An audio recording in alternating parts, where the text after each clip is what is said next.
Welcome to the Nationals, ang Liga ng mga Kampiyon, and this is the Tekken 7 Academy Series. I am Mika, I will be your host today, along with casters Kid and Porukun. Guys, how excited are you for the matches today? Kid, let's start with you. Hey, what it do, Mika and Poro? I'm feeling great. I'm pretty excited because there's been a lot of, again, I've said this word multiple times already, surprises here and there. We got some results that we never really expected, and some, just completely within our predictions. But I'm excited to know what Poro thinks. Pretty much the same, Kid, actually. Talagang excited din ako, especially when it comes to our matches for today because as you mentioned, lots of surprise people. We made a lot of predictions bago magsimula yung Academy series natin and most of them actually never made it into our top 8. We had some new names instead, some surprising picks, mga pagbabalik, even though we had some changes in the last week due to patch notes. We saw some returning characters. It's the beauty of this competition so far is that we can't really tell what's going to happen. And I believe dahil din ito sa new format natin because it offers more opportunities for more players to become professional players, right? So if you guys haven't caught up, we will be recapping, of course, our all-new format for the Nationals Season 3. Here we go. So, guys, if you haven't caught up with this new format for the Nationals, this actually is an open qualifiers for everybody, which means that anybody, even you, can actually join the Nationals, and with the grand prize being the chance to be drafted by one of the franchise teams. So the tournament has group stage and playoffs, and the group stage is divided into 4 pools. Now, players will compete in a double elimination round, with each match being a best of 3. And the double elimination takes the losers of the first rounds into a new bracket for a second chance to qualify for the end. Now, syempre, the top 2 of each pool will proceed into the playoffs, and the top 8 will then head into their next double elimination battle. The grand finals will be a best of 5 instead of a best of 3, and the top 4 of the Academy Series will qualify for the Draft Series. Now, here's where it gets really exciting. The top 4 players from the Academy Series will complete the competitors for the Draft Series. And as you can see over here, we have our draft series. And the finalists from the Academy series will actually have a chance to be officially drafted by one of the franchise teams in the Nationals. So of course, this is Smart Omega, the Happy Feet Emperors, Laos Auto Group, Playbook Esports, the STI E-Olympians, the Signal Ultra Warriors, and Bren E Pro. So this is incredibly exciting because this means that for the National Season 3, we're going to be seeing all the new players. We're going to be seeing at least 6 new players for this new season. And yung Academy Series naman ay para sa mga estudyante na currently enrolled in any school across the Philippines. And we've seen a lot of schools represented here at the Academy Series. Kid, what are some of the schools that you remember? Ooh, one of the schools that I remember, one thing that pops into my head immediately is FEU, Far Eastern University, and all the because they have the most entrants as far as I remember. Poro, what do you think? Yeah, I think that is the case. After all, FEU has a very active Tekken community. They have the FTC. So talagang nandun yung mga talent ng FEU, active na active sila at continuously trying to grow their skills. But then there's also, if I remember correctly, there are also players enrolled with STI. So those kind of stand out, and there are a few other schools out there as well. So it's interesting to see kung sino yung nasa top 8 na. I think it's going to be really interesting for STI this coming season, seeing as, of course, they are one of the franchise teams, and they will be needing, of course, to pick from the draft series. And I think they'll be obliged to pick somebody from STI, of course, to represent the school. And the winners from the National Season 3 Tekken 7 Challenger and Academy Series will compete to be the next generation of esports champions in the Nationals Pro League, which will be live on One Sports and One Sports Plus this coming May 2021. Now, I want to get into it and discuss our top 8 for today. And there are a lot of really interesting names over here. My favorite being CherryBerryRambutan over here, just Oh my because goodness. I am a fan of the name. But of course, we also have Tomoriru, BakalNation, another favorite thanks to his IGN, Typhoon, Noelittle, Endrax, Kritz, and Jik over here. So I want to take an in-depth look at each of these players a little later on, but I know you guys have told me which of these are your favorites, and I know that, Kid, you have a special place in your heart for Endrax over here. Why don't you tell us a little bit more about that? Oh, Endrax for sure. No one had his eye on him at all in the tournament, and then eventually, when it led up to him having his games on stream, he was the one who eliminated Adrian out of the tournament. Now, Adrian, the most common name out of all the predictions that we have from all the casters, 2-0 convincingly. So I'm really excited to see how well he fits in this top eight, which admittedly puts a lot of pressure onto different type of players. And Poru, I know you gave me 5 names earlier that were your standouts for the day. I did, but I'm just gonna talk about one because thinking about it, I actually have one favorite so far dito sa ating competition, and that's gonna be Kritz. Okay, well, personally, I'm a Josie main, and I'm always supportive with people who are playing Josie. Pero aside from that, yung nakita natin in yesterday's games, yung talagang kitang-kita mo kung gaano siya ka-dedicated dun sa character. He knows how to play the character correctly, and he's shown so much adaptive capability na kahit down siya by rounds, he still manages to make a comeback. And he's never changed the character, so he really sticks to his guns, and I'm excited to see what else he can bring in today's matches. I am definitely excited to see Kritz as well. We are actually friends from another game, so there's a little bit of bias in there for you, my dude. But let's check out our top 8 bracket for today. I think this is going to, show us some really exciting matches for the day. Kid, I want to get your thoughts on which match you think is the one to look out for today. Personally, I think it's gonna be Typhoon versus Noelittle because these guys are admittedly one of the strongest in the Philippines right now. Typhoon being one of the strongest Leos, but also has a very unpredictable Yoshimitsu. Noelittle, this dude's got a lot of fans here. They are looking forward to seeing him play. Warang, one of the strongest also here in the Philippines. I'm really excited to see the strongest just duke it out. And Poru, what about you? Which match are you excited for? I would actually say Typhoon and Noelittle as well. Pero, now that I'm looking at it, BakalNation versus Endrax actually caught my eye because as Kid mentioned earlier, Endrax performed super well in his matches, taking out even Adrian in a very dominating fashion. Talagang na-shock kami sa kung anong dinala ni Endrax. And then there's BakalNation as well, who just showed amazing stuff with his Marduk and with his Asuka. So that's just another match to look out for. Definitely, and I think it's going to be so exciting. This is basically kind of like their audition because, as we know, the franchise teams are watching. They are watching the Academy series because this is where they're going to get their next talent. So, malay ba natin, baka kakampi na ni BakalNation si AK or kakampi na ni Kritz si Maru, di ba? It is totally possible. But let's take an in-depth look at each of the players that will be battling it out today, starting with my favorite IGN, CherryBerryRambutan. I know we've shortened him to CBR, but I will say the entire IGN, CherryBerryRambutan. Kid, I want to get your thoughts on CherryBerryRambutan right here. Oh, at first I thought CherryBerryRambutan was a Jin main because it's very reminiscent of the Korean pro player Cherry Berry Mango. But this dude brought out 3 different characters, and I'm really excited to see just a more variety. Although it was another player here in the top 8 that brought out like 4 different characters, but this time this dude has an aggressive play style, and a lot of players that he went through couldn't really adjust to it in time. So it's very interesting to see how they're gonna adjust later on. It's a very wild, it's a very dangerous combination talaga. Yung marami kang characters and at the same time very wild yung playstyle niya. So very excited to see him.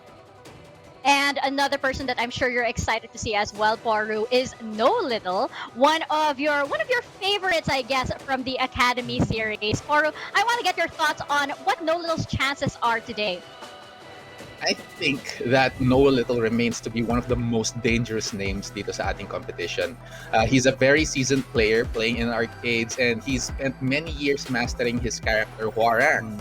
So talagang that's how the amount of dedication it takes to actually master this character is no joke. So talagang with every iteration of the game, he studies it and completely masters it.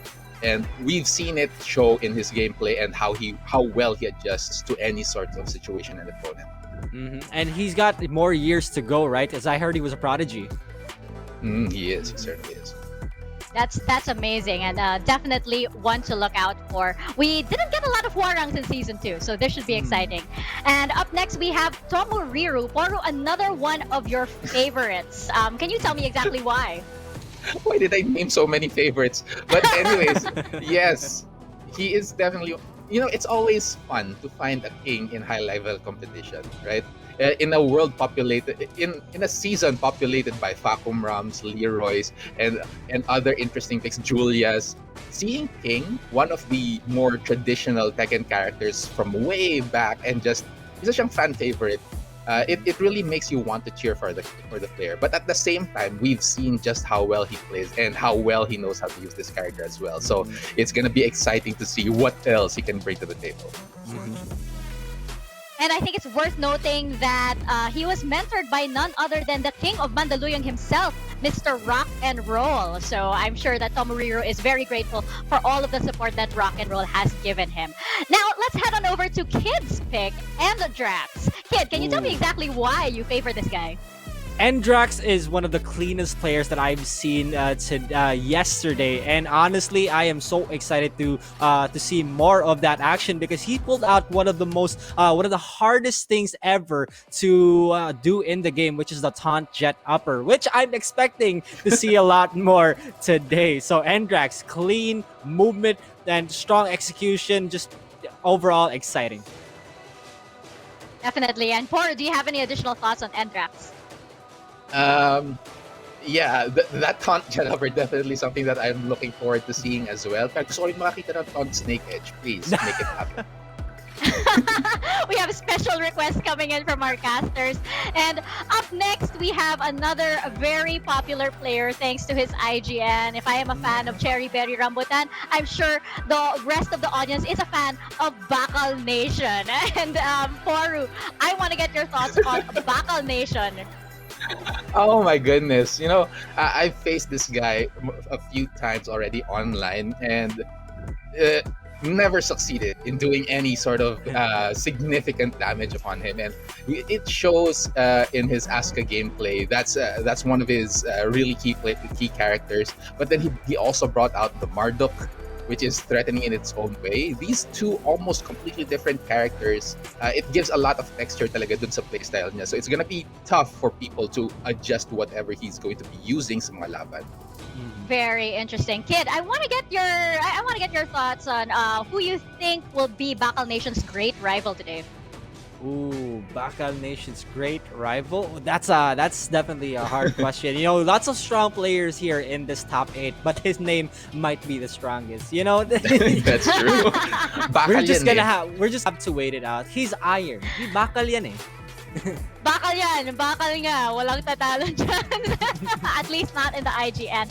And up next, we have Kritz. Now, here's a bit of he's a bit of an inspiration because he was actually thinking of stopping after the challengers, but he decided to go for academy, and now here he is. So it's really a testament to just never giving up and just really going for every opportunity you can. So good on you for doing that, Kritz. Poru, what do you think Kritz's chances are? I think he has really good chances. It's going to be a tough match sa kanya. That's for sure. But if any of the matches proved something earlier, is that even though the chances are really low para sa kanya, he somehow manages to pull through just with his tenacity on this character. He's a good player, and as people keep saying, no one can put a good man down. I believe so. I believe that's what everybody was saying, and I think that Kritz was also mentored by the Omega brothers, Pika and Jules, as well as Gold Standard. So there's a lot of pedigree there in Kritz's style. And up next, we do have Typhoon, a favorite of a lot of casters. Kid, you want to tell me exactly why? Ooh, there's not much I can say about Typhoon apart from him being one of the strongest Leos in the Philippines. Maybe just next to Gold Standard, maybe with the same level as Gold Standard. He had some shaky starts when it came to fighting a few players like Juker. He did adjust pretty well though using the Yoshimitsu. Probably the first Yoshimitsu that we've seen since Challenger Series. And I think he also does give special thanks to a friend of his, Champo, for lending him a controller, and that is why he is where he is today. Poru, any additional things to say about Typhoon? This is yet another one of those veterans na apparently still pretty young considering that he's in the Academy series. So he also, just like Noelittle, has a lot more years ahead of him. But right now, he's already at such a high level.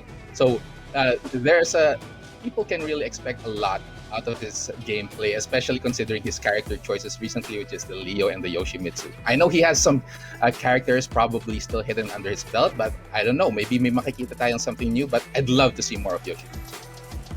So would I. You guys know I love my Yoshimitsu. Last but definitely not least, we have Jik. And Poru, I know you mentioned that this guy has a really wide character pool. Mm-hmm. Yeah, that's true. He used Dragunov, Steve, Devil Jin, and Kazuya. So talagang he has a lot of different options depending on the kind of opponent that he'll be facing. So mahihirapan yung mga other players, especially the ones with a smaller character pool, like maybe Noelittle and Kritz, unless they. But then again, their mastery of their characters might be tough on Jik's side as well. But we'll see. We'll just have to see how Jik performs today. Very interesting, no? So it's going to be a master of one versus a jack of all trades. Kid, what about you? What are your thoughts on Jik? Oh, I just Jik used everyone's favorite Mishima, Lars. I'm kidding, Devil Jin, and it's the first time. And it's the first time that that he pulled it out, and he just went out strong against Juker. And Juker was using Leroy at that, so I think that says a lot already. Well, we've been hearing a lot of your thoughts. I want to get everybody's predictions, which is now updated thanks to all of the matches that happened yesterday. And as we can see, Kid, we know you're a fan of Noelittle and a fan of Jik as well. Poru, we know that you're a fan of Kritz and Noelittle. Doc Jimmy has his money on Typhoon and Noelittle. And I see that Noelittle here is pretty consistent between you guys, and I know you've been saying great things about her. I have to take that back. Persistent with all of the casters, and Poch also has Typhoon and Tomoriru. Raph has Kritz alongside Noelittle, and young Rafiki has Kritz and Noelittle. So I want to ask you guys, do you think that Noelittle is coming out on top? I mean, all 6 of you have given his name as it will definitely be heading into the draft series. Are you guys prepared to back that up today?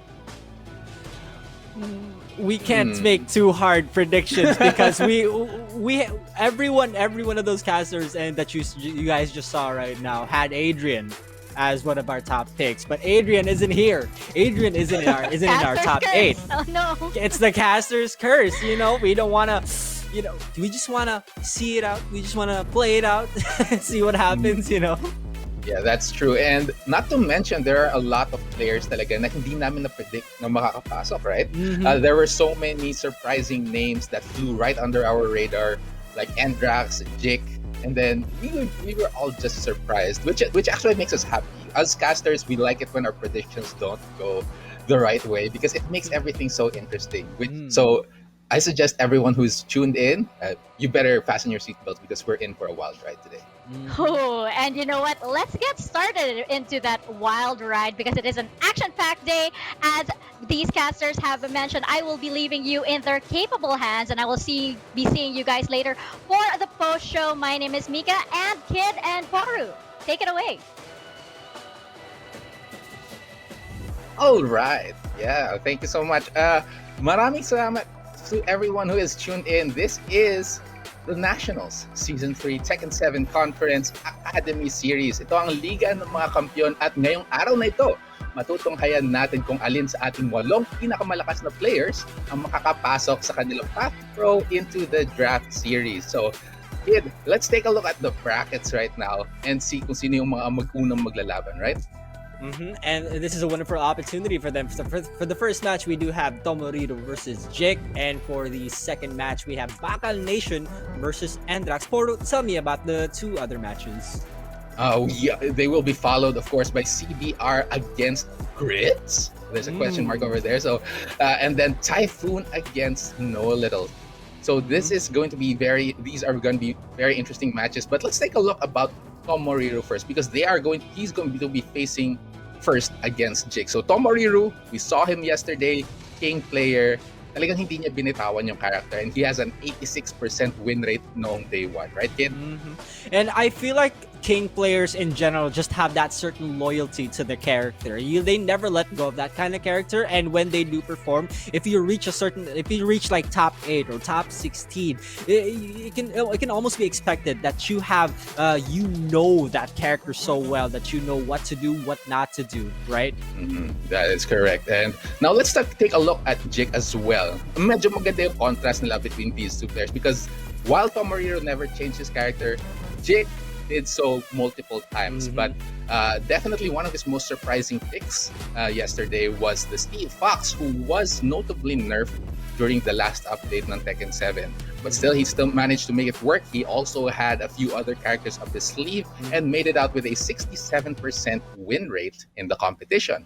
And I hate that we have to announce it as a surprise pick, Steve Fox. I hate that we have to announce that. But Steve Fox with nerfs coming in, and he still pulled it out. Steve Fox isn't generally like a bad character. Now he's still very viable in terms of play. It's just downplayed a bit.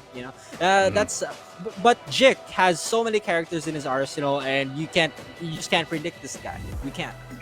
You certainly can't. But we are gonna have to see how he fares against Tomoriru, and kung sino yung lalabas niyang characters, because while he only managed to put out 4 characters on stream yesterday, we don't know if he has other characters up his arsenal pa, right? And even Tomoriru, we don't know, because when it comes to King players, there's a chance they are always locked and loaded with yet the other King, the cooler King, as they call it, but Armor King. But we'll see. Wouldn't you like to see that, right? Yeah. We're going for the Armor King, the striker kind of Jaguar. But I feel like Tomoriru's the kind of guy that just stays with King. Has that kind of King players have that certain unpredictability to it. You'll never know what kind of throw he's gonna throw at you. You never know what kind of setups he's gonna set up for you.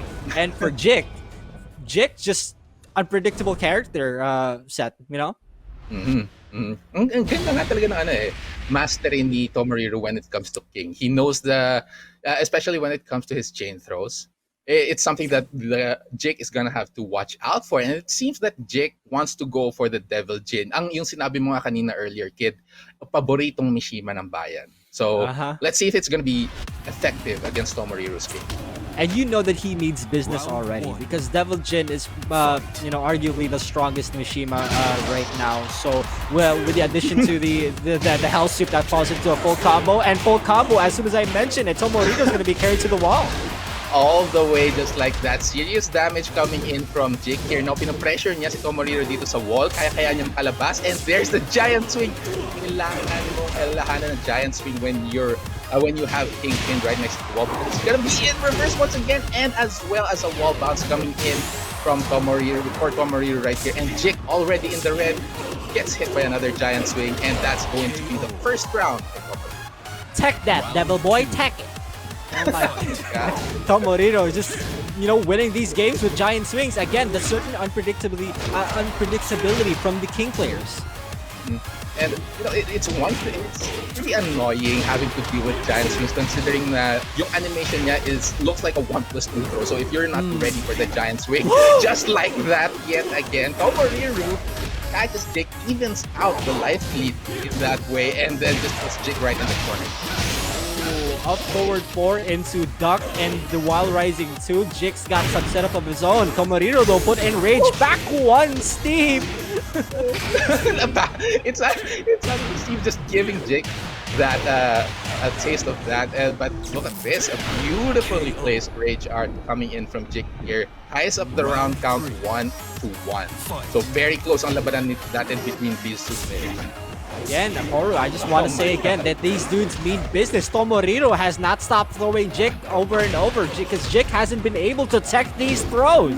Yeah, but luckily he was able to tech the actual ball of the giant swing just to reduce the damage. And now he's gonna get a chance to even up the score here. Drops a combo, gets some damage still. Both players with almost equal life, pero wala pang enrage. There's the low gut punch. A little bit ambitious of a punish there. Finally breaks the giant swing with Jake. Sabi niya, tama na, ayoko na. But here comes a low from Tomoriru to finish things off. And Tomoriru's not only throwing out throw setups, but also a striker. So you do not want to forget about the pokes that King has. He does have those, even though he's known as a grappler. Talagang he does have the arsenal to be able to be flexible with his playstyle. But now look at this, Tomoriru. The movement puts Jake in the corner, gets the wall throw, gonna put him into rage as well. And there's the panic rage art waking up, and Tomoriru was ready for it. Goes for the punish rage art, and that's the first hit. That was unfortunate. We were talking about flexibility, and Jake might have had some chiropractic adjustments there because Tomoriru just made him a new one. One game already for Tomoriru. Strong showing at that. Boru, what do you think of that game?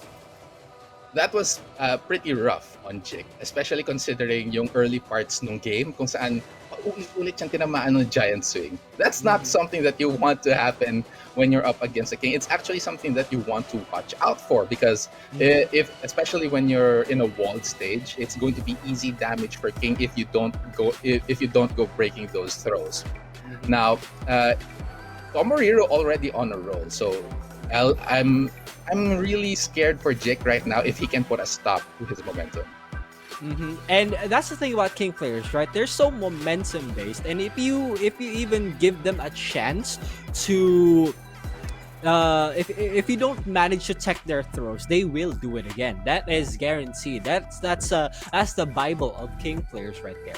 Tomoriru had the chance to throw out giant swings, especially with the addition of the walls. That's extra damage there. So that's the game plan, right?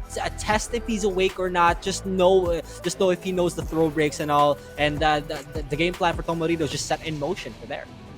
Yeah, for a lot of people, especially yung mga new players, this is the kind of strategy that they would say, andaya naman niya, puro throw na lang yung ginagawa niya. Pero that is a valid strategy here in Tekken. If it's working against your opponent, then you can keep doing it. It's just basic strategy, especially when it comes to competition. And now Jake, he has to be a lot more careful this time against Tomoriru because this is a grappler he's up against. He has to expect the grappling and he has to be ready for it. I love that you mentioned that because we are in the infinite stage, bro. So yes. There's so much space to work with, and Jake won't have a back one already. All right, forget what I said. Just throwing out that back one. Early damage coming in from Tomoriru with less than 10 seconds actually passing here. But here comes the Hell Sweep. Jake can be able to return some damage. Not going to be a lot because hindi naman ganun talaga ka-damaging yung Hell Sweep combo. But still, Jake almost in rage here. Has a lot of life left to cover. And you can see Jake ducking a lot because he doesn't want to guess anymore. He wants to launch, but Tomoriru, once he gets to read this, he will be able to combo him out of it because he has access to a hopkey, a mid launcher. Good throw break though. Oh my goodness, there it is again. That's another giant swing, but unfortunately catches him in the air, and that's going to be the first round for Tomoriru. Now here comes the malicious maze coming in from Jik. It does do a knockdown and gets a follow-up as well. Jik now on a flurry of offense here. Talagang tuloy-tuloy yung offense niya, and he's not giving Tomoriru any time to breathe. A Hell Sweep as well. That might be it. Should be it. And there it is. Gets the heaven door.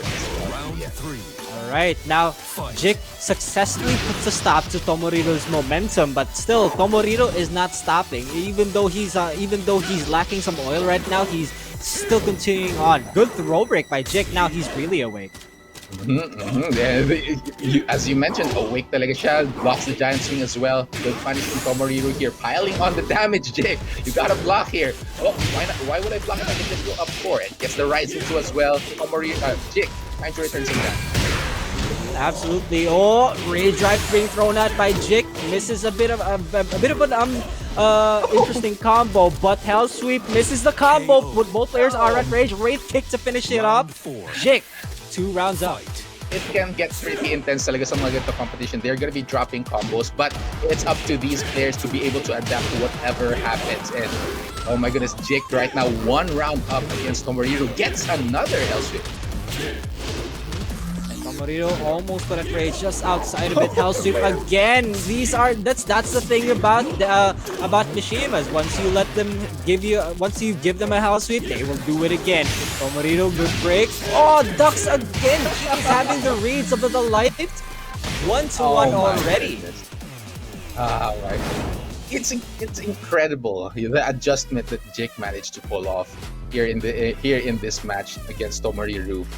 Instead of being drawn into the pace that Tomoriru had in the first game, talagang he managed to readjust and play his own style. Play Devil Jin, basically. Get those Hell Sweeps. Parang kada isang giant swing na binigay sa kanya ni Tomoriru, binalikan niya na isang Hell Sweep eh.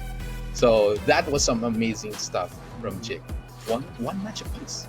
Yeah, and Jik is just basically reading every time Tomoriru tries to even attempt throws. Once Tomoriru gets a read on those ducks, he might pull out some mid moves already, mid checks, down forward 1, forward 3, maybe even a hapney. Who knows, right? I mean, that's the entire game plan of Jik right now, and it's working out really well for him. I'm pretty excited to see what Game 3 has in store for us. Very dangerous options possible here for both players, actually. So one has to worry about the traditional Mishima mix-up, and then Jik has to worry about the throws. So it's gonna be up to them on how they decide on how to deal with these circumstances and strategies as well. But now, kanina nung natalo si Jik, when Jik actually lost, he switched to an open stage. So let's see if Tomoriru is actually gonna make the switch, the Jaguar switch actually. The Forgotten Realm. Oh no, we won't. And it would have been really good if he chose Forgotten Realm, because there has the Hell Sweep from Devil Jin has been nerfed a bit, so it doesn't spike anymore. It doesn't launch on if you continue the 2 hits, it doesn't launch anymore. So no spike, no potential floor break. So it's all the advantage of King. Yeah, that's true. Talagang Devil Jin is not as threatening as he used to be in Forgotten Realm, but now this choice actually of going to the Howard Estate, both of these characters should be able to make full use of the breakable walls. Now here comes the mix-up. Tomoriru actually goes for the Chrono Twister, gets the first hit of damage, and now Jik returning salvo with his combo. Tomoriru getting away from that wall though. Jik is a few more hits away until he has access to Rage. Good throw break again. Jik is so away. He is on point right now. Ooh, gets sniped down out of the air. And a quick low from Tomoriru takes him out. First round going to Tomoriru. And this Tomoriru might want the death combo potential here in this stage, but also it's also very accessible to Devil Jin. As soon as I say it, are we gonna see another wall break? No, we won't. Just a bit short. Too far, but now look at this. Tomoriru with a counter hit, heavy low from King, bringing them back to the sala ng Howard Estate. Jik not quite in rage here, gets knocked out of the air. Both players with very equal life here, and now trying to dance, figure out what's gonna happen. Good throw break. Did you see that? In the middle of a Wraith kick input, he broke that throw already. Ali kick to finish it off. Tomoriru's 2 rounds up. This might be a no-round round. Oh my goodness, Jik has to figure out a way to finish things here, because Tomoriru is the one getting the marks. Down 4-1 comes in, Jik with the interrupt here, trying to push Tomoriru all the way to that breakable wall. Is he gonna get it this time? He should be able to break this, continue the combo as well, all the way to the other side. Here it comes, both players with almost equal life. Oh, no block on that second hit, but he goes for the Samsara. We're gonna see a wall break too. This should be it for Tomoriru if he does the right combo. No, that should be a bit short. Yes, Tomoriru has one. Just a few more hits away. Jik, good throw break up against that breakable wall too, and he's still alive. Oh my god, hinga muna tayo doon. Jik manages to actually stay in the upper bracket so far here. He's trying to carry his momentum here. Angles Tomoriru right against that breakable balcony, but Tomoriru is fighting back. here comes the giant swing. Good break from Jake. Shove coming in, trying to get that counter hit. Both players on the trade, and there's the health sequence again from Jake. Breaks the balcony. Not gonna be able to finish just yet. Oh boy. Oh, that was supposed to be a launch punish, but Jik gets hit by the counter hit nut punch. One more mix-up can do it, and the road drive finish it off. Tomoriru 2-1 against Jik, sending him to loser.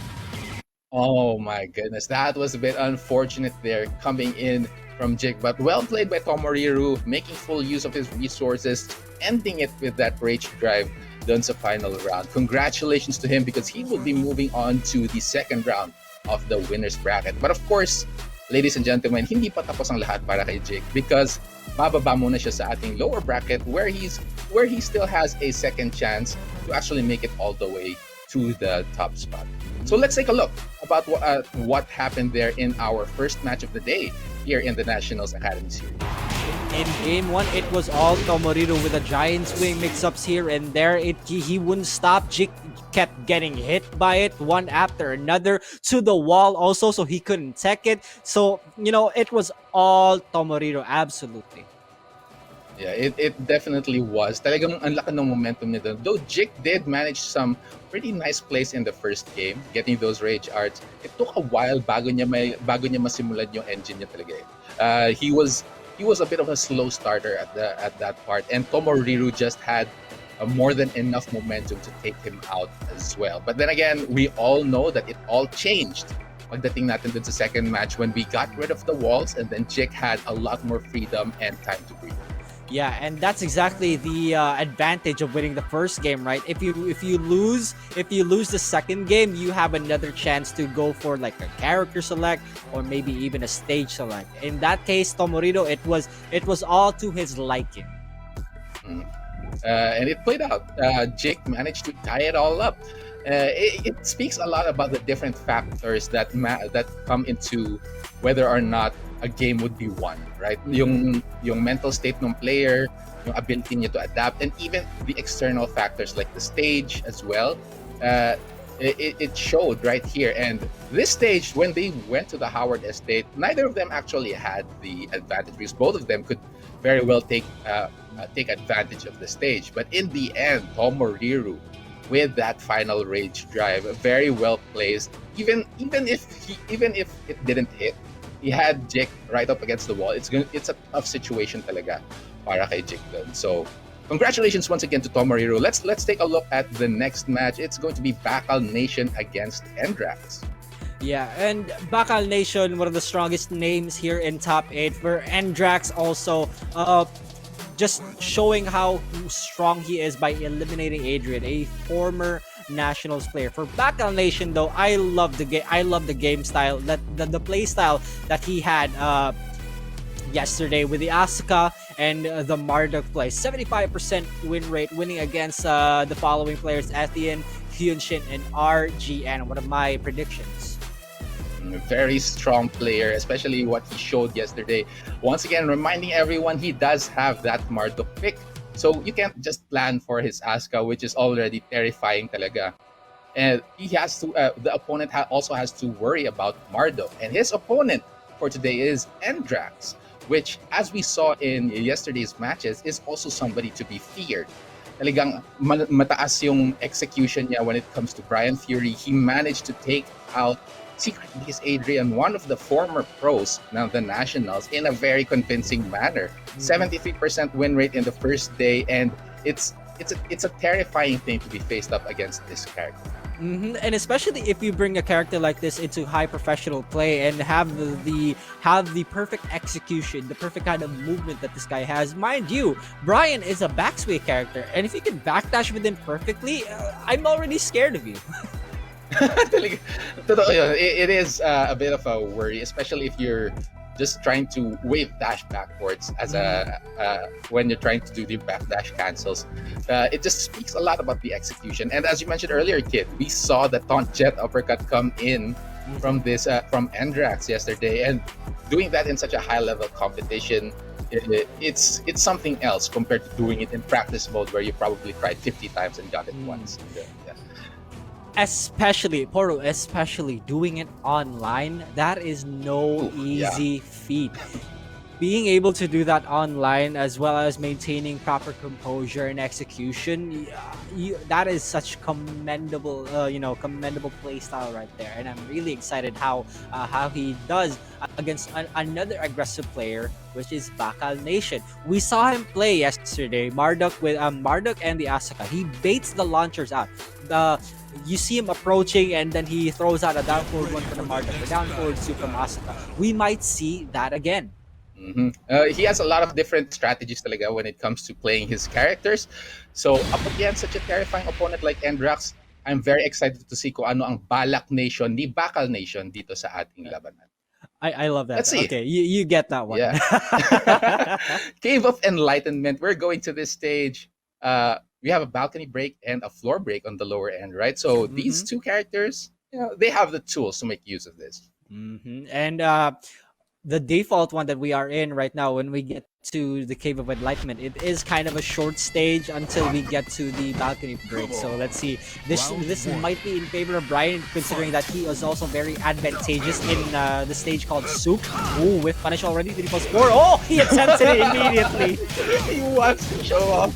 Oh my goodness, if he had landed it, I would have gone wild talaga. But you know what landed? That orbital heal well placed. A little bit more arthritis, unable to reach the wall there. But BakalNation, oh my goodness.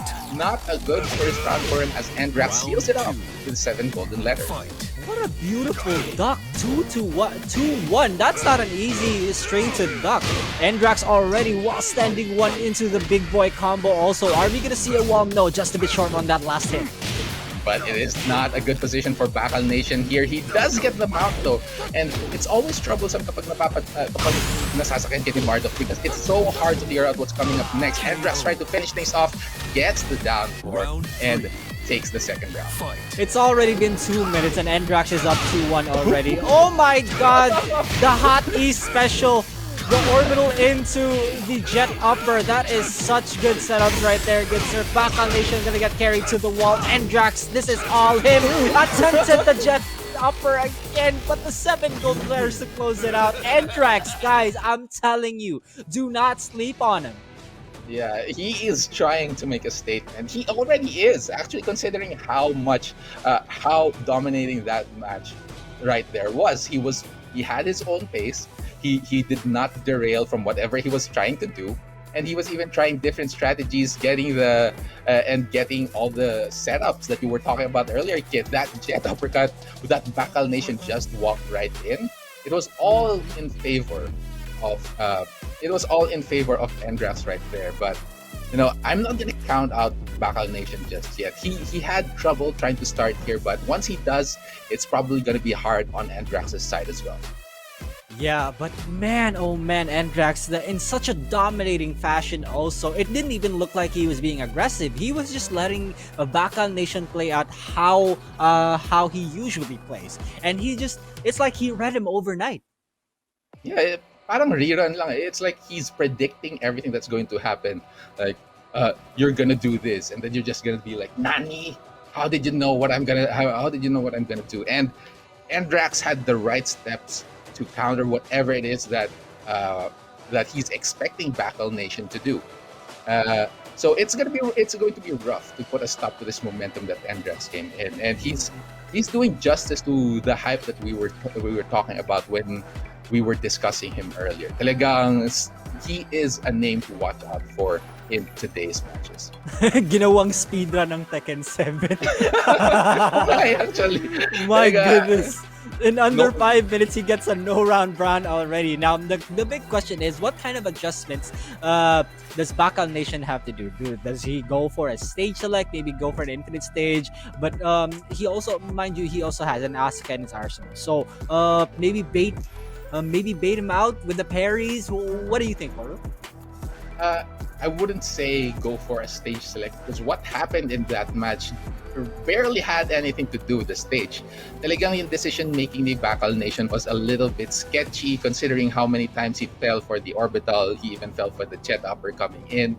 He just has to be a little bit more composed and careful in this match. And as soon as he manages to get his momentum going, he should have a lot better chances coming into this fight against him. Exactly. Now we're gonna get into the into game two right now, ladies and gents. Now, BakalNation had a taste of how fearsome Endrax is into the Vermilion Gates also. Mhm. So BakalNation did go for the character switch with the Asuka, maybe slow the pace a bit down because he was playing in Endrax's pace in rhythm. And you know what? I've mentioned this before. If somebody can ruin a rhythm or ruin somebody else's day, it's going to be Asuka Kazama. Especially with his reversals, his crushing somersaults, and his and her cans as well. Something to be careful of. But then again, Brian Fury uses a lot of elbows which are unreversible and unparryable. So that's going to be tough for BakalNation if he wants to make use of those reversals. And I did mention that the pace was slowing a bit more, considering that this is an Asuka change now. BakalNation does have the life lead, trying to just you see that the down forward two throw. He's just baiting it out. He's waiting for him to approach the down forward twos into the back threes. Asuka is just the lord of all baits. Yes, that is certainly the case. But now look at this Endrax just enforcing his will against BakalNation here. Pushing him all the way to the corner once again, breaks the balcony. Oh, such a beautiful stage talaga this one. BakalNation in the red right here. The Vulcan punches comes out and Endrax takes the first game. But looking a lot better for BakalNation here. Still not quite enough. A bit of a shaky start for BakalNation, but indeed this is the best that he's looked so far. He's playing a bit more to his pace. He's not Endrax also. He's just letting him do whatever he wants. Backdash after backdash. BakalNation is waiting for him to break, but they're not doing anything. It's been movement for the past 15 seconds. And there it is, first hit coming in from BakalNation with that quick low, and Endrax trying to bring it back a little bit here. There's the counter from BakalNation. Gonna be able to take him all the way to the wall. Looking good for BakalNation here. Another wall splat. Can he finish? There it is. The stomach knee and one round piece for these two players. Alright, finally BakalNation on the board. Endrax gonna have to make a few adjustments, and adjustments he did. Forward three, counter hit. Are we gonna see a wall? No, we will not. Oh my goodness. Instead, what we saw was a beautiful place for orbital shield coming in from Endrax, jumping right over that low, trying to go for that taunt setup once again. Not quite gonna get it. BakalNation is in the red. Asuka can deal some serious damage when it comes to Rage. Yeah, Endrax is so persistent with these taunt setups. BakalNation, good punish. Oh, Rage Drive is spent, so he no longer has extra damage. He has a lot to work with. Dragon Wheel kick, the trade comes in as well. 25 seconds left on the clock, and BakalNation is catching up, but that quick low from Endrax is gonna close things out. Endrax 1 round away from moving on to the second round of the winner's bracket. BakalNation has a lot of work to do, and that counter hit might help him out. Oh, it's a combo. What a commit up from Endrax. Now, the big question is, are we going to see big damage? No, we won't. But my goodness, BakalNation is up against the wall. You do not want to be up against the wall with a wall monster like Endrax and Brian at that.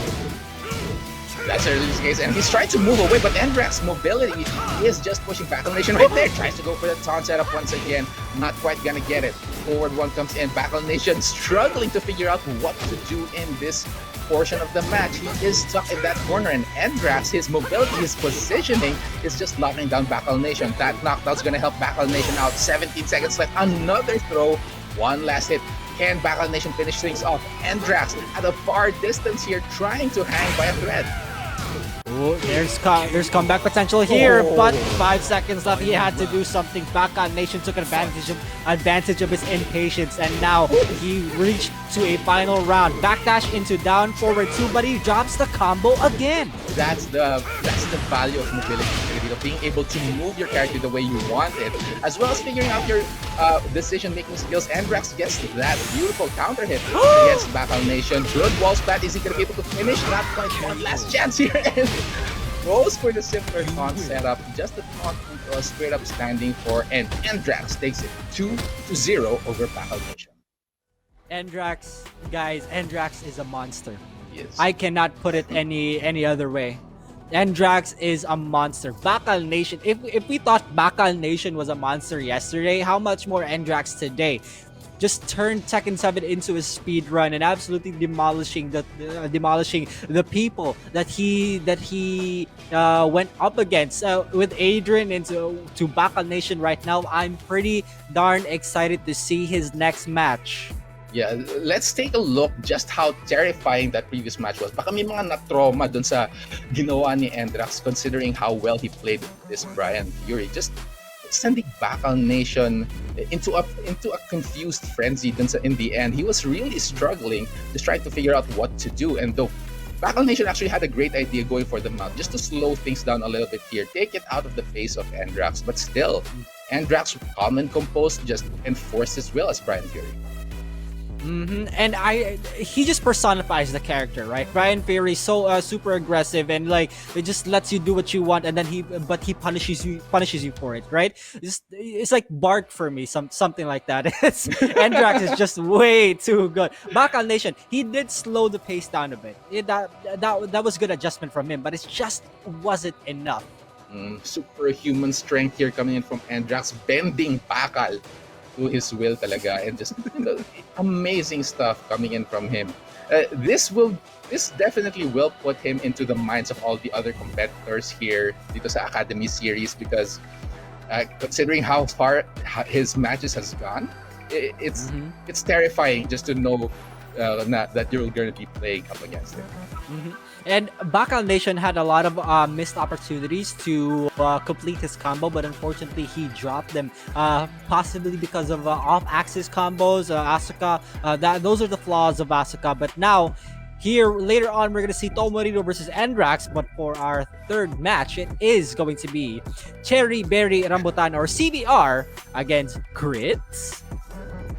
Hindi kasha yung name ni CBR dun, so it's just CBR. But his name is CherryBerryRambutan, and look at this huge question mark, the mystery behind this player. But what's not mysterious is the fact that he used quite a few characters actually in the first day. He brought out a Brian and Anna. He brought out the Brian and Anna and a Feng, if I'm not mistaken. Yes, he did. Right? He did. A Brian and Anna and a Feng. And is this signifying that he also has an Eliza? That's going to be interesting to see if that's the case, considering that with all the characters that we just mentioned, he already has a 75% win rate. And why does that look like the silhouette of Don Argus? I just want to point that out right now. That's kind of terrifying, right? Yeah, it's because of Eliza, right? It's CherryBerryRambutan. I'm looking forward to his matches, honestly, because CherryBerryRambutan was the type of player yesterday that would bait you out, and as soon as he hit the red, he would press the button on the rage art. But for Kritz, though, here we go. This dude almost decided to give up, but now here he is repping that Not Today Bro shirt. And Josie Rizal, Poro, I know you want to talk about that, so go ahead. What? Why are you calling me out like this? But yes, Josie Rizal, and she's not exactly the type of character that shines as maybe top tier or super strong, but she does have the right tools to get those wins, and Kritz has the mastery to make full use of this character, and it shows talaga na kung gaano kalakas siya with Josie Rizal.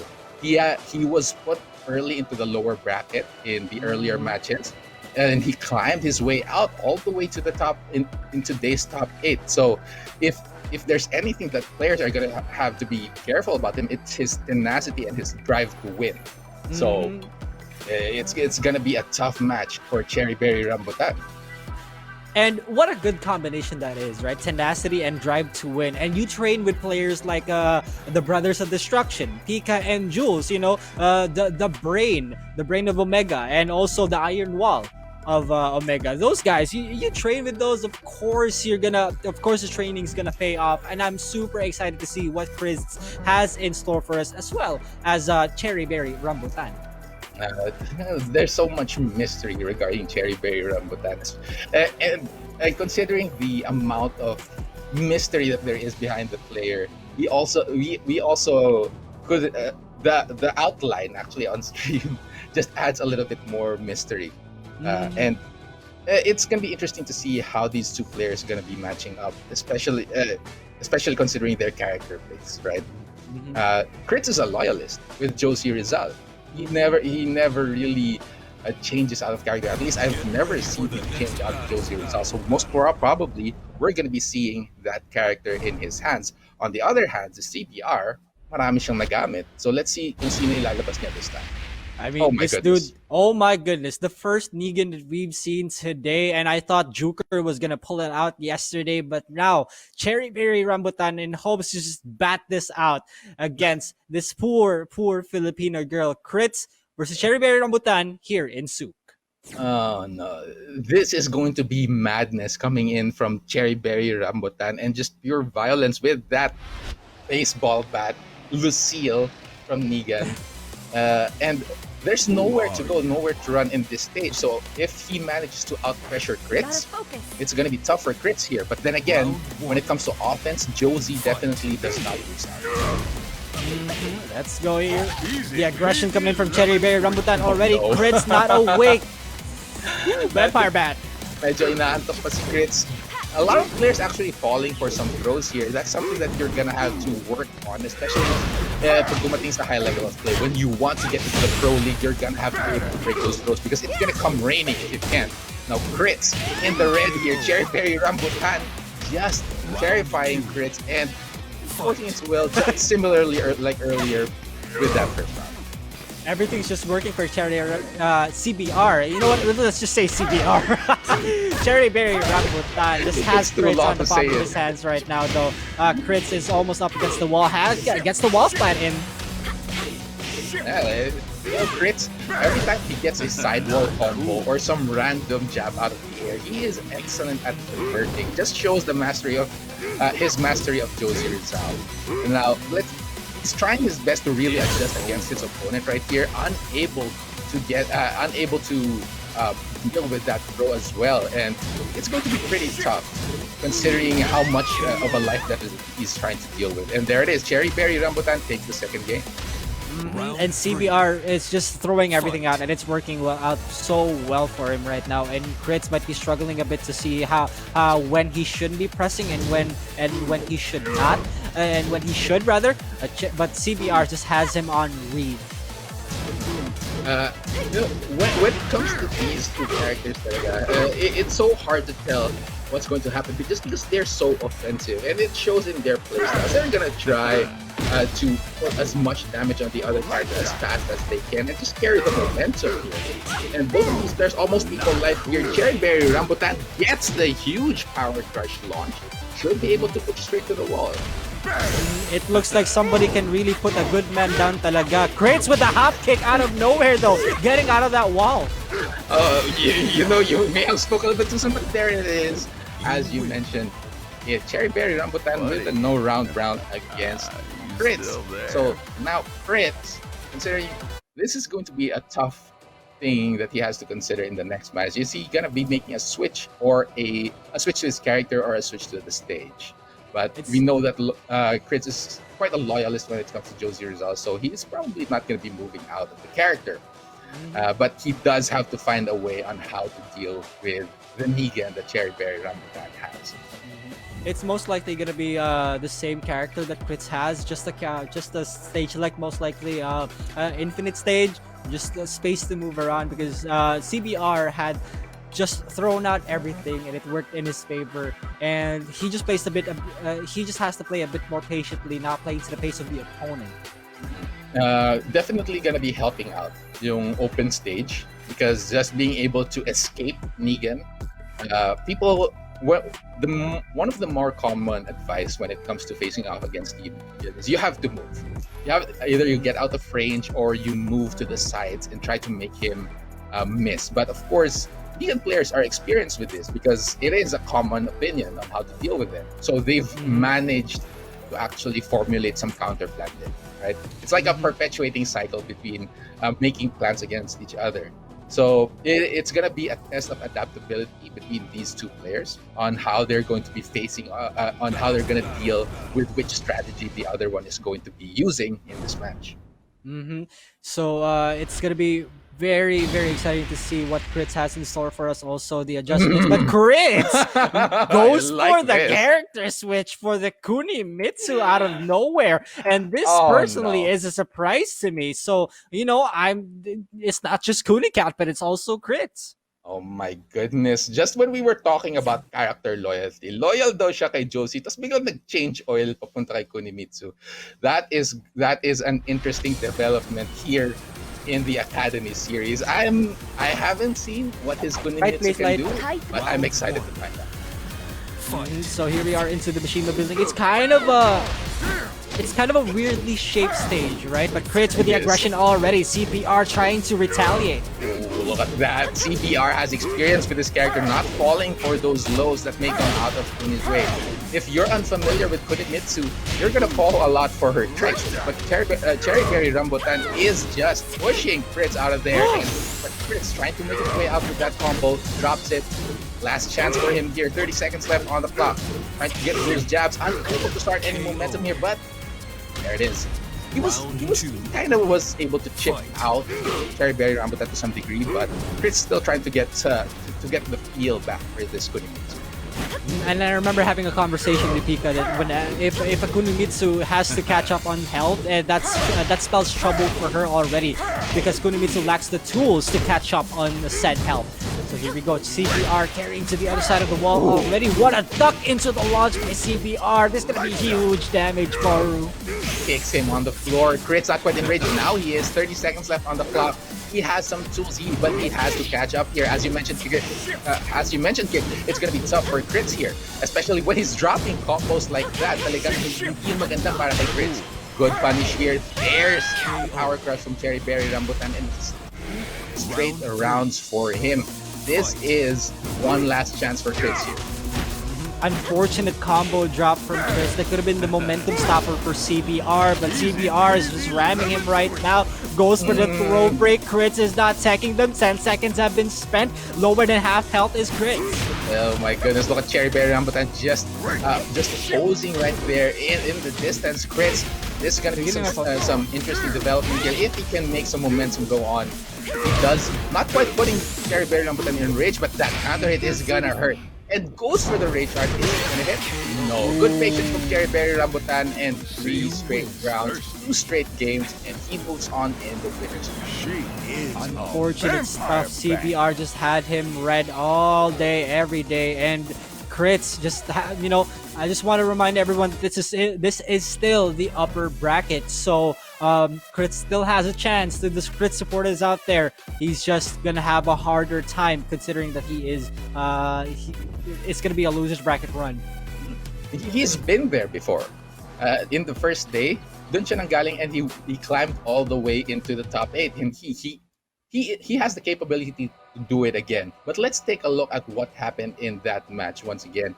CherryBerryRambutan versus Kritz. So in the first part, we were in Souk, and right there, CherryBerryRambutan already just showed so much domination against Kritz. Absolutely. In that game 1, it was all CBR too. Kritz had some counterplay in mind, but CBR was just pressing up the pressing, and Kritz really didn't anticipate the amount of pressing that CBR did. So still, it was all him. It certainly was, and it's pretty frustrating, especially when you're up against Negan. He plays like a regular Tekken character, but at the same time, he feels quite foreign to play against. Talagang mahirap pasanay when you're up against Negan. I'm not sure if it's just the character design or the incessant cursing, but at the same time, it really got to Kritz for 2 straight games. And what if Negan was 2D? Anyway.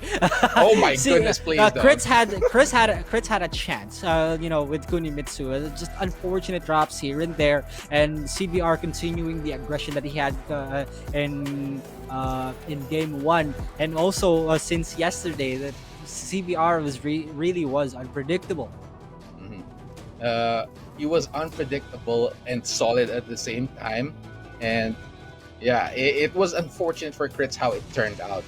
And not to mention that he had to actually forsake his main to Josie Rizal, try to go for the Kunimitsu as well. So whenever you try to make a switch and then it doesn't work out, medyo nakakaano sa konsensya mo yun. Like, dapat ba hindi na lang ako nagpalit? Dapat ba nag-stick na lang ako dun sa main ko? It happened. So now he has plenty of things to think about while waiting in the loser's bracket. So he still has a chance, but for now, congratulations to CherryBerryRambutan. And now for our next match, we do have this certain player, one of the best in the Philippines, Typhoon. This dude has been taking names and taking numbers also. Just Yoshimitsu at that 86% win rate. Although he does have some admittedly shaky starts in his first few games, he will adjust quickly. Mm. Uh, that I could account that to his experience basically as a player. He's been playing at a high level of competition for the longest time. So talagang adjustment is already programmed into him. But let's take a look as well at his opponent because just as seasoned as Typhoon is, seasoned player din si Noelittle. So this is going to be a very tough match between these two players. At such a young age, Noelittle has been performing so well in different types of tournaments, and I've heard from a few people that this kid's a prodigy. He's been a character loyalist. He plays Warang at such an advanced level also, and these are the highlights, ladies and gents. Was how well he performed yesterday. Mhm. I love to keep mentioning this because Hwarang as a character, ang dami niyang moves, right? He has one of the most characters with the most stances here in this game, and it takes a while to actually get used and to master the character if you can actually master him at all. It takes years, and that's exactly the amount of time that Noelittle has spent with this character in even the earlier versions of the game. Talagang Hwarang main siya. So respect to all the Hwarang mains actually who spent so much time just learning this character and making full use of it. And one can say that Noelittle is a master of Warang. It's just any type of tools that Warang has, he will use it. I mean, he paid for the game. He's gonna use the entire move list. Yeah, it's interesting then because even though it's pretty much the same character, Hwarang mains, they all have different textures to them. Dahil sa dami ng moves naman si Hwarang, talaga nakakabuo siya ng iba't ibang klase ng mga playstyles. Some of them can be tricky, some of them could be a little bit more compact. And Noelittle has his own style as well. But speaking of style though, Yoshimitsu on the end of Typhoon, yet another flexible character. Pero in general, kahit na magkakaiba yung lahat ng mga Yoshimitsu players, we can all sum them up with a single word, which is crazy. And we might just see crazy right now, Poru, because we are gonna get into game 1. Oh my goodness, I don't know what to expect, to be completely honest with you, but Typhoon pulling out the Kunimitsu already. This is the third Kunimitsu of the Nationals so far. Oh yeah, I'm really glad that we actually get to see more of this character. Bago lang siya, season 4, if I count correctly, right? Season 4, Kunimitsu, and he's a returning character. She's been out for a while now, pero at the same time, hindi rin ganun kadali. Medyo siya yung pinakabagong character basically, and it's gonna take a while before players will actually be able to get used to this character. So let's see if Noelittle has some experience with him. Here we go.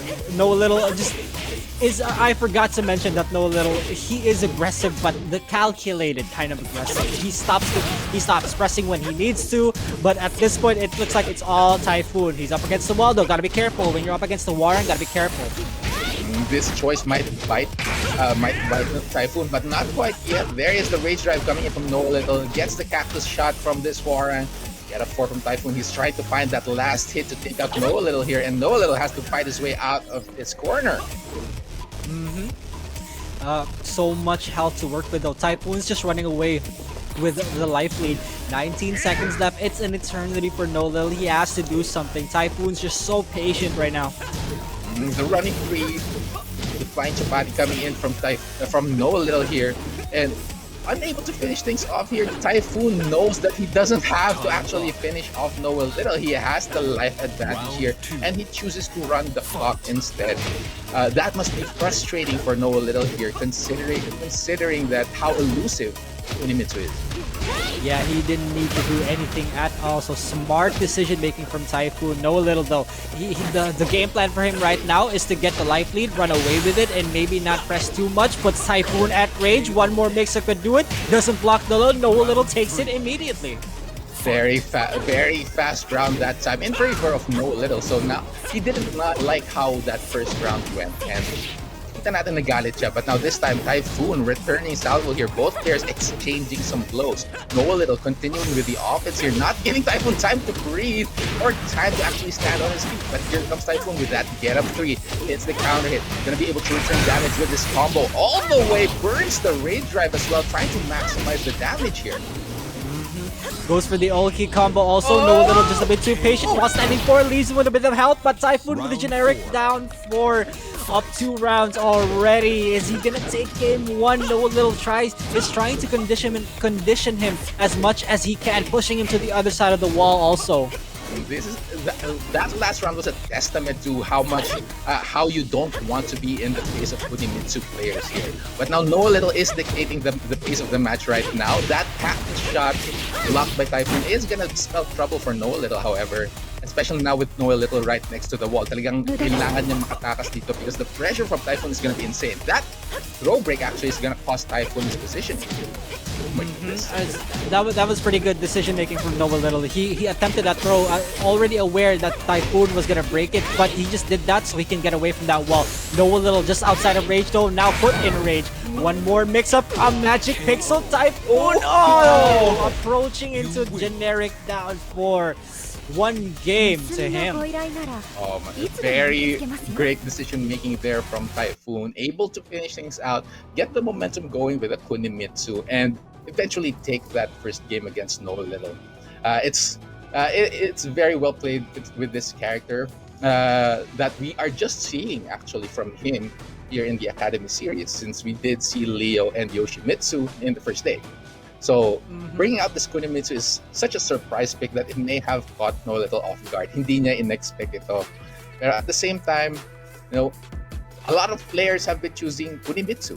So you kind of have to be prepared na rin when it comes to these surprise picks. And Noelittle, I'm not entirely sure what type of adjustments he has to make, but it's mainly because Typhoon is just so unpredictable with the things that he's been doing regarding against like Noelittle. So it's gonna be a tough one. It's really gonna be a tough one. Although he's a prodigy, he's not gonna have to win like every game. Adjustments do have to be made here. That's true. There's nothing really glaring actually about Noelittle's performance done, right? Like it wasn't completely dominating from Typhoon's side. Noelittle was playing quite well in some portions of the matches, and the matches were pretty close.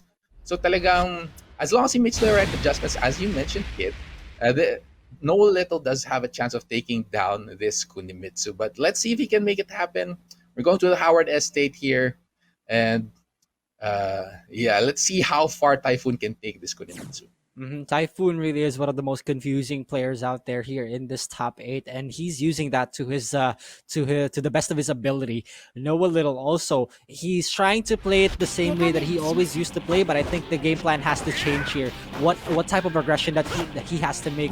He has to calculate every single thing that he does in order to confuse Typhoon himself. That's just the level of effort that you have to show talaga if you want to get into the pro league.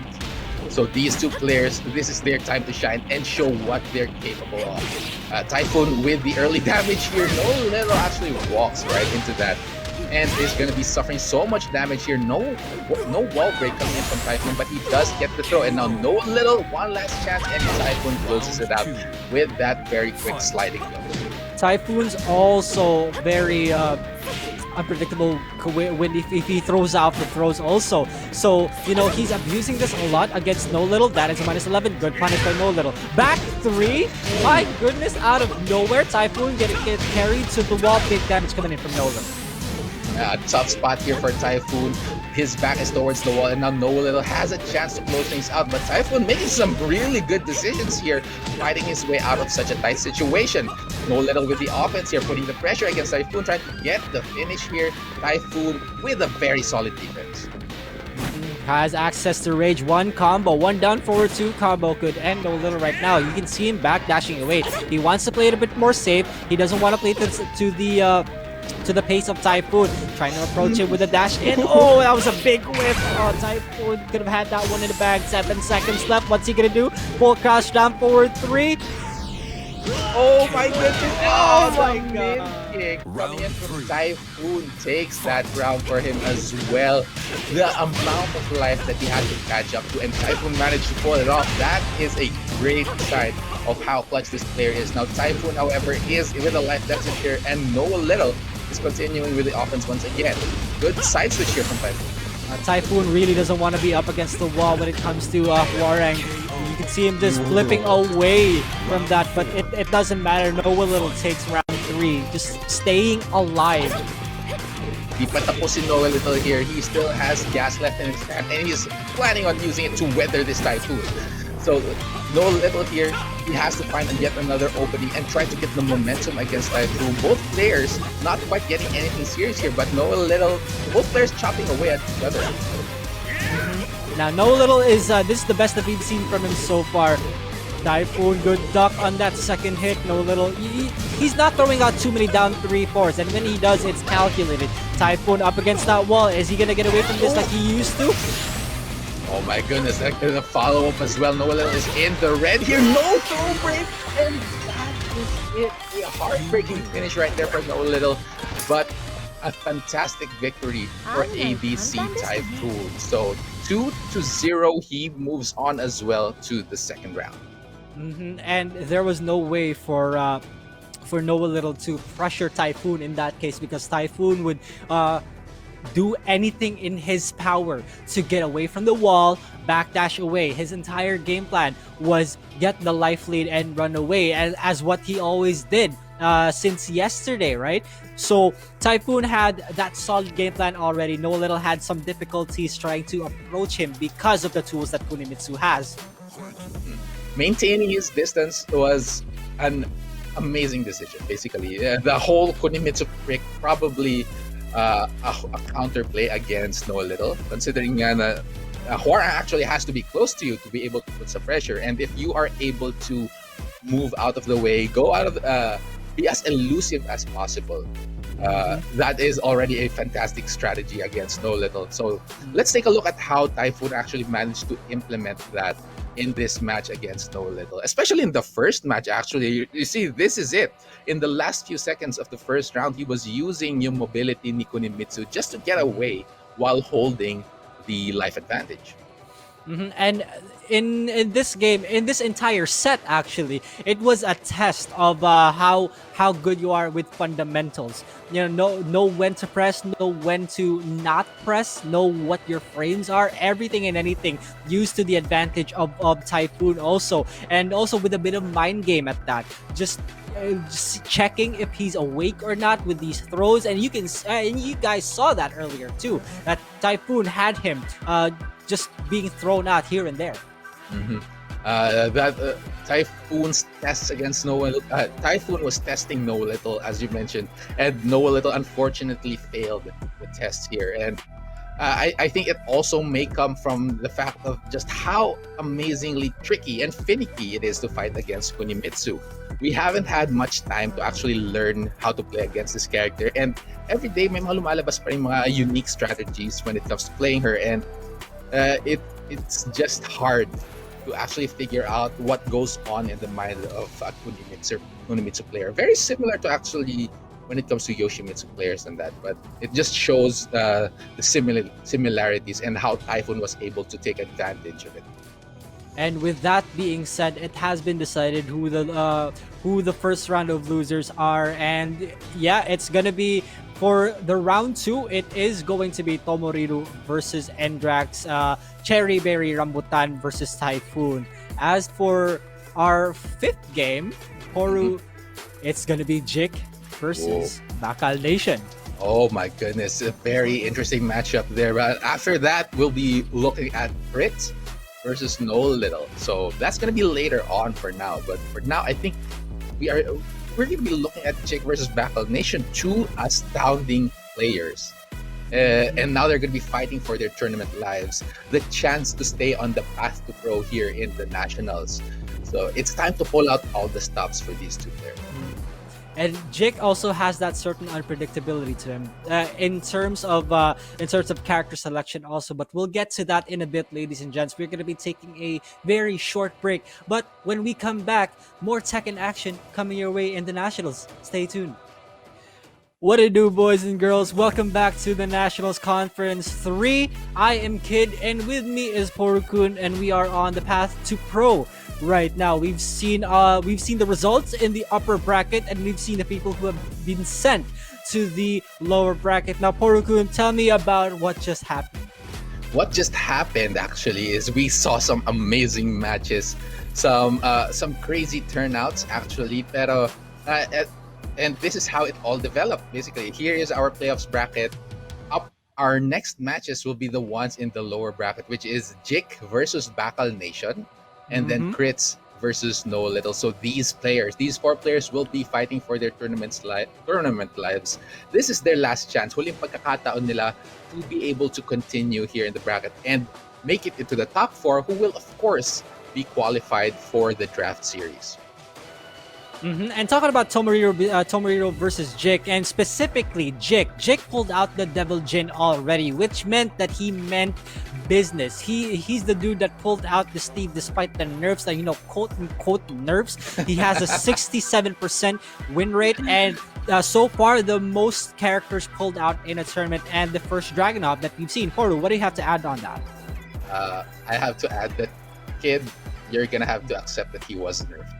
But yes, he did pull out the Devil Jin, and he has a few characters under his belt yet. But I wonder if they're gonna be effective against his opponent, which is of course BakalNation. Now, BakalNation, we saw his outstanding performance yesterday, but earlier today in this match against Endrax, he was unable to show any of that flair.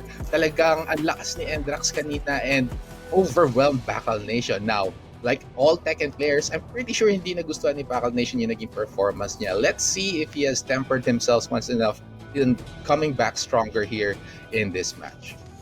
Endrax was at a boiling point, and BakalNation just unfortunately had to be at the receiving end of that. So let's see. The pace was completely different on that second game between Endrax and BakalNation. Now the big difference here is it's BakalNation versus Jik now, meaning these two are gonna have to adjust to each other once again. For Jik though, I'm still not sure what he's gonna pull out. He does have a Dragunov in his arsenal. He does have an Akuma at that. Let's not forget.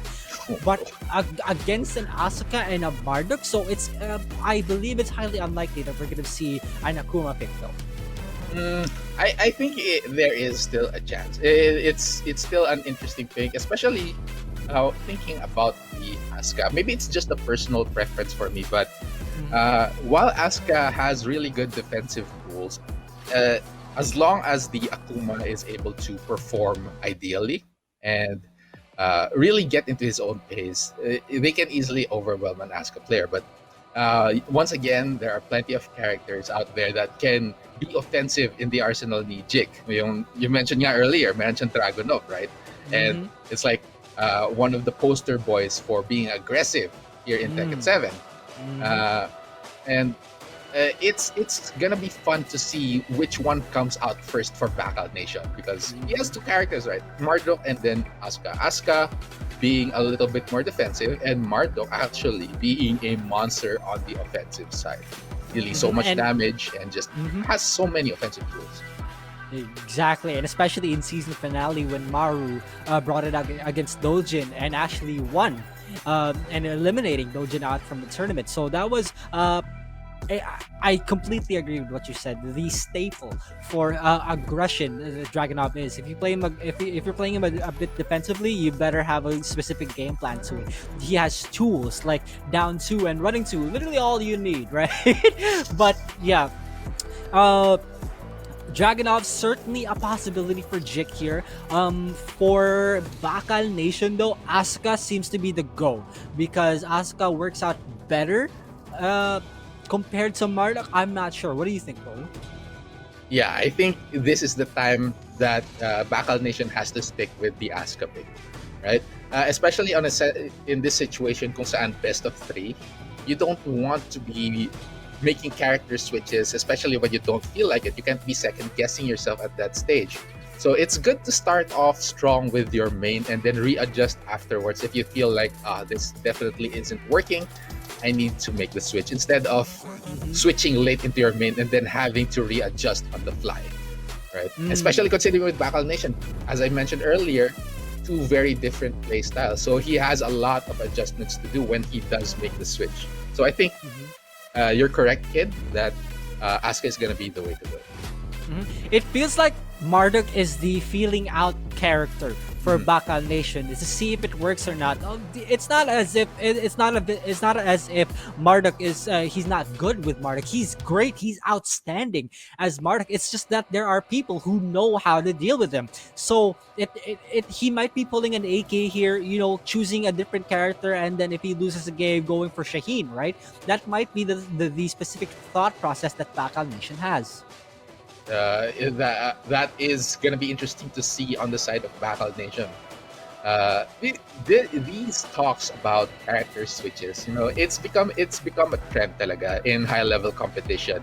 Back in the day, people were very into character loyalty, and especially because of the accessibility. Then at Tekken, you don't really get to play Tekken that much. You take so much time to actually master a character. But right now, at this level of competition, it's really good to have multiple characters in your arsenal just so you can mix and match against yung opponent mo. Kung yung kalaban mo, mahina kapag nire-rush down siya, you can use a rush down character. Kapag masyadong trigger happy yung kalaban mo, you can go for somebody defensive that has a lot of crush and reversals. And would you look at that? A very surprising pick coming in from BakalNation in the form of the man himself, Ganryu. Poru, I know you're about to jump off your seat right there, considering that we're seeing the second Ganryu of the Academy series. Now, what do you have to say about this? I'm just giving you the spotlight. I jumped out of my chair, but my soul already left my body. So I'm super happy to see this, and it's interesting that you brought it out. It's pretty different to use Ganryu compared to Asuka and Marduk, and I'm excited to see what he's gonna be able to do. And immediately already playing like a Ganryu main, so obviously he knows what he's doing with his character. And Jake also trying to retaliate with down to what? The approaching forward 1+2. Jake is crazy, and now has BakalNation up against the wall. The pressure, the headbutt, just to get out of that pressure. That's a very risky headbutt, but it paid off for BakalNation. Both players with almost equal life. There comes the hand slap from BakalNation. That's 14 frames, very fast. Jake with the red in his life here. DF1 comes in. Oh, that's punishable, but King not going for it. Burns the rage drive, but BakalNation gets the forward 2 and the round as well. And I do want to mention, if I remember correctly, FF1+2 from Ganryu is a 14 frame launcher. So Jik can't just recklessly throw things out because it is a long range launcher given the right timing. That's right. It's a beautiful whiff punisher, and it's super fast as well. So there are times that people feel like it's like a vacuum. They just randomly walk right into it, and they're just gonna be shot out there. But Jake is actually doing very well dealing with his Ganryu. Both players with almost equal life. The pokes are coming in from BakalNation, and Jake is backing himself towards the wall. That's some dangerous stuff there. Remind me, Poru, is FF1+2 safe? I think not. I think it's not safe. So, but if you throw it at the right distance, it's pretty tough to punish this.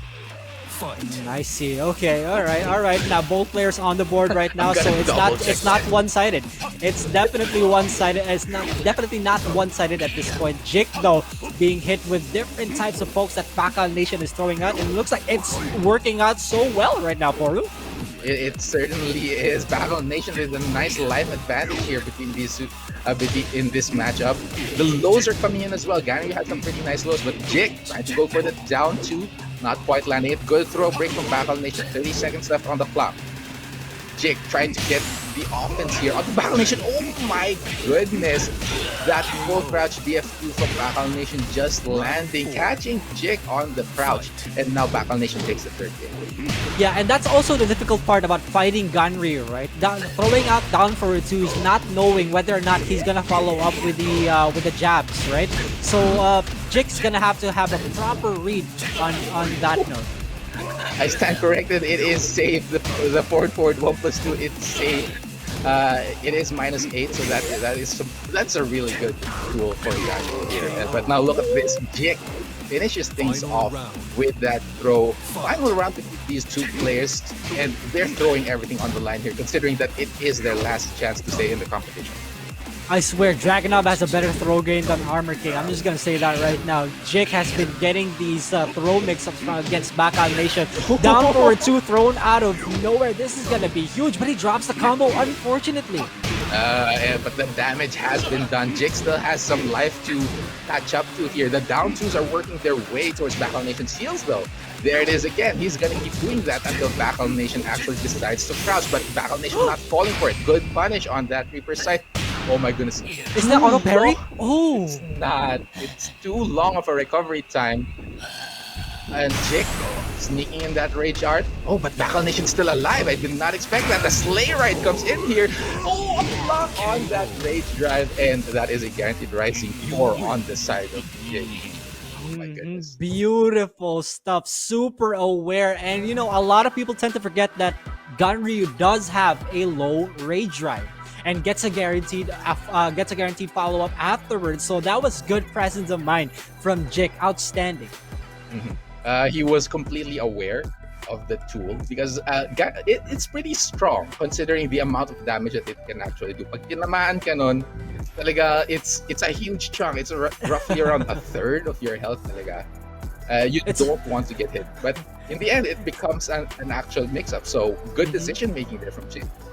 It's almost like a full combo if you get hit by that. So you gotta be super aware of that. And that's his only rage drive, right? He doesn't have like a sort of mid. Yeah, he does not have a mid-rage drive. And good punish as well from Jik because it's one of the few cons of Ganryu's rage drive is that kapag ginawa niya yung rage drive niya, he's forced into the stance that he has, the Tachi Eye stance. And he cannot cancel out of it. He's pretty much open, and his options out of that are very limited. Even if you do the fastest stuff, even the power crush actually gets beaten out kapag the block yung rage drive. So it's pretty heartbreaking to know na ganun yung rage drive ni Ganryu, but the damage is definitely rewarding.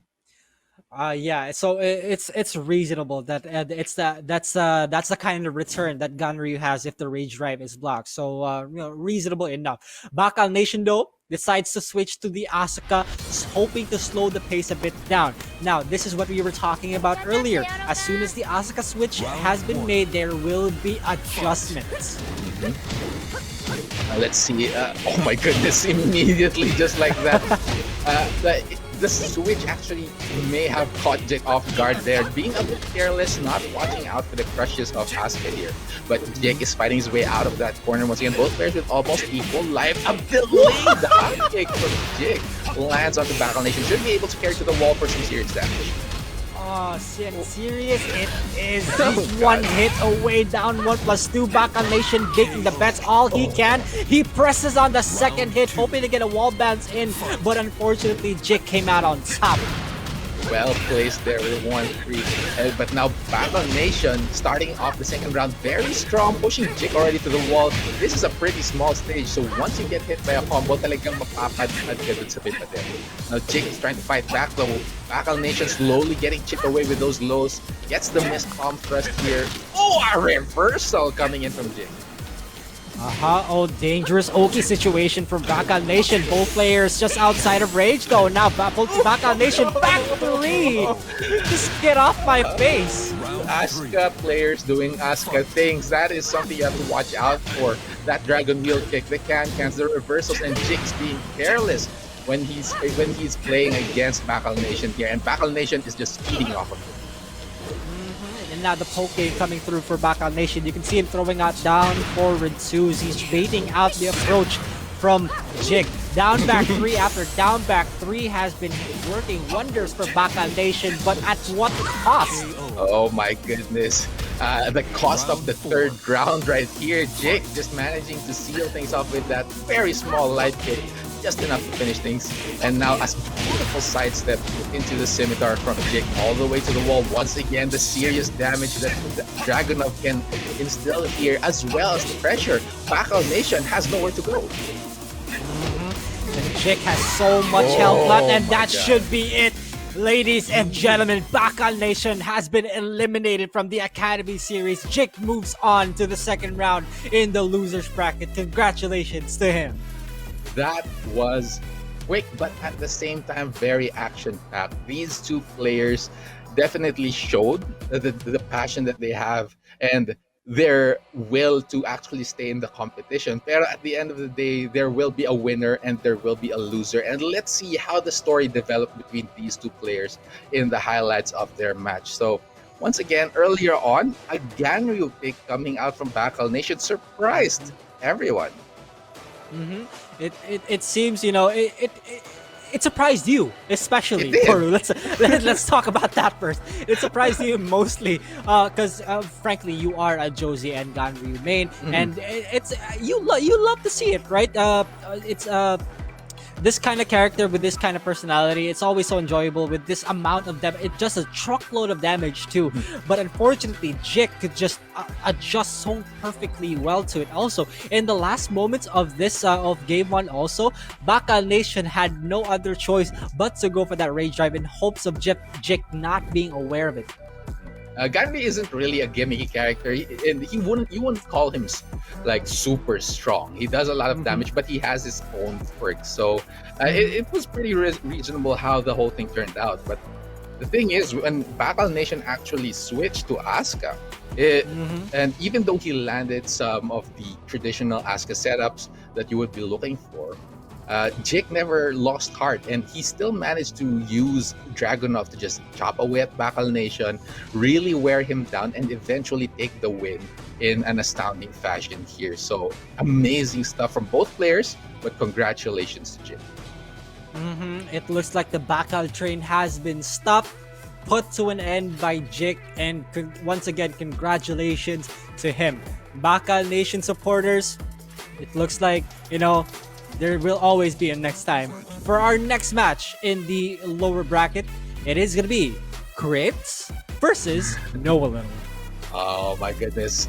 This is an interesting matchup here. Two loyalists, basically. Although Kritz did make the switch earlier, moving to Kunimitsu, but he is more known for the Josie, as we were talking about earlier. He could be bringing it back, especially considering the caliber of his opponent. Ang laban niya next, of course, is si Noelittle. So, but of course, Kritz does have that 67% win rate, and here is Noelittle. Here is Noelittle. He does use Hwarang. Okay, although Hwarang kind of grew some tentacles in the background there, so that's pretty interesting. But yeah, it is not gonna be an easy road to take for Kritz right now, ladies and gentlemen. To anyone who supports him, you better give him your energy because he is gonna need it against a player like Noelittle. Goodness me, Poru. This is going to be a blockbuster of a match. And it's definitely something that plays a little bit more to the core of Tekken. No flashy teleports or fireballs or floaty jumps. These are two humans, actually. They're two human characters. They don't have superpowers, except for maybe surviving a crash sa highway, which is Hwarang's case. But right, but yeah, this is going to be traditional martial arts, Taekwondo versus Eskrima, and we're gonna be able to see Tekken in its purest form between these two players. Very exciting to watch that kind of game. And I remember somebody telling me that Double Jin is an honest character, but that's a different story. That's a different story. Right? It's Josie versus Hwarang. This matchup, Poro, I'm pretty sure that you're familiar with this. Oh yeah, I've gone through that before, and it's okay. It's okay basically. Fighting against Hwarang, you don't really have to be very wary about gimmicks because, as I mentioned, he does not have gimmicks. He just has a lot of different things that you need to worry about, basically. And at the same time, it's not easy for him to apply the different tools that he has because first he has to deal with his stances. Marami siyang stances. Basically, he has to be in right flamingo stance, LFS for some, left flamingo stance for some some cases, right foot stance, left foot stance. So he has to worry about all of it. And Kritz, he has a lot of experience playing in competition, and marami din naman tayong farm player, so he should have the experience for it. And this is also really good because we're in the infinite stage right now. So if Kritz is put under pressure, it won't be too much because he can backdash away, move around. But this time, though, it looks like it's all Noelittle. It certainly is. It still takes a lot of effort to actually put a stop. Oh my goodness, a punch parry coming in from Noelittle. Not exactly something we see a lot with farm players, but it seems that he does like to use it. Huge launch coming in from Noelittle as well. Puts Kritz into rage, not going to be able to finish things off. A lot of time left, but oh my goodness, Noelittle just takes it 2 straight rounds. What is with Filipino Tekken and delayed hop kicks? And why do they work all the time? It just does. I'm not surprised if we're going to be seeing more of it later on, but for now, Kritz does have the momentum, but just frame skyrocket from Noelittle is going to put a huge stop to that. And so brave from Noelittle. In between switch stance, he goes for a down jab just to eliminate some options. So it's such a dangerous risk from Noelittle. Though Kritz does have the life lead, goes for the power crush, but now both players are at rage. What's the mix-up gonna be? Oh my goodness! Oh, the string coming in from Noelittle, and it's 3 straight rounds for him, taking that first match with authority over Kritz. So that is going to be tough on Kritz's end here, considering just how much heat Noelittle is already generating in such a snowy stage. And I love that term, with authority. No round brown. We're probably going to be seeing a stage stage select would be if you really think about it, stage select wouldn't be too good of a decision considering that you are fighting on Awara and you need all the space in the world for that. We did see Kritz choose Kunimitsu, so there's a chance that there might be a Kunimitsu pick here. For what do you think? I think that is a valid assumption, Kid. Especially considering how Noelittle actually lost to Kunimitsu earlier on, right? He was fighting Typhoon, and he was on a huge struggle against Typhoon nung Kunimitsu yung gamit niya. So, Kritz making the switch to Kunimitsu might work, but at the same time, we saw the Kunimitsu earlier, and it's a bit of a struggle. Parang hindi niya masyadong gamay yung character. So, it's going to be a massive risk. It's going to be a massive risk. So I wouldn't be surprised if he actually stuck with the Josie, and there it is. He did stick with it. Yeah, Noelittle really wants that run back. He's turning this into a speed run also, but Kritz not allowing that. He has to make these adjustments, Poru, and my goodness, this is not an easy road to take. Into the jungle outpost 2 we go. So I'm interested to see what the thought process is for picking the stage.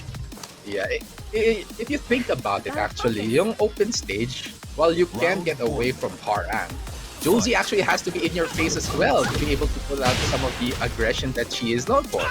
So this stage, this smaller stage, basically enclosed space, works out well for both players. But Kritz already on the receiving end of the damage here from Noelittle and is unable to wake up properly here. Can he make it out here? No, not quite. And the first round goes for Noelittle. That was such a good move. Down forward 1-3 into Flamingo mix-ups. Good punish by Kritz though. Now he's playing a bit slowly this time, not letting Noelittle just push towards him, and when he does, he retaliates. Back 1. My goodness, Noelittle even throwing out that homing, trying to lock down Kritz. Ayaw niya sidestep Kritz out of the way here, and then down forward to Kritz, walks right into it. Gonna reach the break of the wall, gonna break it as well. Noelittle unable to finish, but that quick trip, and Noelittle 1 round away from eliminating Kritz from the competition.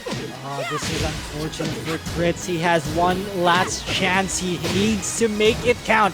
Noelittle is taking lower than half health. We are 10 seconds in. Down forward 2 out of nowhere from Noelittle. He's gonna carry to the other side of the wall and has full damage also. Kritz gets launched and once again receives so much damage. Oh no, immediately just like that, Kritz falls to Noelittle.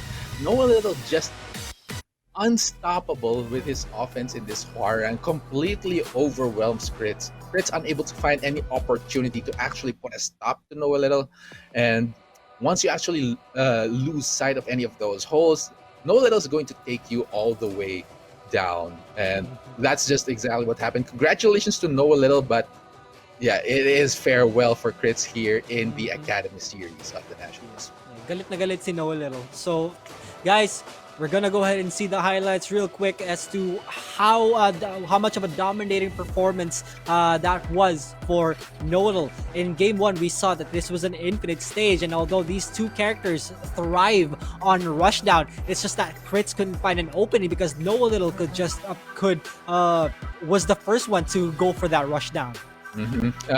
It was a race to set the pace basically between these two players, and unfortunately si Noelittle yung nauna, and Kritz was just unable to put a stop to it. He wasn't able to use the distance, the entire space, to make some distance between them, and at the same time he was unable to make to really start anything. There are some rounds where he starts off really strong, getting Noelittle even below health actually, pero Noelittle is unfazed. He's not terrified of the Josie pick, the Josie matchup, and he just continued on with Huarang like business as usual. It was a tough fight for Kritz, and despite all, he still reached top 8. So everybody in the viewers out there who support Kritz, make sure you give this dude a round of applause because it was a valiant effort for him. Hopefully we get to see him soon in the future. For now, he is eliminated, and Noelittle continues on. Yes, and that's it for now for our lower bracket, and we will be moving on to back into the winners bracket, where of course we're going to be seeing Tomoriru versus Endrax, and then later on CherryBerryRambutan going up against Typhoon. So more interesting matches here. We've seen how well these players performed earlier in the first round, and now they're going to be clashing for a chance to finally get into the draft series here in the Nationals. And here we have Tomoriru, ladies and gents, no other character but King himself. Always so aggressive, always so persistent with his throws and mix-up games, setups, everything possible you can find in a King player, a student of rock and roll at that. Definitely something to watch out for is this guy's King, but of course, let's not count out his opponent, Endrax, who once again has shocked the community by how well he just plays his Brian Fury, going for the taunt jet uppers, just not even relying on the taunt jet uppers. He just goes for it like it's natural for him. He has the luxury to actually go for it, but that's just because of how well he understands and executes this characters. He's defeated some amazing players, and let's see if he can keep his win streak going. And it's definitely safe to assume that one of the highlights of his career is taking down Adrian 2-0 in convincing fashion. We've seen that he fought many different strikers here in the Nationals, but we haven't seen him play against grapplers for me. That's true. This is a completely different matchup, basically. So that's something that he definitely has to consider, considering that this is King that he's up against, a grappler. And Tomoriru, as mentioned before, is a student of rock and roll, one of the most terrifying kings here in Metro Manila. So he knows how to use this character, and he's going to be bringing the fight to Endrax. Very excited to see how it plays out, and I really just want to see more chain throws and different stuff. And as I mentioned earlier, a jet uppercut or a taunt snake edge from Oh yes, absolutely. Now here we are at the Island Pair, the newest stage of Tekken 7. This stage is huge, Poru. Have you tried this stage out? I have actually, and you're right. It is quite massive, and not to mention the actual looks of it. It makes it look a lot more spacious than you expect. Like unlike what's that stage? The Final Fantasy stage. Hammerhead. Yes, Hammerhead. Hammerhead. It looks open, but once you play in it, it's kind of cramped. This one is actually quite spacious. Especially when you get downstairs, right, on the balcony break. This stage is huge that not even Lars could. Yeah. So I like the fact that we are getting more wide stages. Actually, it plays to the strengths of both players who thrive in space and those who thrive with walls here. But let's see who gets to take advantage of this stage here. So far, Endrax with a huge offense. Tomoriru trying to get some offense going on with his end, able to deal some damage, but Endrax with the life advantage so far. It looks like the poke game is in favor of Endrax, but right now though, Tomoriru getting that life lead back with the Shining Wizard. Now, Tomoriru is one hit away from accessing range. Now, it will change the pace of the game. Both players, no, Endrax is awake. He really is.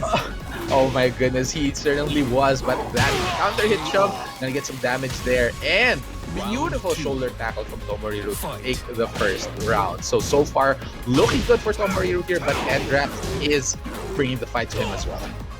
He had life to spare, giant swing, first of the game, and drag wake on this one, but he techs anyway. Alright, attempting while standing one, Tomoriru had to punish for that, but he didn't get the opportunity to do so. More counter hits landing for Tomoriru here, granting him even the balcony break. Ito na yung sinasabi mong part ng stage, maluwag dito. But of course, there is a nearby wall and looks like Endrax is trying to take advantage of it. Oh my goodness! We knew that he had to go for it. Tried, but unfortunately, Tomoriru was able to. Yeah, Tomoriru had the reaction to jab it out. I mean, he had life to spare. Why wouldn't he, right? He certainly did, and it was pretty low chance of success for Endrax. Anyways, we've seen him fail a few times in this match earlier against BakalNation. Now look at this, Tomoriru gets yet another counter hit. Endrax being a little bit careless with his offense. There's the running Jaguar bomb, and now Endrax is in range. Oh my goodness. Oh, very good soccer kick. Oh, that's the mix-up that he was trying to go for. Endrax one hit away. Tomoriru finally shuts down Endrax and gets game one. Endrax put a stop to his momentum. This is what we were pretty much looking for. While we want to see Endrax continue to be as dominating and performing as well as he did, and he still is performing, by the way, we want to see somebody who can actually put a stop to him, and Tomoriru is rising to the occasion. Right? With this game, talagang napigilan niya si Endrax. He's playing phenomenally, getting those counter hits. Noticing that Endrax is pretty aggressive with his character, and he's able to really play against what Endrax was trying to throw in, and it's pretty amazing stuff here coming in from Tomoriru. I wonder how Endrax is going to adjust.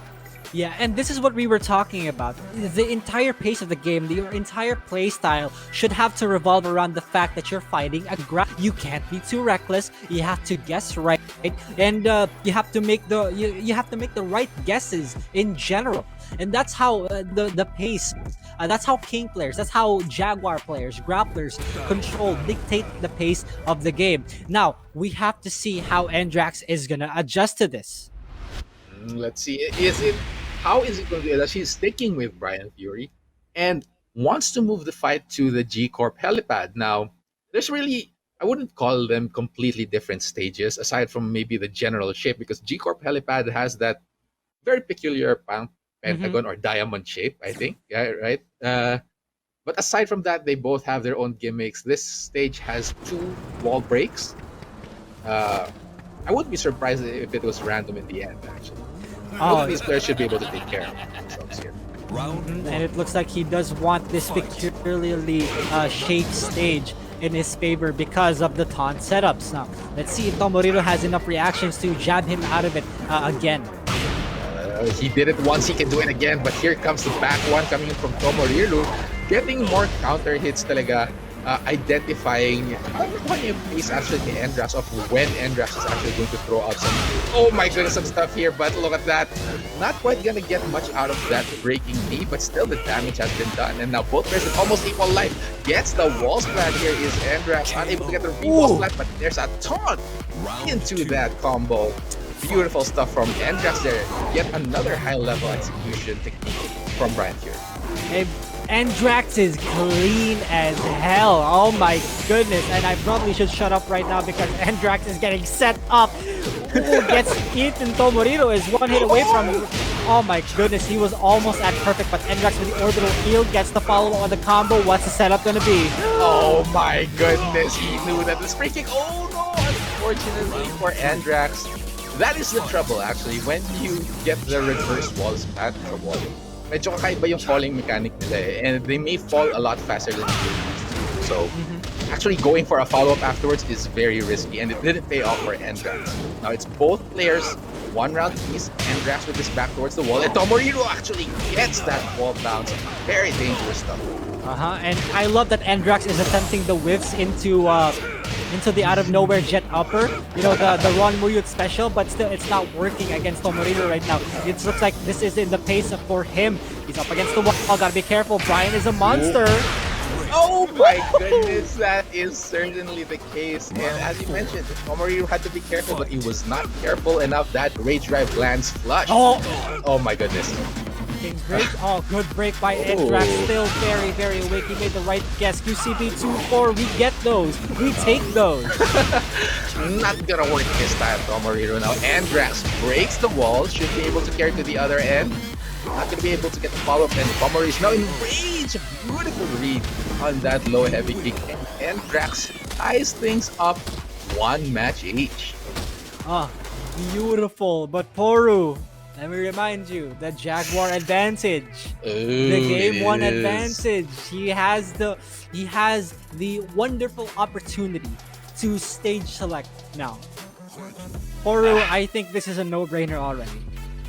I certainly think as well, but that is also what we thought earlier. Actually, when in Tomoriru's first match here in the top 8, we thought that he would be going for the Forgotten Realm stage, taking advantage of the multiple floor breaks that the stage has.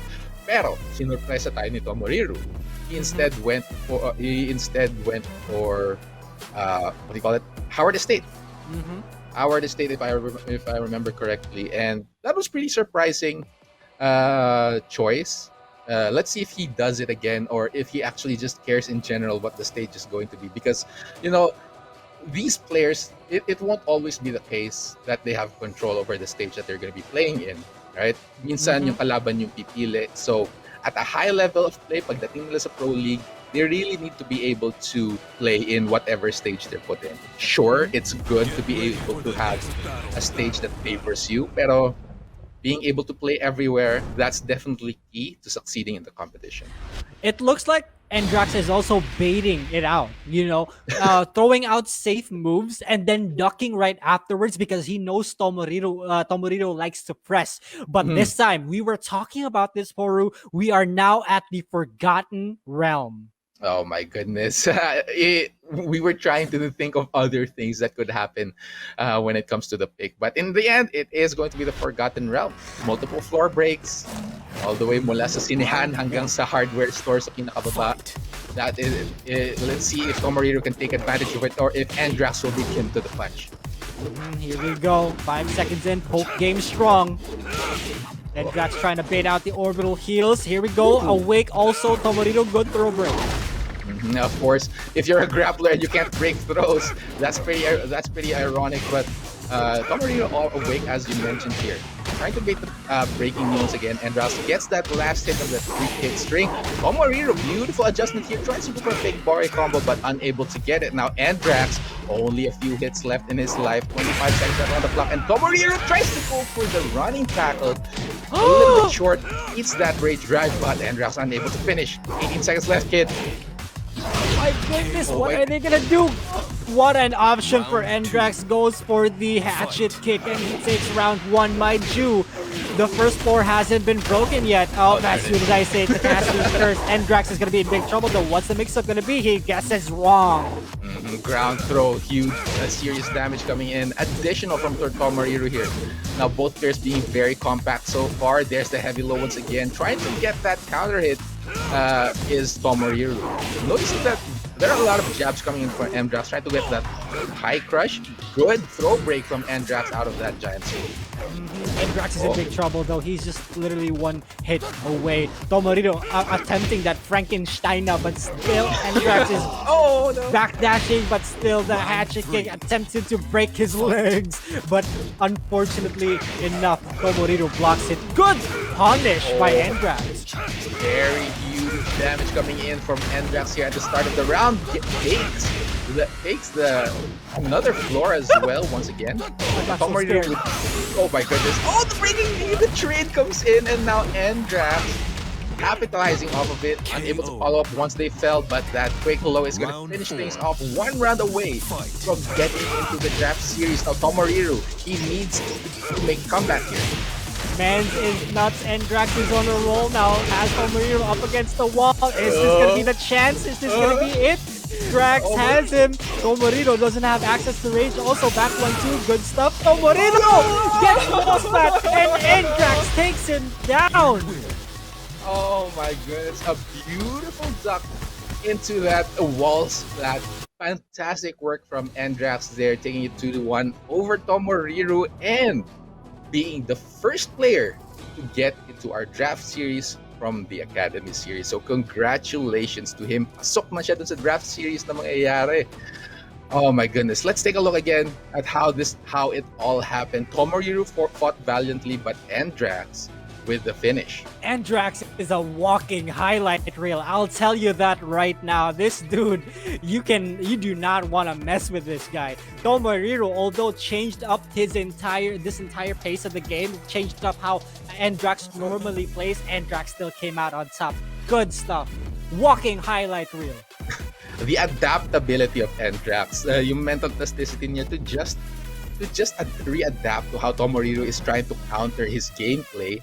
It shows in this matchup. Earlier, we saw that Tomoriru was getting the counter hits. He was getting the right hits onto Endrax. But in the end, Endrax managed to weather the storm and find once again a good groove to play in. And we saw it in the multiple matches that they played, bringing it 1-1 against Tomoriru. And though Tomoriru actually made the switch to a more advantageous stage, which is the Forgotten Realm, he still managed to survive the actual situation.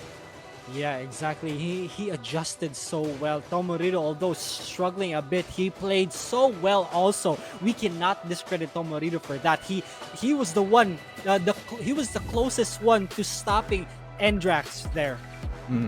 Among the in the entire competition, definitely the only one who came close to actually putting a stop to it. But still, in the end, Endrax continues on earning himself that spot into the draft series, and considering how well he played, talagang deserving siyang makarating dun sa spot na yun. But of course, the matches continues. Endrax will be waiting in the winners finals, and Tomoriru still has another chance in the losers bracket.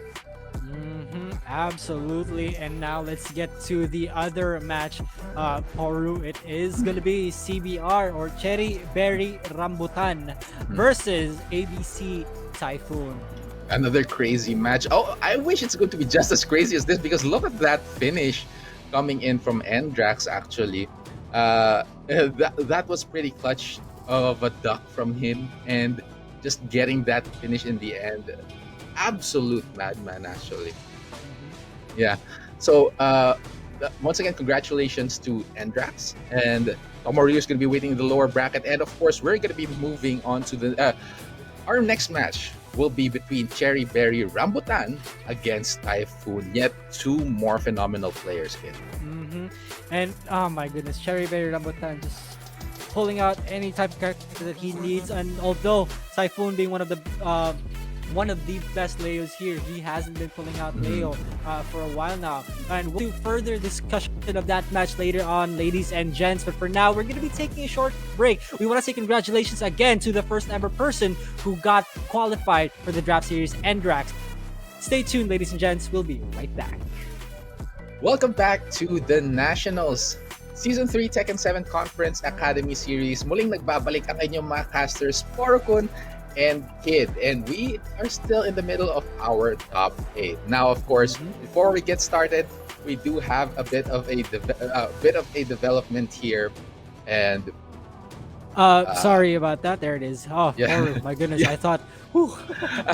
Well, the development is that after further investigation, the tournament marshals have decided to drop CBR CherryBerryRambutan out of the tournament due to persisting connectivity issues. So uh, he won't be able to play his next match against Typhoon and as well as his match in the lower bracket, effectively exiting the competition. Mhm. And meaning Typhoon and Jik will be advancing to their own brackets, and moving on from that. So unfortunate are, but it is what it is, ladies and gents. Meaning Typhoon automatically qualify for the draft series, going to fight against Endrax. As per Jik, he also qualifies for the draft series, as where he will be waiting for his opponents between Tomoriru and Noelittle. So one more match to decide who will be the last person to make it into the draft series, at least para dito sa ating Academy series. Is it going to be our King Specialist Tomoriru, or is it going to be Hwarang Specialist Noelittle? Very interesting match here to fight for that last spot, and just excited to see how it turns out. So here it is again, Tomoriru. He's shown his prowess with his King pick again and again, even bringing the fight to Endrax. And although he did lose, he has this chance to make it into the top 4. And he's going up against the Noelittle. Mhm. And Noelittle, of course, a force to be reckoned with. It's been long overdue that he gets the spotlight that he deserves. Aggressive player nonetheless, and again, we talked about it earlier. The entire pace of the game is dictated by the grappler, because you have to play around how the grappler plays. Mhm, mhm. Uh, uh, this is going to be a fantastic match to decide the last person to join the top 4.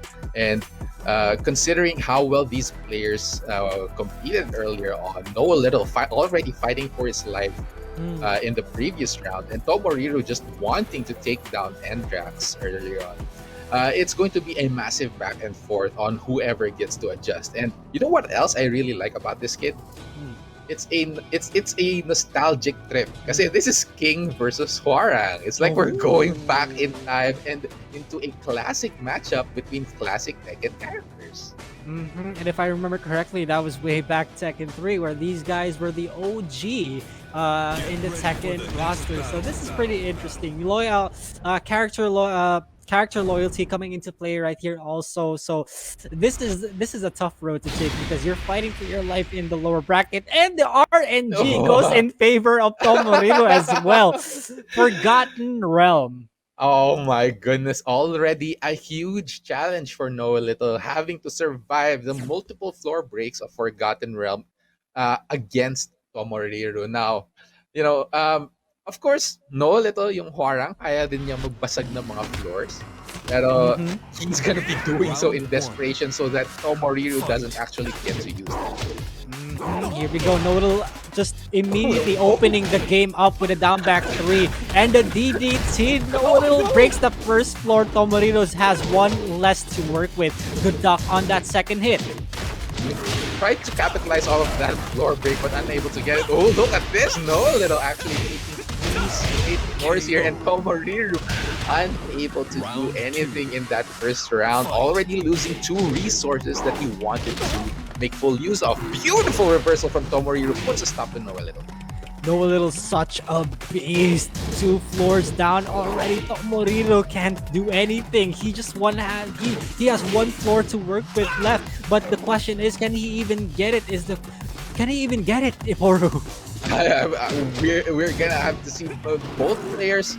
Tomoriru actually being very passive right now, just backing away. He knows that he needs to maintain a certain amount of distance against Noelittle. Ayaw niyang malunod dun sa strings na kayang gawin ni Hwarang. And he's working well with it. He's poking him down. Gets the back one. That should be the second round for Tomoriru. And it is 1 round between these 2 players and still a floor left to break. And for a while now, Tomoriru was fishing for a back one counter hit, and finally he got that as the ender for the combo. So Noelittle this time, you can see that he hasn't been too aggressive compared to all the games that he's had since yesterday. Not much down 3-4s, not much frame traps. Tomoriru with the parries though. Oh my goodness, he knows that Noelittle will be starting some offense at some point, and ready to Tomoriru with that reversal. So something to watch out for. And but what Noelittle wasn't ready for is this giant swing. He's unable to tech it, suffers the full damage, and the round as well. Tomoriru now 2 rounds to 1 against Noelittle. Round and around we go. Despite even if you tech that, there's no way for you to escape. Yeah, Tomoriru finally with the last floor break. What's the setup? Oh my goodness, he gets the wall bounce as well. Noelittle with his back towards the corner. He's gonna try to fight his way back, going for the Warren strings. That cactus got gonna push Tomoriru out. Good punish and a beautiful read on that rage drive. A little bit too early to call though. Noelittle saved by the wall situation here. The strings are coming out. Another cactus shot, but too ambitious. And Tomoriru gets the block and the finish and the first match. What a daring block on the low. He could have gotten the wall splat and got killed because of that. But my goodness, Tomoriru is making these bets and it's working out in his favor. It's the bravery, the courage from this man. There are times talaga in a match where you have to make a massive decision. Are you gonna block mid? Are you gonna block low? That's essentially the mind games that comes in when you're playing Tekken. And dito din pumapasok yung instinct ng players. The instinct that they've honed through many battles against players who use the same characters. Is he going to be using that low? I'm gonna have to take a risk and see if it pays off. Now, some people may see it as a guessing game, pero the higher level of competition, that's where you get the reads. You get to kind of identify the personality of your opponent and make appropriate decisions. And that's also the thing, right? You never really saw much of Tomoriru's throw mix-ups aside from the giant swing and the shining wizard mix-ups, because if you recklessly approach Warang, you will eat a just frame skyrocket, or you will go own domain where he has a chance to hit you with a down 3-4 or any sort of mix up that Warang has in his arsenal that can rush you down. So very good patience coming in from Tomoriru. Let's see if Noelittle has any adjustments made here. Regarding adjustments, is he gonna switch out? There's a very low chance. It really is something na hindi na dapat na pag-uusapan. There's very little chance that any of these players will be switching out. But of course, he does want to take away the stage advantage. Ayaw na niya dun sa Forgotten Realm. But he still wants something small enough that he can chase down Tomoriru. Okay? Warang, as we saw in his earlier match against other opponents, Warang has a bit of trouble actually pursuing his opponents. He will thrive at a certain range, very close up to each other, and just start hammering away at the opponent with his kicks. And that's what he wants. So let's see kung anong stage yung pipiliin niya. Since most probably he's not gonna switch character, he will have the opportunity to pick the stage. Yeah, and I've also seen a couple of people talking about how Noelittle has a secondary character, but he chooses not to go for that because that said character is weak in this game, and that being It's Lars. Steve. No, I'm Steve. sorry, Yes, just kidding. yes. Just kidding. I completely agree. I completely agree. No. So it's Lars. Yeah. All right. Not a lot of Lars players actually still, despite the different things that have changed with him in the past updates. But there are still some loyalists out there. So also those guys who are maintaining their passion for the character. But yeah, there is very little chance that he's actually going to be switching. And Doc Jimmy did point that out yesterday in our cast together, that the Filipino Tekken community, there's always that sort of character loyalty that despite their character getting nerfed to hell, or despite their character being super weak in Tekken 7, they still choose to go for that character. And I believe commendable effort, considering all things considered, that I'm probably not going to be able to win with this character in a tournament. but I'm gonna go for it anyway. And you know, that's Yeah. respectable. That's completely respectable. It certainly is. You know, yung ibang mga players, they choose characters because they're strong, right? Mhm. In a competitive environment, sino ba yung malakas gamitin, gagamitin ko siya. And that's perfectly fine, right? Kasi in the end, this is a competition and what you want is to win. But there are those players who prefer to choose characters that they can personally connect with. Like, they like how they look, they like how they play, and their story. Yung mga ganun klaseng characters talaga. And it's not really a disadvantage if you pick a character who isn't as strong as other characters, because all in all, Tekken 7's balance is pretty okay. Actually, while there are some strong characters, every single character in the roster has the ability to win matches, and it's all the character loyalty, and it really, that's where it really shines, right? There's a possibility to win with every character. And this is indeed the go-to stage of Noelittle, the Howard Estate, not taking away that advantage for Tomoriru in terms of Forgotten Realm. But mind you, this also gives the advantage for in terms of like combo opportunity. King also thrives in combos. Uh, this is a party place basically for any character, kasi talagang sumikat siya nung nagpakita siya multiple wall breaks. It is combo movie potential. There's a lot of combo movie potential here, and let's see who can take advantage of it. But for now, Tomoriru with an early life advantage against Noelittle, but Noelittle is positioned very well enough to break that wall, so let's see if he can make it happen. Oh. They're both so low though. Tomoriru does not have access to rage just yet, running 3 into the guaranteed FF3. Noelittle starting really strong now. In the first round, coming into Noelittle here, Tomoriru, however, starts off strong with the second round, carrying to the wall once again, tries to go for the running, not gonna get it, but instead get that counter hit. Noelittle being a bit antsy with his offense. And I admire the fact that Tomoriru is constantly attempting the FF1 screw. That's so hard to do because it has such a tight timing. But Noelittle catches Tomoriru back turn. Gotta make the right guess here. Don't get up wrong. Some interesting exchanges there. And sometimes characters clip and you just have to deal with it. But now Noelittle has to deal with this chain throw. This might be trouble, and it is. Oh my goodness. Huge damage coming into Tomoriru, evens out the score round here, and what a round for Tomoriru.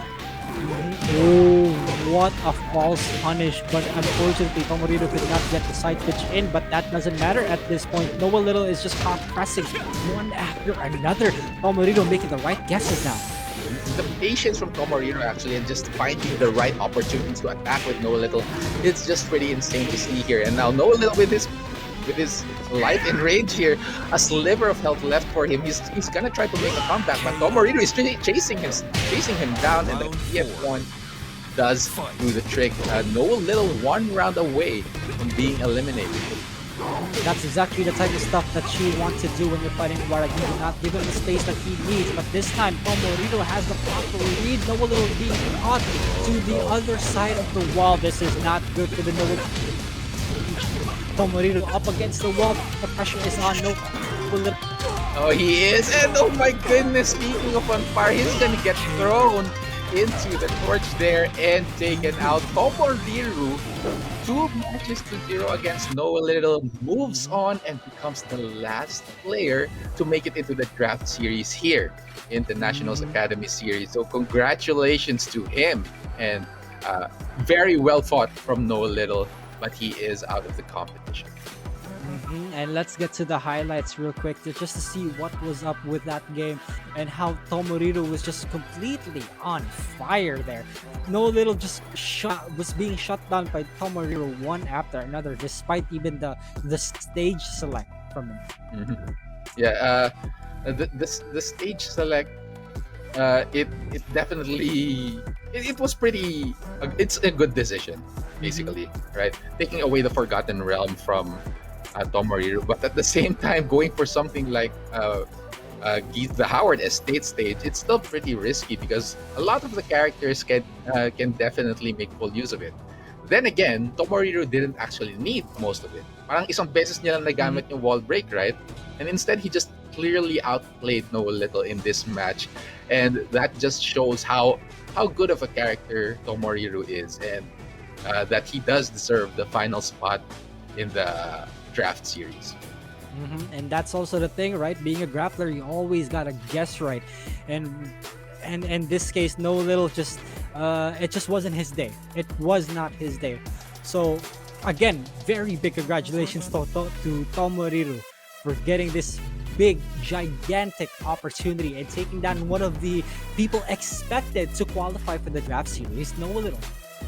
Parang lahat tayo, no? Pinili natin si Noelittle as one of our top 4 choices, but he is out of the competition. And here it is once again, our playoffs bracket. We have finally completed the top 4. Yung 4 na makakapasok sa draft series. We have Endrax and Typhoon waiting in the winners finals. And then in the losers finals, in the losers semifinals, we have Jake and Tomoriru. So yeah, they will be joining our other 4 players who qualified from the Challenger Series in the draft. And with that being said, we have decided our top 4, ladies and gents. Once again, a lot of good matches that we've seen today. Poruku, and we've had some pleasant matches also. We saw the Ganryu, we saw many different picks also, and some unfortunate news. But anyways, guys, we are gonna be taking a short break. But when we come back, more Tekken 7 from the National Season 3 Conference coming your way. See you guys soon. Welcome back, ladies and gentlemen, to the Academy Series of the National Season 3 Tekken Conference. I'm Ernest Rafiki Bizot, and here with me is Poch Spice, and we've already gotten our 4 people na makapasok sa draft series para sa Liga ng mga Kampiyon dito sa National Season 3. And Poch, how do you feel about the challengers we have right now? You know, it's this path to pro, like you talked about, it wasn't an easy journey. There were some upsets here and there. There was a lot of clutch moments, but right now we have the top 4, the cream of the crop here. And you know what they say, the cream always rises to the top with our top 4. And this is our bracket we have right now. Over here, the qualified for drafts, we have Endrax, Typhoon, Jik, and Tomoriru. Definitely, this was a hard-fought battle for all 4 of these players, and they really fought tooth and nail for this. And right now, they get to reap the benefits of what they worked for here qualifying for the draft series. But the fact of the matter is, we're excited for the matches. And Endrax versus Typhoon, Jik versus Tomoriru, it's going to be barn burners. Yep, this is the time where the franchise players are going to take down notes, because these are the players that are going to be qualifying for the draft series. So moving on to our first match between Endrax and Typhoon. Ladies and gentlemen, if you have not bought stock yet in Endrax, it's time to do so, ladies and gentlemen. Look at the names he's been taken out over here. 73% win rate, and he's rocking that Brian Fury. Oh, definitely. Look, the fact of the matter is, Endrax has been clean throughout this entire tournament, and he's never missed a beat. And now his opponent right here is Typhoon, who, by the way, has also never missed a beat. And a lot of people have told me, kamukha ko siya, pero guys, please, no, please don't do this. Yo, Rafiki, you gotta show me your hands, man. You're not the one playing and casting your game. But no, we got this. But shout out he to also had Drew, a but really, really good run yesterday, and today he's been pretty convincing, defeating everyone he ran into. And we only saw the Kuni today. We saw him play Leo yesterday, and we're probably going to see more, since to quote Kid, he has a lot of crazy things up his sleeve. He does. One of them is a Yoshimitsu. That cyber ninja he has really did a lot of work when he faced the problematic Leroy of Juker. So I'm really interested to see how he's going to be facing Endrax. He's Endrax, again, character loyalist, a Brian Fury. Lots of love in the chat for him. Typhoon, he's known in the community. He's been in, he's taken out a lot of notable names, and now this is his shot for him to solidify himself as one of the best here in the Academy series. And honestly, even though they're already accepted into the draft here in the Academy series, that's not the end of the journey. They're definitely going to have to look good. They want to look good. They want to get glory. And having a win on your belt, saying that, oh, I won the entire Academy series tournament, is obviously something you want to brag about, something that's attractive to a lot of these teams. And you got to take notes. Everyone here has to take notes. These are the people that you're probably going to face later on. Yeah, having this Academy Series win under your belt, putting that in your CV if you're applying for, these awesome franchises, putting that, you're definitely going to be included in the conversation of being drafted into those notable teams. Who knows? They might be invited to group chats. Just download the app right now for them to be able to join in that conversation. So I'm quite excited to see this matchup. Brian Fury versus who do you think Typhoon's going to be using? Probably Aleo, probably Yoshimitsu, probably the Kunimitsu. The Kunimitsu was really good at throwing Noelittle off. There was and a lot of patient play coming in. Aside from the craziness, there was a lot of spacing, a lot of backdashing, making sure that the Hwarang doesn't get to party. But Brian is completely different beast altogether. We might actually see a all-out brawl with something like Aleo. Right. With this Kunimitsu, we've seen Kunimitsu in the top 8 last week in the Challenger. We're seeing Kuni again. All right. And one thing I want to highlight what Kid said and what our fellow colleague caster said. Endrax is so clean in using Brian, and he's still trying to set up those taunt jet uppers. He's landed, he's had moments of brilliance, and he can actually solidify himself as a player to look out for, because I know some of these pro players, they've definitely got interested in looking into Endrax even more. And this is the spotlight that he wants to fight over, especially against like an established name like Typhoon. So they're really gonna have to go all out. And want to talk about like a close-up brawl? Everyone's just going all out here as Endrax is being put to the wall immediately by Typhoon and trying to set up Oki afterwards. Okay, Typhoon scoring first blood and getting that real estate advantage, but Endrax not deterred, practicing that spacing, making sure that Typhoon doesn't get too crazy with those kunai knives throws. And look at that, Endrax trying to go for that wall splat. And still, no one going for anything big. I spoke too soon. The Requiem wall bounce, and look at that damage coming in here from Brian.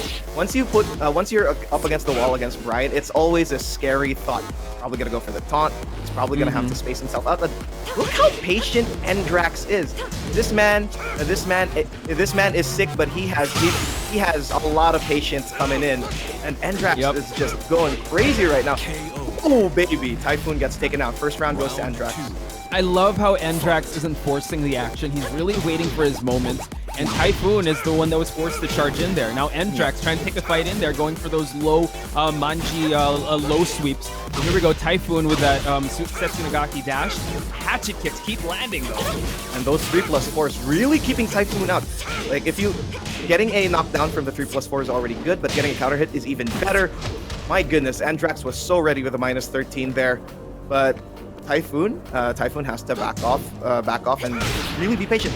But Endrax does have a life lead, but there it is, the random launch from Typhoon, putting Endrax by the wall. This is a wall break, and this might even kill.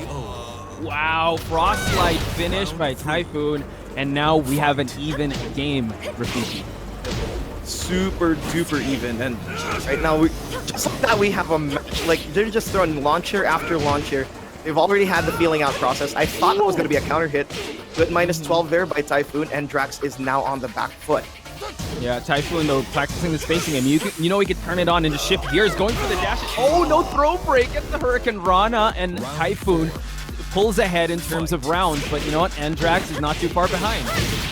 Endrax is probably going to go for an orbital there, like by the looks of it, the fact that he got floated. And now, oh my goodness, this might spell doom for Typhoon, considering the fact there's a side switch.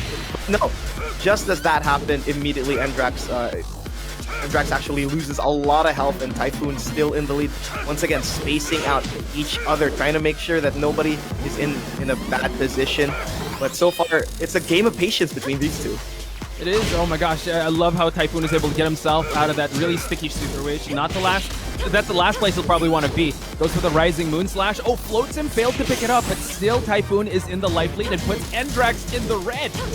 Oh my goodness, Rage on Brian is dangerous. The Rage Drive gets committed this early. Now Typhoon does have the life lead, so he's not pushing anything too crazy, and he gets the game here. 1-0 to Typhoon. Wow, you just love the ebbs and flows of that match. Just how they were not really committing to anything too big. If it got too crazy, they played the spacing game. They don't want to commit too much, but it just shows that, you know what, there are levels to this game, and we're seeing a lot of shades out of Endrax, and I love how he's at the first part he wasn't forcing the action, but I think this is where Typhoon's experience comes into play. Yep, experience. The experience that Typhoon has is definitely nothing to nothing to, how do I describe it? Nothing to scoff at.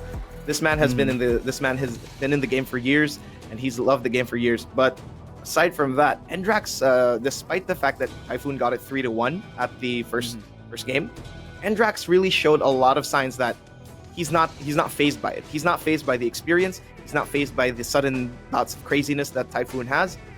He's keeping to his game plan. It's just Typhoon just gets these really good reads against Endrax, and it shows. Like you said, you know what? Endrax facing Typhoon is a big test, and a lot of these players that are watching him right now are these franchise players are making sure that how is he going to succumb to? How is he going to thrive? Is he going to thrive under this pressure, or will he buckle? Because Typhoon is, as his name says, you know, you really have to weather out that early stormer, that calculated offense with his Kunimitsu. And let's see what he's going to do here in Game 2, considering everything. Is he going to stick to the Brian? Are we going to see a stage select?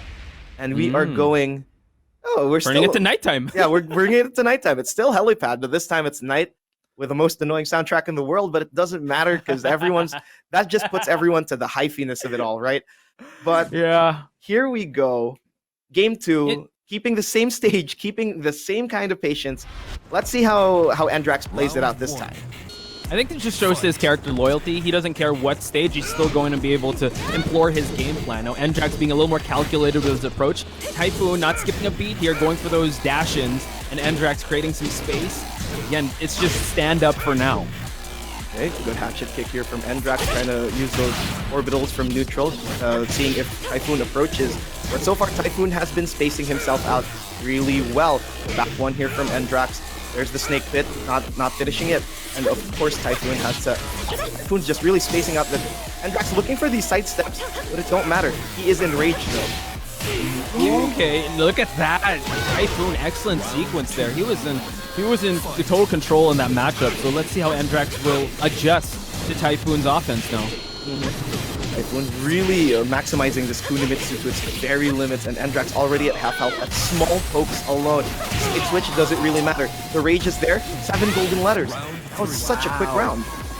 Quick and yeah, just like the ninja character he is, just silent, being able to just get that win there. But Endrax not skipping a beat here, able to break that wall in the early seconds. Oh, no break in the Hurricane Rana yet. This is gonna be big. Oh, Chains of Misery does get broken though, and now Endrax really has to weather this one. He needs to win 6 rounds in order to make sure this goes out. This goes in his favor. But just as I say that, Typhoon just gets the right reads, the right time, and immediately spots him to the wall and gets it 2-0 in a convincing fashion. Wow, Typhoon heading to grand finals just like that. Excellent stuff.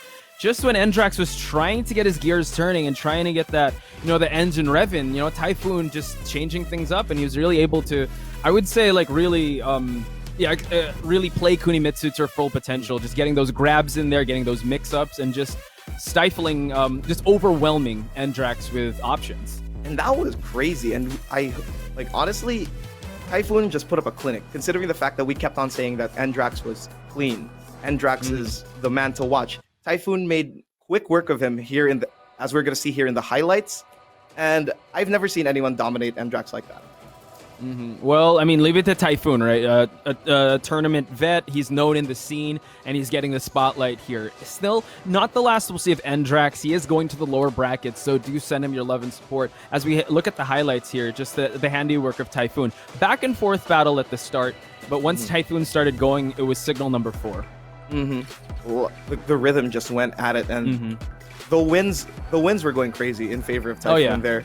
Like, took the wind out of Endrax's sails at just flat out. But honestly, Endrax had such a beautiful effort in Game 1, and in Game 2, you can still see some flashes of this patience, this cleanliness he has. But Typhoon really chipped away at him so quickly. And if you think about the people watching this, they have to take note that Typhoon has a formidable Kuni, and I was able to talk to him before TOC, and he said he was thinking of bringing out Kunimitsu. Unfortunately, we wasn't able to see him on stream, but it seems like his hard work is paying off with this character. And this is what's scary about Typhoon. You know that the Kuni's not even the only character he has. Like, he has so many picks up his sleeve, and whoever's gonna face him in grand finals better have a lot of Batman notes in the vein of, say, Don Argus's style of notes. Yeah, they got to put in the work because it'll definitely show when you're up against like a very dangerous opponent like Typhoon, and Typhoon just giving a little more extra footnotes for people to face. If they're gonna face him, it's gonna be a problem. So here are the brackets, ladies and gentlemen. Typhoon punching his way over to the grand finals. Endrax over there at the losers bracket, waiting for the winner between Jik and Tomoriru. And Jik and Tomoriru is gonna be real fun, flat out. Jik has had a great run so far here in Academy. Yesterday and today has been, how do I describe it? Day 1 and day 2 have been ways for him to prove himself. In the face of adversity, he'd always make a comeback. In the face of dominance, he will dominate. And he's shown flashes of both, basically. Yeah, especially with his character diversity. But going over to Tomoriru, you know what? He has been a human highlight reel here with his king. Shoutouts to Rock and Roll, his mentor here, and he's been showing this. He is one of the new bloods, if you would say, in Tekken. He jumped into this scene.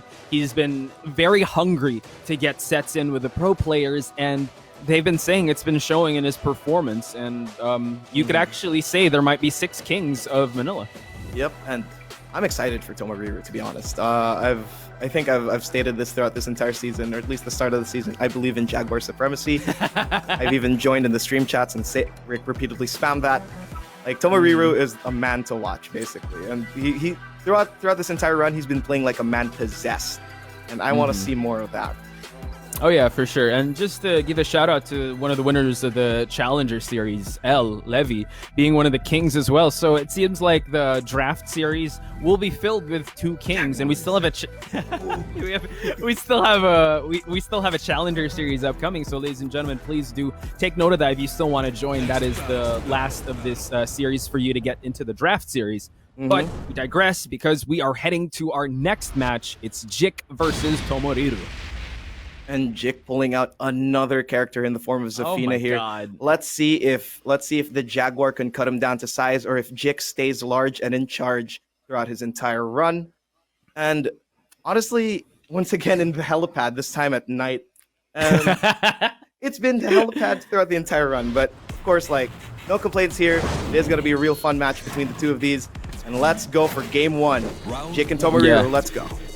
Yeah, they paid the rent to fight here, so they have to maximize it. And now Jik going for the early offense. They're collecting some plus frames. The Tomoriru fighting back. They exchange, but Jik knows when to duck. Oh, unfortunate sequence there. Jik still picks up the pieces, though. Yep, beautiful ducks there from Jik. Like, he knows when to duck at the right time. Like, knowing the flashes of brilliance, basically.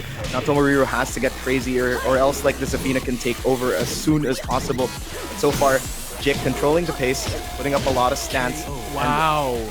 Oh my goodness, Tomoriru just gets poked to death there.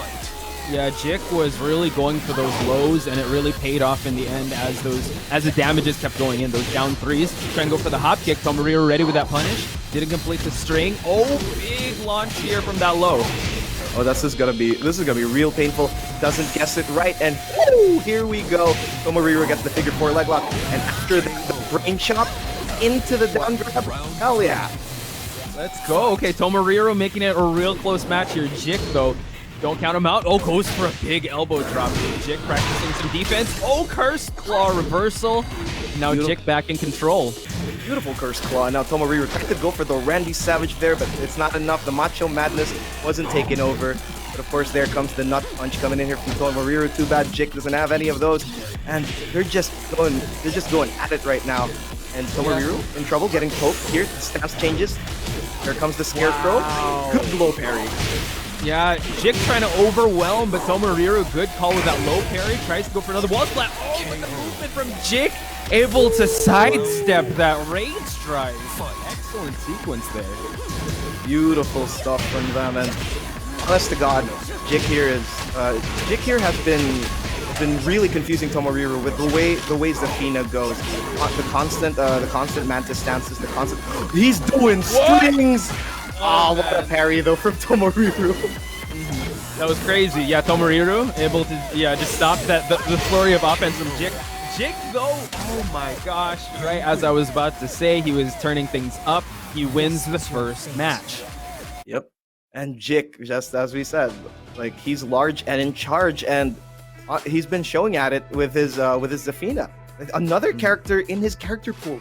We don't even know like all of his characters yet at this point, if that's the case. We saw him pull out the Dragunov, we saw him pull out the Devil Jin, and now he's pulling out the Zafina. What more surprises do we have? But in order to see that, we gotta see how Tomoriru deals with him first. Yeah, that's true. And him bringing out this far into the competition is a statement that he wants to show everyone that's watching that I got these characters under my belt.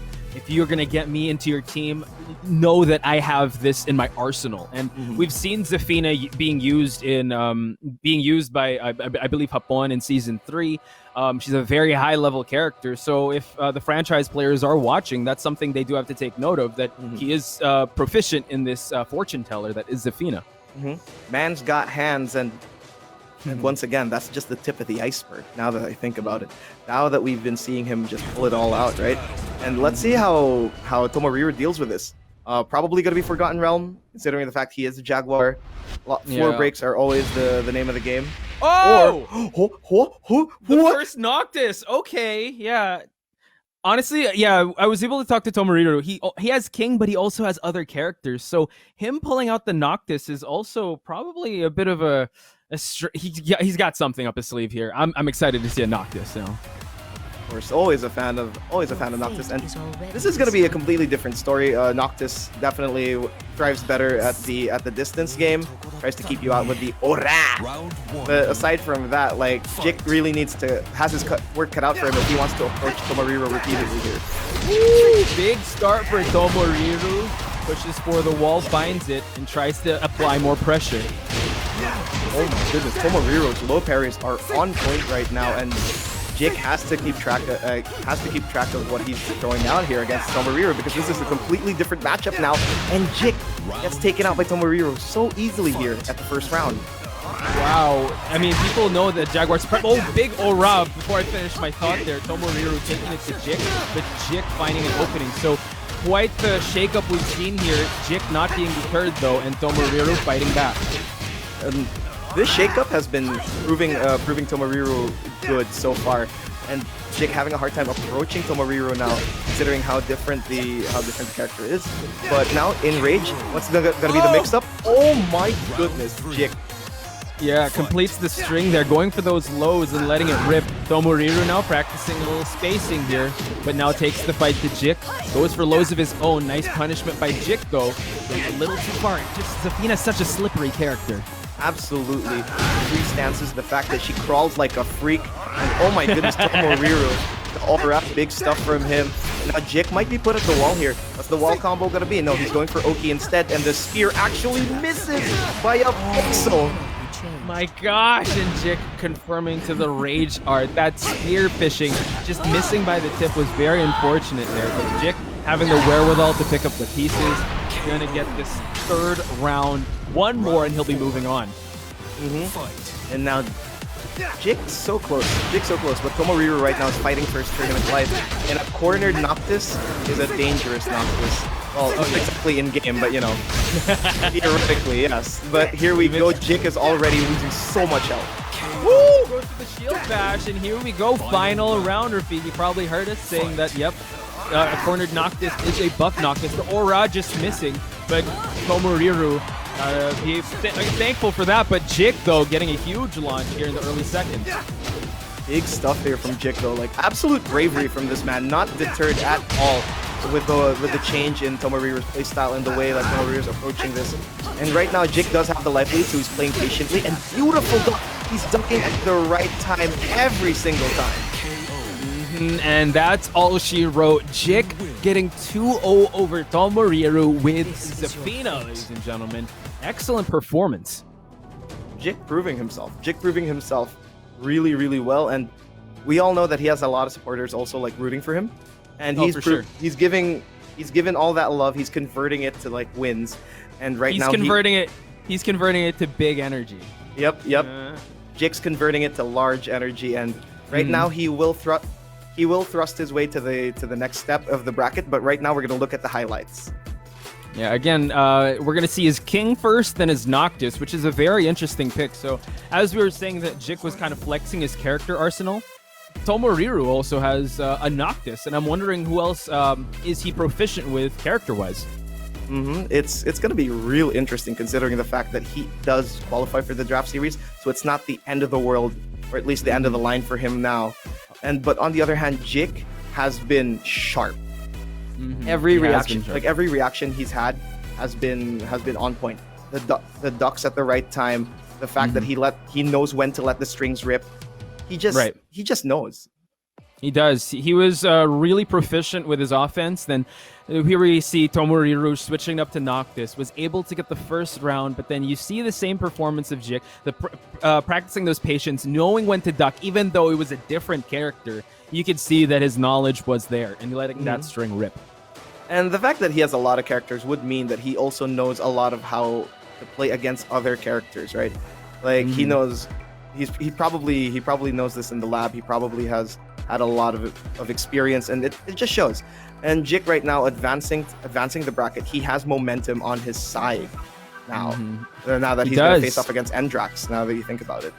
Oh, that's going to be a fun match, yeah. So I wonder who Jik will bring into the fray as he faces Endrax. Again, Tomoriru, you'll see him again in the draft series. He did qualify, ladies and gentlemen, so do show him your love and support.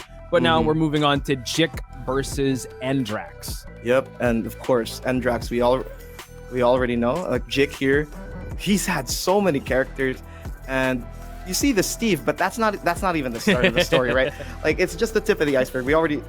We've mentioned it so many times. This man's just a massive character specialist. We might, but right now Jik is gonna have to fight the Snake Edge in the form of Endrax, and honestly, let's see what he has. Yeah, Endrax again, just showing everyone that he's a Brian Fury loyalist through and through, showing us his proficiency with this character and how dominant he can be. And now I think this is a big test for him while Typhoon waits in the wings for his next opponent. This could be a good warm-up for either of these players before they head into grand finals. Yep, definitely. And honestly, like they have so much time in the world. This little, like Typhoon can have all the time in the world to like watch this, but at the same time, these two guys already have so many plans in their heads. They're already looking forward. They're looking at each other, and then they have Typhoon at the back of their head already. And this would be an all-out war. This is an all-out war because they're fighting for their lives basically, and trying to look, making sure that you look good, making sure you get the glory of this Academy series is so much here in the Nationals, especially in this new format. True. It's not just you have to win. You have to win in dominant fashion. As a great man once said, you got to style and profile just so that you get the attention of the franchise players, just so you'll get dominated, just so that you'll get nominated or you'll get the nod from them to join them as they head into the Pro League. So, as you said, young Rafiki, this is their chance, this is their spotlight, and they can't throw away their shot. Yep, and I'm just excited to see how they're going to deal with it. Jik probably has more characters coming up his sleeve, but of course, it's Jik the Snake versus Endrax the Snake Edge here. And that was honestly, good. Oh, okay. Oh boy, we see the Steve. All right. Steve Fox, or as some people say, the Teve, because he's not S tier anymore. But we are seeing Steve Fox, and he was the first Steve we saw on stream after we discussed the notable changes. As Coffee Prince said, that he is still a viable character. The loyalists are coming out, and Jik is one. Well, Jik is one of them, but he does have other characters in the sleeve. He is bringing out the Steve Fox. The Steve in the sleeve of Jik the Snake versus Endrax here. And right now, like even if Steve is nerfed, he still has a lot of pressure tools. Sure, you can sidestep his DF2, unlike before, but that doesn't mean that he's not that doesn't mean that he can't be unbearable. And you're seeing it right now, but Endrax is just being patient. Lots of hatchet kicks too. Yeah, he really doesn't want to force the action, but once he gets his turn, oh wow, excellent spacing there, forcing Jik to go for that Sonic drive, and now Endrax scoring the first round. Endrax right now, looking like a really good doctor because he has so many patients. But so far, Jik right now, just enforcing his will here, going forward and making sure that Endrax is gonna stay at the wall and grab his fist. Wow, back and forth they go. Jik, dominant round with a capital D. Endrax, that has got to get his attention. He cannot fall asleep under the wheel against Jik. Oh my goodness! And now Endrax once again has to space himself out properly because Steve is still such a smothering character, and it shows. Wow! Wake up jet upper. What a great man Endrax is. The wall gets broken here. Oh, working on a combo video here, but no, Endrax goes for the down forward ones, and now Jik is burning red, spends the drive, and now it's all Endrax in terms of life. Jik is going to be down by a round here. Endrax, one more, and he'll be in the lead. Endrax right now. Oh, wow, he let it rip, like no hold whatsoever. Jik tried to interrupt and just eats the screw right there, but then Endrax has to, Endrax does have the life lead, so he's keeping it patient. Good punish from him. Now Jik is moving forward. He has the positional advantage. Jik in trouble though, because the rage is available. Is Jik again? Oh, finds success getting the sonic drive and gets the wall. That was actually beautiful, but Endrax didn't let that DF1 through. And just as I say it though, he steals the advantage Jik had and takes the round. Wow, Endrax. Great call there, going for that rage art. My gosh, he knew that he was that Jik was smelling blood and he was gonna go on the offense. Great wherewithal by Endrax. I mean, in all honesty, in situations like those, it happens. It's one of those you really have to guess right because everyone is literally at tiddlywinks of HP, and that's just not like it just gets hot. It just gets hot, and that rage art was so well done. But I actually want to point out the rage drive, simply because like it got cut off by that sudden rage art. Yes, the DF1 is -14 on Brian, but you can let it rip, and then you can't interrupt it. But Jik just really betted it on his rage drive. But in the end, like you bet your rage drive, I'll call your bluff. I'll call your bluff, and like I'll hit it with a rage art here. That's true. So Jik again. I don't know if he's gonna go back to the drawing board because he had moments with his Steve Fox, but since he has just a lot of characters under his belt, will he still stick it out with Steve, or will he try going for, let's say, a Devil Jin, a Dragunov?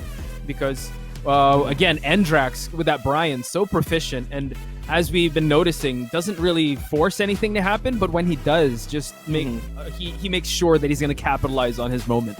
And that's been the name of the game, right? Like everyone's been talking about it on social media.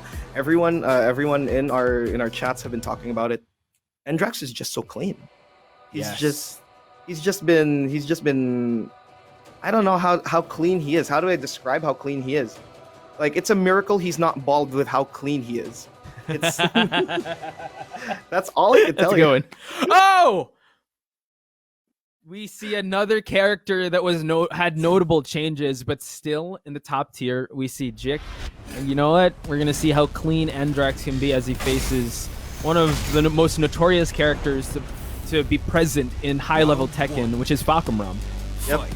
Jik here trying to maintain his largeness with this Falcomram, but of course the nerfs were significant, but it's not enough to press you. But there, immediately, Endrax just jumps at the right time, sidesteps at the right time, and gets that orbital.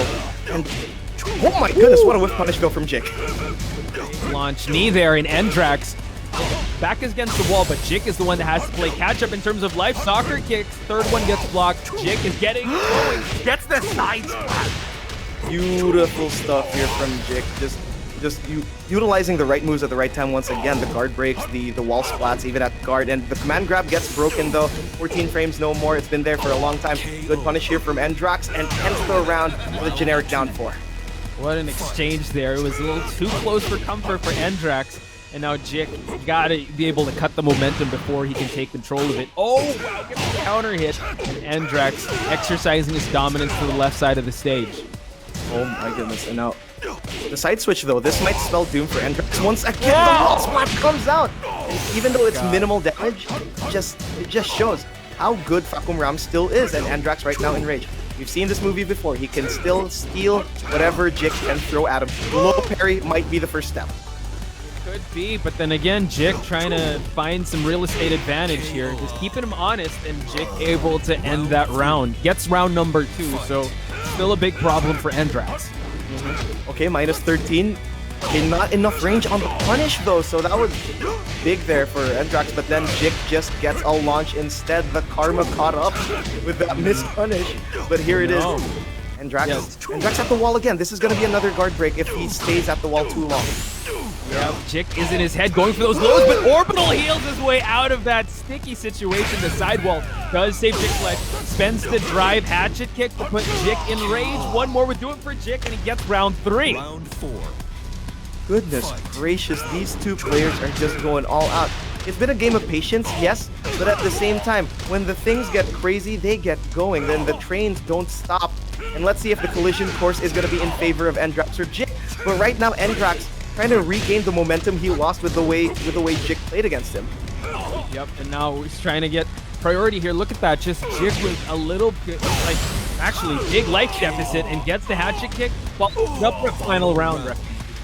Final round between the two of them, and Jik, like Jik and Endrax. Right now, this is Jik's tournament life on the line. Endrax still has one more game left in the tank, but I don't think he wants to give any of that to Jik, considering the fact that the momentum might skew in his favor.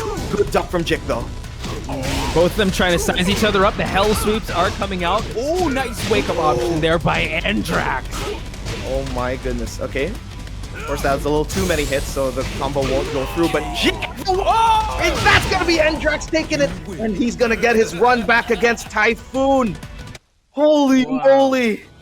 That sequence was insane. I can't wait to see the highlights there, but man, you saw how they were measuring each other. You saw how they were sizing each other up, but it's Jik, again, like congrats to him for taking it to Endrax, but let's check out the highlights because, again, Jik, just the amalgamation of characters is quite impressive on its own, but we're highlighting this proficient Brian Fury by Endrax. Incredibly proficient, and once again, it has been the patience game for Endrax. Look at that beautiful whiff punish he had in this part of the highlights. Look at how, but Jik was so close. He was always at Endrax's tail. But in the end, Endrax kept calm and kept pushing his way. Yeah, and something that you highlighted here was the the rage drive that Jik was looking for, like that kept going for it again and again. At the final sequence, he landed it, but Endrax responded with that rage art. So, this is the sequence actually.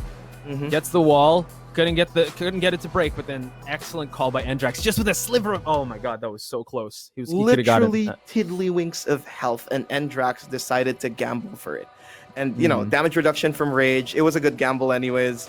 So in the end, Endrax had a lot to gain from that. And the way he dealt with the Facom Ram, like he understood. Oh, if I stay at the wall too much. Of course, Facom Ram's gonna have his way because of all the guard breaks, but it didn't matter. Endrax was always moving. He was always being patient. Yeah, he didn't want. That was the last place he wanted to be, and you saw how he just orbitaled his way out of that wall situation. You know what? But still, you got to give props to Jik for showing up and showing his character roster that he masters here. And I'm sure a lot of the franchise players are taking note of that and knows that, you know what? Maybe if our team needs a Facom Ram, we could call on Jik. Yep, definitely. And right now, everyone in the top 4 has proven their stock. They've been they're really showing how well they are in terms of the stock right here. But look at the brackets right now. We're gonna see the possible run back. No, not possible. The inevitable run back. Yes. Between Typhoon and Endrax, and let's see how that's gonna go right here, right now.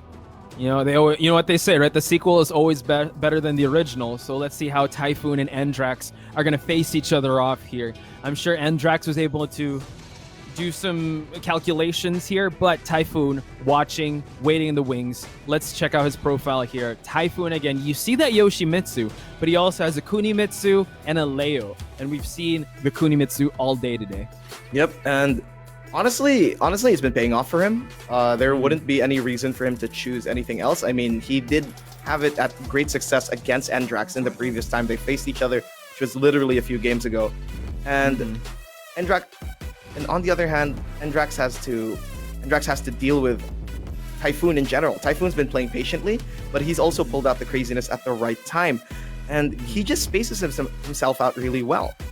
Yeah, especially which character he's gonna bring into the fray, because that Yoshimitsu again is, I believe, his biggest wild card. He is known for that Leo, and you know what, Kunimitsu, you can also say that's his wild card in terms of I don't know if people played his Kunimitsu well enough for them to be able to have confidence facing a tournament. But let's check out Endrax's his handiwork here with his Brian, because it's a thing of beauty. Yep, definitely. And like, we've sung nothing but praise for Endrax throughout the entire tournament. Day one, day two, every time we saw him, he was the guy. The fact that he took down the fact that he took down a former nationals player in the form of Adrian, the fact that he just plays so cleanly, like the way he spaces, the way he throws moves, it's always there for a reason. Everything has a reason behind it. And I'll be the first to say that he flew under my radar in terms of players to look out for. But you know, we love, as casters, we love being proven wrong, because we have more stories to tell and more players to actually highlight here. And Endrax, you know, when we were making our list of predictions, he wasn't there, but now again, there's respect to his name now, and his name is Endrax. Yep. And honestly, like, I want to see how this time he's gonna face the incompatibility between the way they fight against each other. Because actually, I wanted to point that out. The compatibility is another thing between fighters. If somebody plays defensively and then you also play patiently, it tends to be a mess up, right? There tends to be a massive, like, how do I describe it? You don't know exactly what you're going to do, because it becomes a game of patience, and you can't test patience without pressing down, right? Oh, so, yeah, for sure. This is the test once again for Endrax. He already got taken down by Typhoon once here in this entire bracket. Let's see how he's gonna adjust to that. Let's see how he reviews, if he has the time to review. The momentum is in his favor though. So yeah, honestly, and also, I'm rooting for Endrax. Well, I mean, he is the underdog here because he is in the lower bracket. He will have to reset it in a best of 5. So cards are, the odds are stacked against him, because if again, history proves that Typhoon was able to get a set over him. So again, he is coming into this the underdog, but I believe the underdog always have the best victories in terms of that. So Typhoon again cannot let go of his momentum. He knows how he beat him before, and he has to be able to duplicate that. Endrax still has to stay in the course and still has to be able to push through and find a way to get past that Kunimitsu of Typhoon. He has 6 whole games to deal with. Should he go for the reset? Should he go for the reset? And after that, right, that's 6 whole games, and that's not even including the wins that Typhoon might get over him, right? If true. Typhoon only has 3 to win, literally only needs 3, and the maximum he can get is 5, and that's already really, really stressful to think about. It is, but now that Endrax is on the back foot here, and Typhoon is basically the demon lord that Endrax has to end. Well, that's true. I think he just has to take it one match at a time, right? Just build that confidence, build that momentum for you to get that respect from Typhoon, and make him second guess his offense. And on Typhoon's side, will he still stick with the Kunimitsu, or will he be bringing out someone else to save the Kunimitsu if that's his worst case scenario? But he's still sticking with the Kunimitsu, and we're at the Mishima building. Yep, definitely. We stopped going to G Corp. Finally, here we are in Mishima building. We're still heading to the top, though. Yeah, we're still headed to a rooftop. It's literally like right across each other. But here it's warring factions and they're in the same street, right? It's weird. Even in G Corp. Fight. So here we have it, Typhoon now. Let's see how Endrax will deal with a tricky Kunimitsu of Typhoon. And there it is. Once again, they're just kind of spaced out against each other. Minus 13. Good punish there from Typhoon. Endrax once again throws these hatchet kicks, and he's just making sure that these are well placed as much as possible, because the craziness will come out. And there's the orbital heal against Typhoon. He's able to find that opening and just stuff the offensive Typhoon. Typhoon on the back foot now is enraged. Not even going to be a factor. Endrax, strong first round. And right now, Endrax is adapting. What is he doing? He's starting to believe. But here, Typhoon's gonna try to stop that momentum from building up even more. Because a good first round is such a good handshake for somebody who's already lost to you. But there, Typhoon moving to the wall. This is bad news for Endrax. Typhoon again gonna implore those tricky Kunimitsu mix-ups here. Oh, gonna play some slippery kicks, and now goes for the perfect. Retaliated is Typhoon. Round apiece between the two of them. So far, it's been equal footing for both of them. But right now, Typhoon trying to poke Endrax down. There's a lot of this Kunimitsu craziness that you have to keep track of, and Endrax right now, like just brawling straight at it rather than trying to space himself out. He's preferring this over the other. Yeah, I mean, he's still trying to find his rhythm against Typhoon, and he's still trying to find options, but Typhoon, the wherewithal. My gosh, excellent opening there for Typhoon. Beautiful duck there from Typhoon, but right now, Endrax has a second chance at life, but just as I say that, he gets launched to Kingdom Come, and there it is, the OP, the DF1. After that, Typhoon gets the round, and he is at game point. Strong, the third round by Typhoon. Still exercising his dominance, and Endrax is forced to play defense here. Facing, goes for that 3+4, tries to go for a taunt. Now, we still see some signs of life from Endrax, but Typhoon comes in with that frost slide. Oh, good stuff from him, and right now, Typhoon really putting Endrax at the clinic here. And, oh my goodness, 1 HP, literally 1 HP, 13! That was so crazy. Wow, okay, getting too close for comfort for Typhoon. He knew he had to end Endrax then and there before he built that momentum, and that is what he did. First match goes to Typhoon. Oh, that was good stuff from Typhoon, honestly, and it really shows once again the veteran presence, the fact that he knows 1, Brian inside and out, 2, his own character inside and out, and 3, just a lot of patience, because once again, Endrax has been playing incredibly clean and incredibly defensive in a sense. He's been spacing himself out, and usually other people who like to space themselves out, like what Typhoon's been doing throughout this entire day too, usually like they'd be incompatible, but instead Typhoon decides to switch it up and impose his will upon Endrax, and it shows. Oh yeah, I think Endrax was still trying to find his footing in that match, and like you said, Typhoon spacing at the early start and even in the previous set, but now he's taking the fight to Endrax. So I believe it's more of him making sure that Endrax doesn't get a read on his offense, and it's been paying off because it's been looking a little bit like deja vu of their previous meeting. So Endrax has a big hill to climb, and that hill is named, actually it's like a mountain, and in the mountain's name's Typhoon.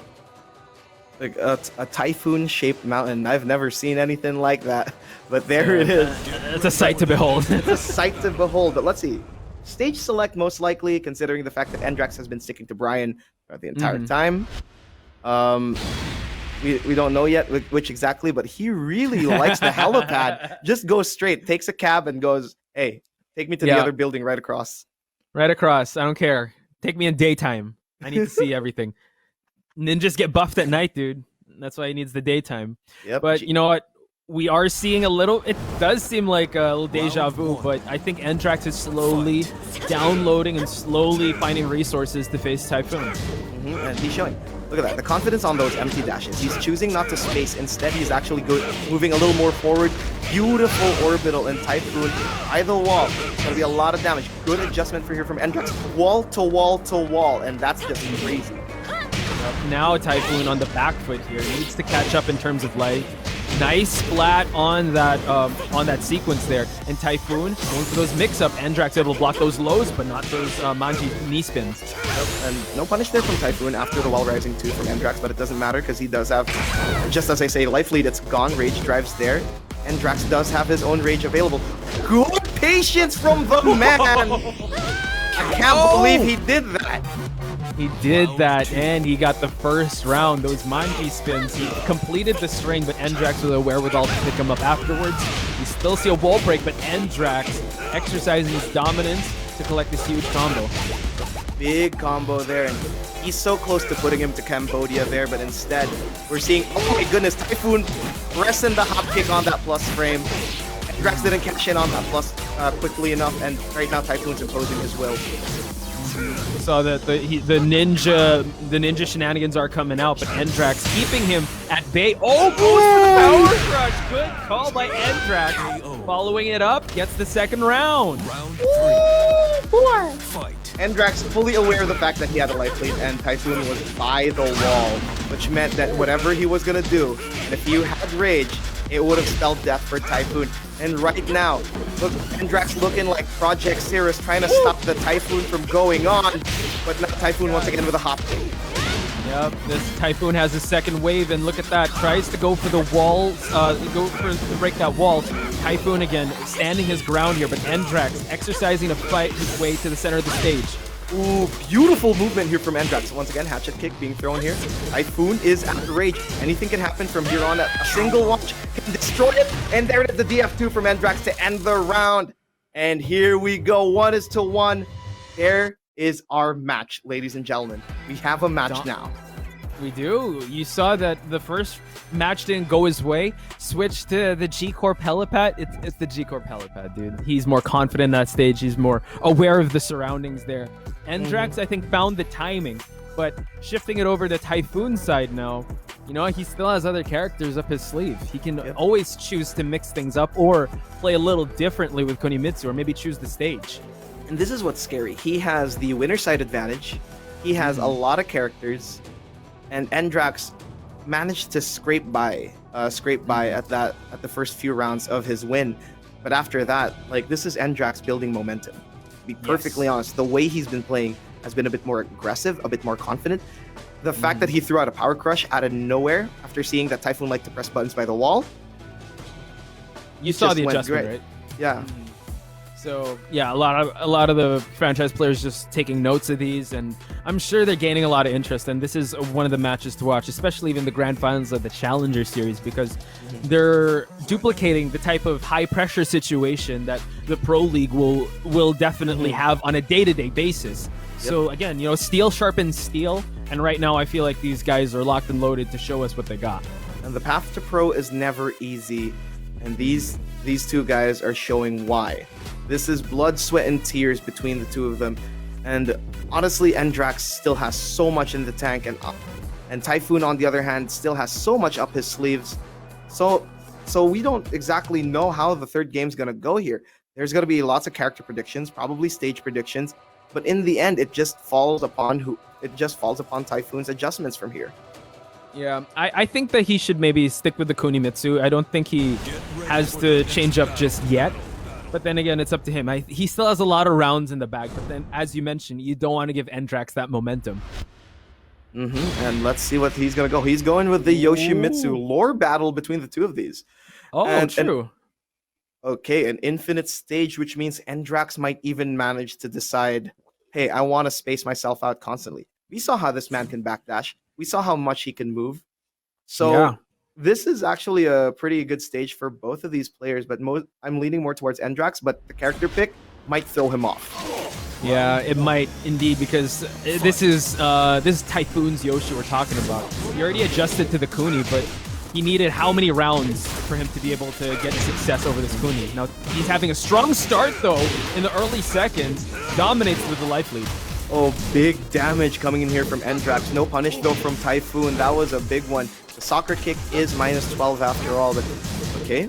Endrax has to back up. Orbital heal out of nowhere, thinking Typhoon might press, considering the fact the flash comes in, though. But the sequence, though, of that event played to Endrax's favor. That is a warning signal for Endrax, that flash, but then a flash of brilliance comes from Endrax, dominating the first seconds. Oh, finds another launch for that soccer kick.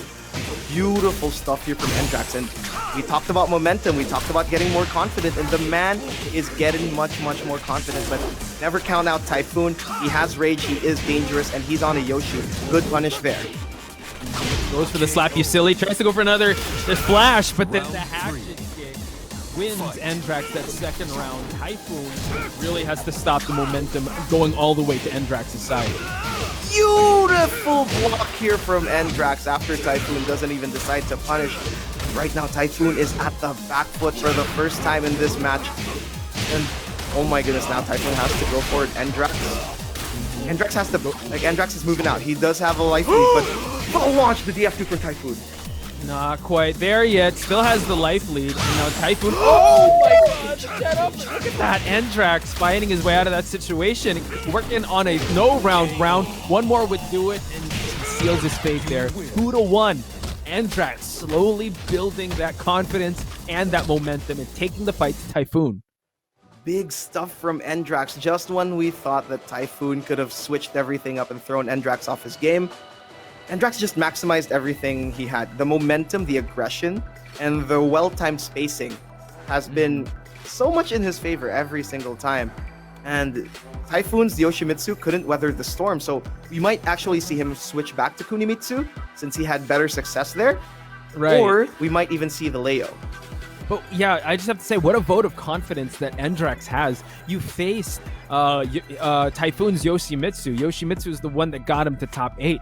So Endrax got to feel pretty good about that match. Can't rest on his laurels just yet. You know, flipping the script, as you mentioned, who's Typhoon going to pick? Like, Yoshi is one of his best characters, and Endrax faced it. No round brown. Big stuff from him. And aside from that, Typhoon still has an entire reset resting on his shoulders. True. Endrax needs to hit that reset in order for him to even get close to winning. The fact that this is still here, he still has to send Typhoon to losers where he is, means that Typhoon's resting really well. And right now, the momentum's still in Typhoon's favor because of all the, how do I describe it? The analysis that he can pick up, all the download speed that he can get. Oh, true. But right now, Endrax is just on a tear. He is on a mission. He's a man possessed. Yeah, he really wants to get that reset point going. Very, very confident round against him and Typhoon's Yoshi. So now let's see who Typhoon will be locking in here with. Going with the Leo. We're going through the whole character pool of Typhoon. He's locked in here. If he wants the reset to stop, he will be sticking with Leo throughout. Yep, definitely. And right now in the arena, this is a walled stage. This might be in favor of Typhoon, since he was utilizing the walls better in a sense, since Endrax liked to space himself more. But right now, it's a very different story. Starting off with the DF2, wow, Typhoon, the bravery. Yeah, the audacity for him to be able to do that right off the bat. So confident in his play style. Now finishing the string there, Endrax again, as you mentioned, playing the spacing game, trying to get away from the offensive Typhoon. Typhoon still sticking around, making sure he's ready for any whiff punishes. Oh wow, what a sidestep into a jet upper, and now Typhoon might be in a world of hurt. What's going to be the next step here? Lots of mix-ups here from the spin and from Endrax, but right now Typhoon refuses to have any of it. Backhand and gets the wall pressure here. Oh, they trade, but Endrax gets the splat! In Endrax right now, looking like $1 million. Beautiful stuff from the man. And okay, 3+4. Typhoon has to look for an option right now. The dab right there might be the starting step. Yeah, counter hit dab just to stop the approach of Endrax. Typhoon now trying to change up his timing, go for down one.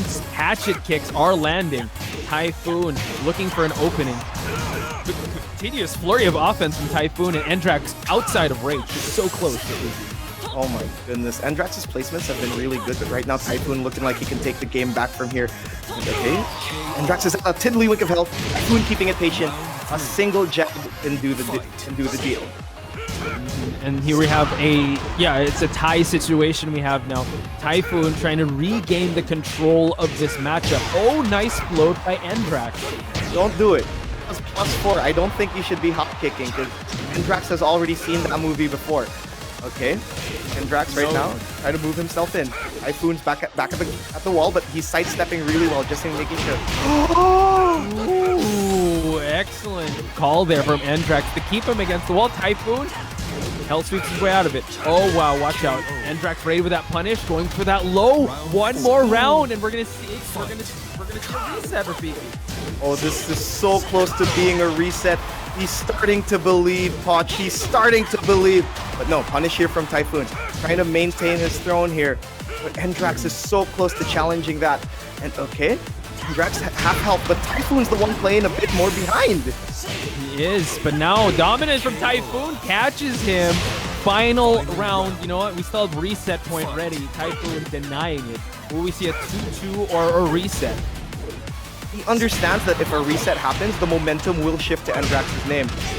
And oh my goodness, Endrax pressing buttons on wake up, seeing Typhoon getting a little too excited here. Oh my goodness, that's a lot of damage. Okay there, Jet Upper being blocked. There was no taunt available anyways. Oh! Wall bounce!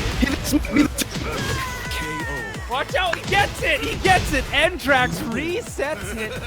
Wow! The momentum completely with Endrax now. Let's go, Endrax. A lot of people are resting their energy on Endrax, and it shows. The reset has happened. Oh god, I might be paying for only half the ticket because I'm at the edge of my seat right now, Poch. My god, Endrax just making sure, you know what, you still get dividends from buying his stock, ladies and gentlemen, showing everyone that he deserves to be here, and he is one person to look out for in the draft series. Him getting a reset over Typhoon is insane. So technically, we're seeing the rubber match. You saw that Typhoon was able to send him to the losers. Now, Endrax dragging him to the same bracket. And now, we have ourselves a game, ladies and gentlemen. This is it. This is going to be the most decisive moment of Endrax's and Typhoon's career. Let's see who can close this out in our reset. Season 3, Academy Series, the Nationals, Tekken 7. It's just getting real crazy. And there's still so much in the tank for both of these players. Oh yeah, for sure. I would say that, yeah, as you mentioned, the momentum is in Endrax's name. However, now, in Typhoon's side, he's got to reevaluate, like, which character he's going to be with, because Endrax, whatever character that is presented to him, he found a solution out of it. Man has so much data now. The man has built up so much data, but the thing is, once again, it's basically 5 straight games of great Tekken for all the audience. Whoever wins, we win. That's true. We're all the winners here, but I have a feeling that when it comes to exposure, Endrax already has solidified his name as one of the greats here in the Nats.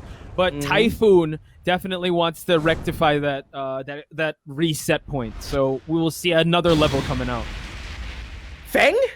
Whoa! The man's pulling out a Feng. Haven't seen a Feng in a long time.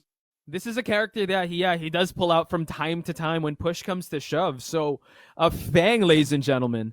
This is going to be quite interesting. Endrax again, he's got to be thinking about, you know, his character matchups with this Brian Fury. It's gonna be scary, considering the fact that Feng is a completely different beast. But just as I say that, Endrax seems like he's familiar with it, or he's just imposing his momentous will upon Typhoon here. And this Feng ain't dressed for the occasion. No, it looks like he's about to go on vacation, but this is no vacation, sir. This is the Nationals. Endrax, though, getting a flurry of offense coming out of Typhoon, keeping him against the wall. What's gonna happen? 3+4. Oh, taunt setups. Trying to taunt at neutral. This is crazy. Endrax right now, putting Typhoon at a tiddlywink of health. Small moves is all you need, and he gets the first round. And right now, momentum once again is always in Endrax's favor, but Typhoon needs to stop it, and stop it soon. Gets that counter hit there. Excellent offense coming out of Typhoon. Still all from stand-up. Nothing, no launches have happened yet. And it's all Typhoon so far. Can he be able to put away Endrax in the second round? Still just not giving Endrax his turn. Endrax has to force his will to him. Oh my goodness. Is Endrax going to go for a robbery? But no, it doesn't matter. Typhoon gets the punish. Good stuff from him. He's keeping himself solid. You got to block that momentum. Endrax's momentum right now are ships, and Typhoon is the Suez Canal. Yeah, he's got to be able to block that, and he's got to be able to put some momentum in his basket. As we see a block low shoulder there. Endrax again so on point with his defense. Iron Fortress though, and now the movement coming out of Typhoon tries to go for the pizza maker. The beautiful punish there from Typhoon, fully aware of the fact that it's -13 anyways, but okay. Endrax once again goes for that counter hit. That counter hit has been giving him a lot. Oh! Shut up! Are you kidding me? Someone clip that. Endrax dominant third round. One more, and he will be in the lead in this grand finals. Or as people like to call it, the grander finals. Yep, back turn. Good stuff here from Endrax. Typhoon right now is rethinking of his decisions. But Endrax, once again, trying to space himself up. Oh, good attempt at the punish. That is minus 15 after all. Watch out. Typhoon trying to change up his timing, going for the headbutt. Another low kick is keeping Endrax guessing. Oh, a counter hit. A little off axis here, but Endrax makes it work. Alright, trying to look for it once again. Oh, pizza tosser not being used.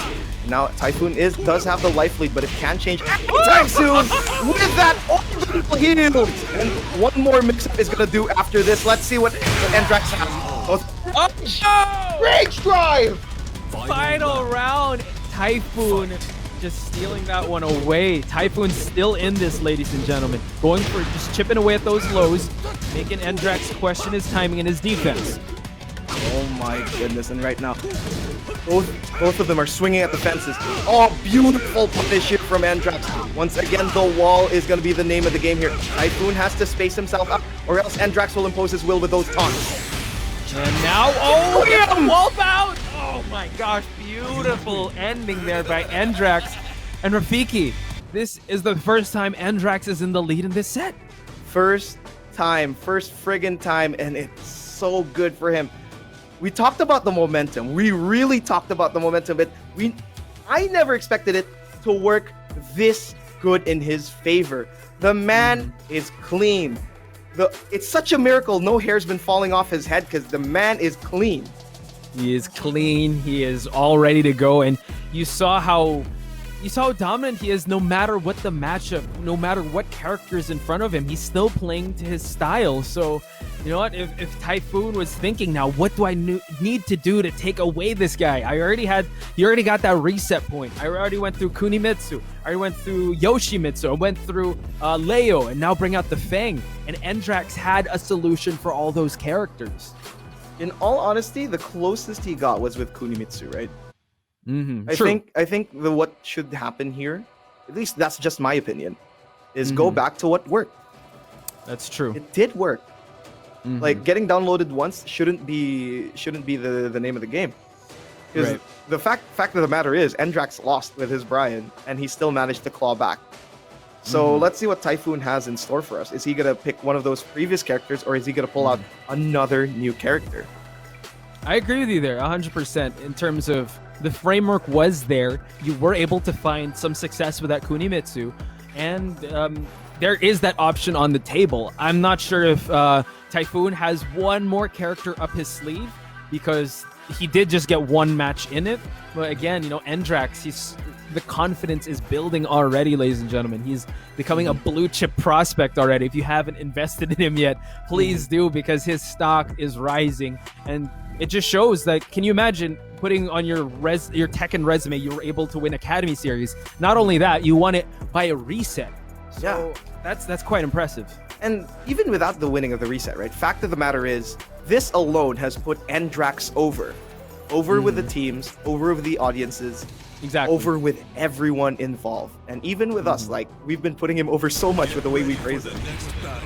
True, but then again, Typhoon, you can't count him out just yet. He still has some characters up his sleeve. He has that veteran experience in him, and I'm sure that he's just thinking about something. And there we have it, going back not only to G-Corp Helipad at night, but we are seeing Kunimitsu again. Yep.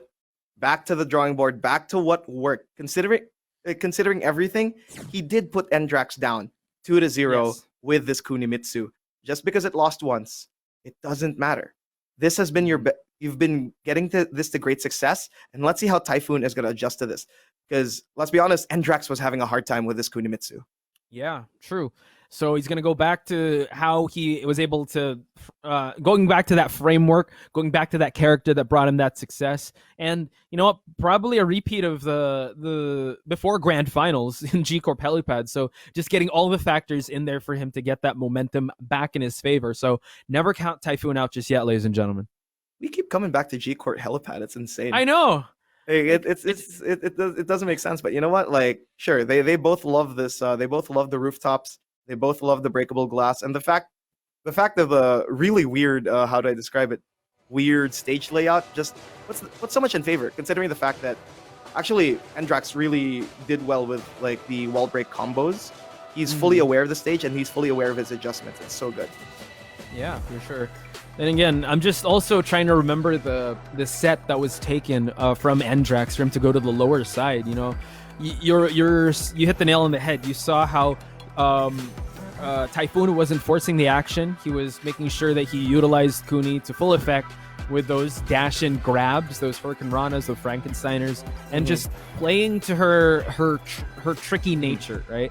I do know that Endrax, he's still playing his style. So I think Typhoon's just got to be dirty with this and just really impose the way he wants to play against Endrax. And in all honesty, like there were chinks in in Endrax's armor, and that's what you got to start with as Typhoon, because right now you are finally at the back foot after such a dominating run. He's finally at the back foot, but this is the test of character, right? Because Typhoon is such a capable player nonetheless, and the mental won't sway him that quickly. It really needs a hammering down if you want to impose yourself on Typhoon, and Endrax right now is so close to it. Right. And one thing's for sure, though, this set, it was grand finals, has definitely gained a lot of traction. I'm sure a lot of people are watching, and I'm sure both these players have gained a lot of supporters and a lot of fans with how they've been playing the game. Not just Endrax alone, I'm sure Typhoon as well, with the characters he's bringing to the fray and just the high level of Tekken they're playing. And again, as you mentioned, test of character. We're going to find out if if Typhoon will be able to mentally reset himself for him to gain back that momentum. But right now, it really does look like the Endrax cut. If you look at the time they faced off in winners finals, it was the Typhoon cut, and then it just extended all the way to 4 hours to the Endrax cut right here, and it's really like a lot of people are cheering for this. I kind of wish this was live. With in person. Exactly. Like oh yeah. But safety first. I'm glad that the Nationals is still pushing through, and it's a great time to be a Tekken fan. Everyone watching at the comfort of their home. Thank you so much for joining us on this lovely Sunday. And yeah, just keep just sending your love and support to these players, because you know that they need them. As Rafiki said, the path to pro is not an easy road to walk on. So they really need all the love and support that they can get. And really, guys, give them your energy. Every fan out there, you have no idea how much even the smallest comments can give them so much motivation. Every single time. You can see it. You can see it in small events. You can see it in big events. Every time you scream somebody's name out, they have it just gives them so much, right? Like a spirit bomb. Just you just build it up, and so much energy comes out, and just gives them so much motivation. Oh yeah, for sure. Typhoon, Endrax, guys, send them your love and support. One thing is for sure, though, that at the top four were already solidified. We saw Jik, we saw Tomoriru, we saw we're seeing Typhoon now and Endrax. It's just who wins this would definitely come into the draft series with way more confidence and more stock to their name because of how they're able to play in such a high level. So that's what we're finding out here, ladies and gentlemen, between the match between Endrax and Typhoon. And let's see how it's gonna be. Let's see how everything's gonna move towards it. And finally, we're gonna get into the game here, as once again it's gonna be Endrax versus Typhoon.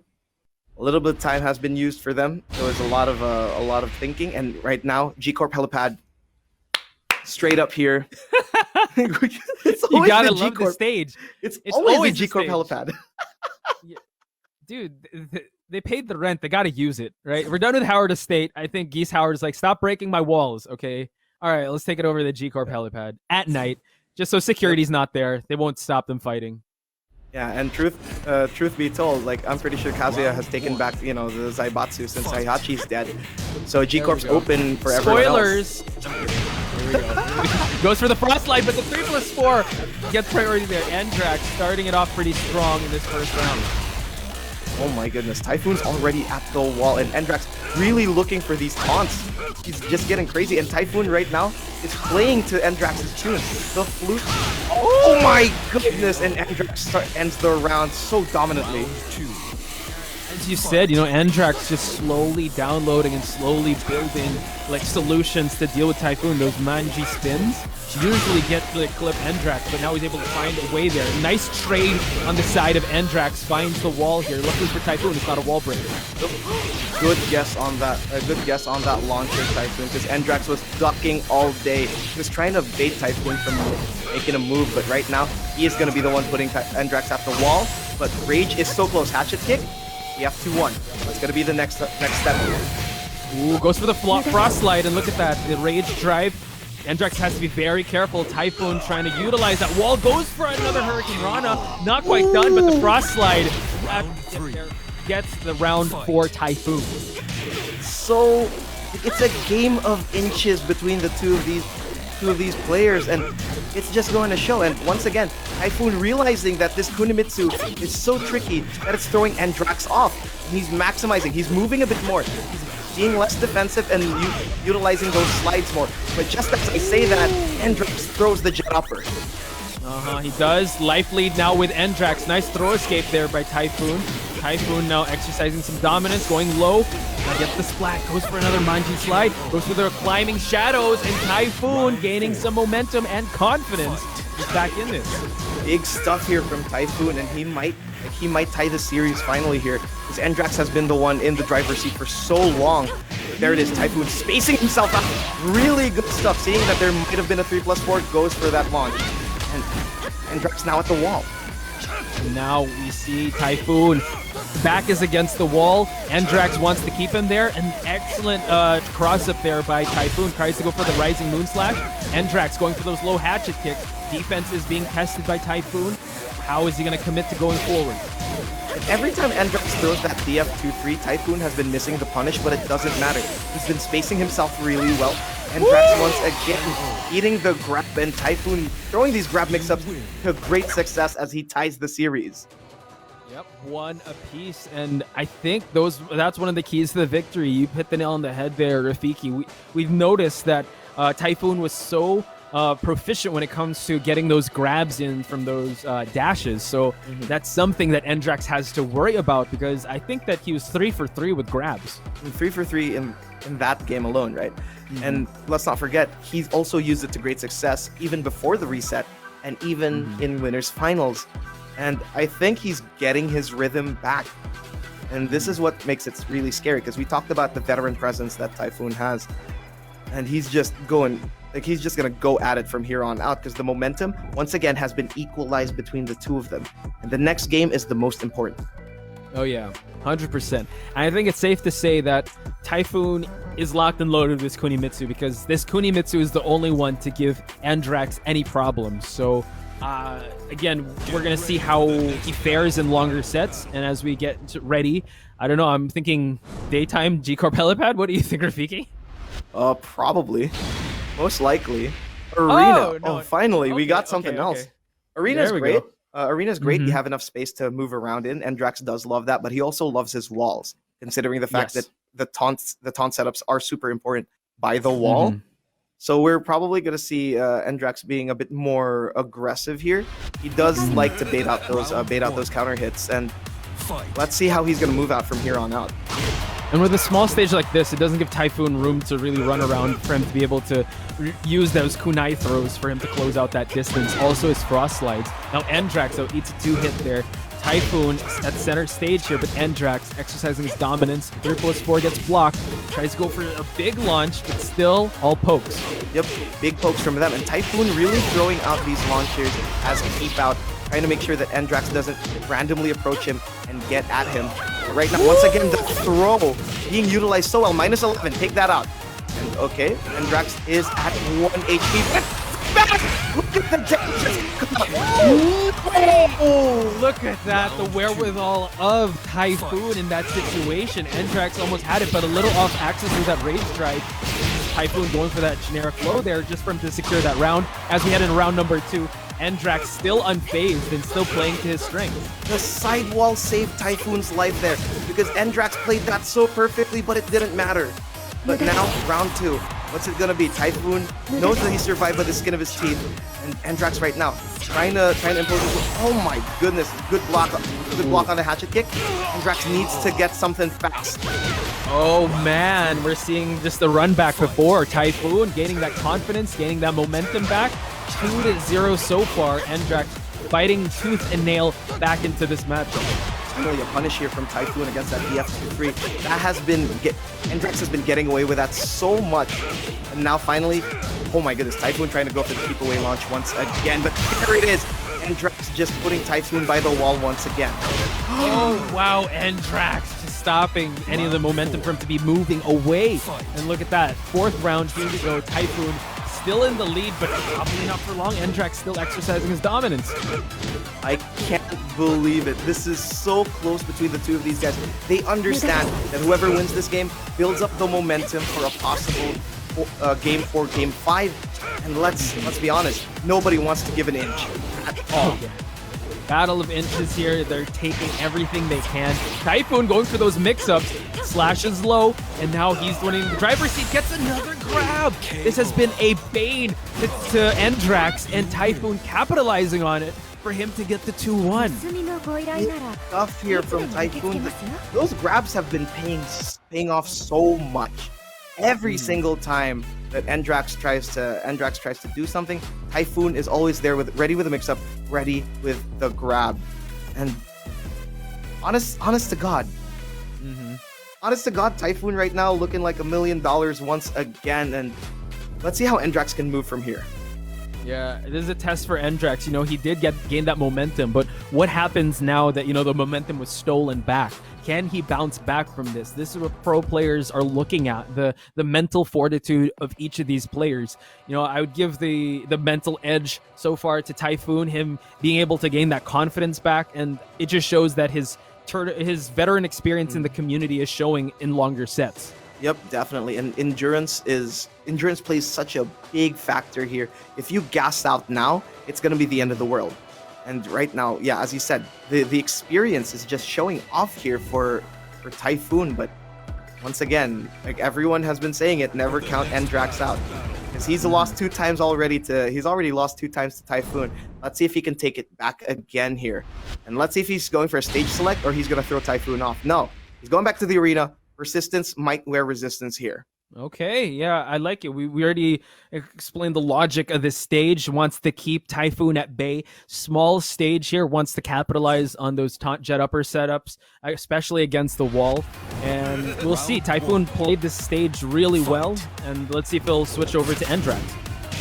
Oh, definitely. Oh, that could have been a whiff punish, but Endrax wasn't ready. He didn't expect that from Typhoon, but right now he is already putting himself real good against Typhoon with that significant life lead for now. For now, because Typhoon, again, just on stand-up and also in grab, it goes to him. Okay, interrupting him. 2-hit string, just hacking in these lows. Rising Moon Slash to win in that exchange. Typhoon finds the wall. Yep, Rising Moon has been paying off so much for him. Oh, good stuff here from Endrax. Good punish. Okay, Northern Cross being used. H drive, what's it gonna be? 1 HP, doesn't matter. The orbital gets snuffed. I love how Typhoon is just checking Endrax with those jabs. Oh, but big opening start from Endrax, though. Yep, a little too many hints, and of course that is a Kunimitsu. A smaller hitbox would matter there, and now Endrax has to back off a bit. He's by the wall, a little bit at the side wall. And Typhoon might actually like it like that. There it is. There's the adjustment. Typhoon, once again, wall, damage, and what's for breakfast after? Back kick! Okay, Typhoon with the confidence there, fighting his way out of the range of Endrax. Now Rising Moon Slash again. Beautiful punch there from Typhoon. Great Salute. And now we're going to be treated to the Rage Art of Kunimitsu here. And Typhoon going to be up 2 games. 1 more and he takes Grand Finals, Rafiki. Round 3. Oh my goodness, Endrax. You better find something in the bag, Endrax, because right now Typhoon looks like all those resets never happened. Well-placed launchers there. Those Rising Moons have been paying off so much, either as keep away or just well-timed altogether. and also that constant threat of those mix-ups. Wow, goes for the dash and another, just what I was going to say, he's going to grab. Oh my gosh, splats him. Are we going to see Typhoon? It's Typhoon to take grand finals for the Academy Series, ladies and gentlemen.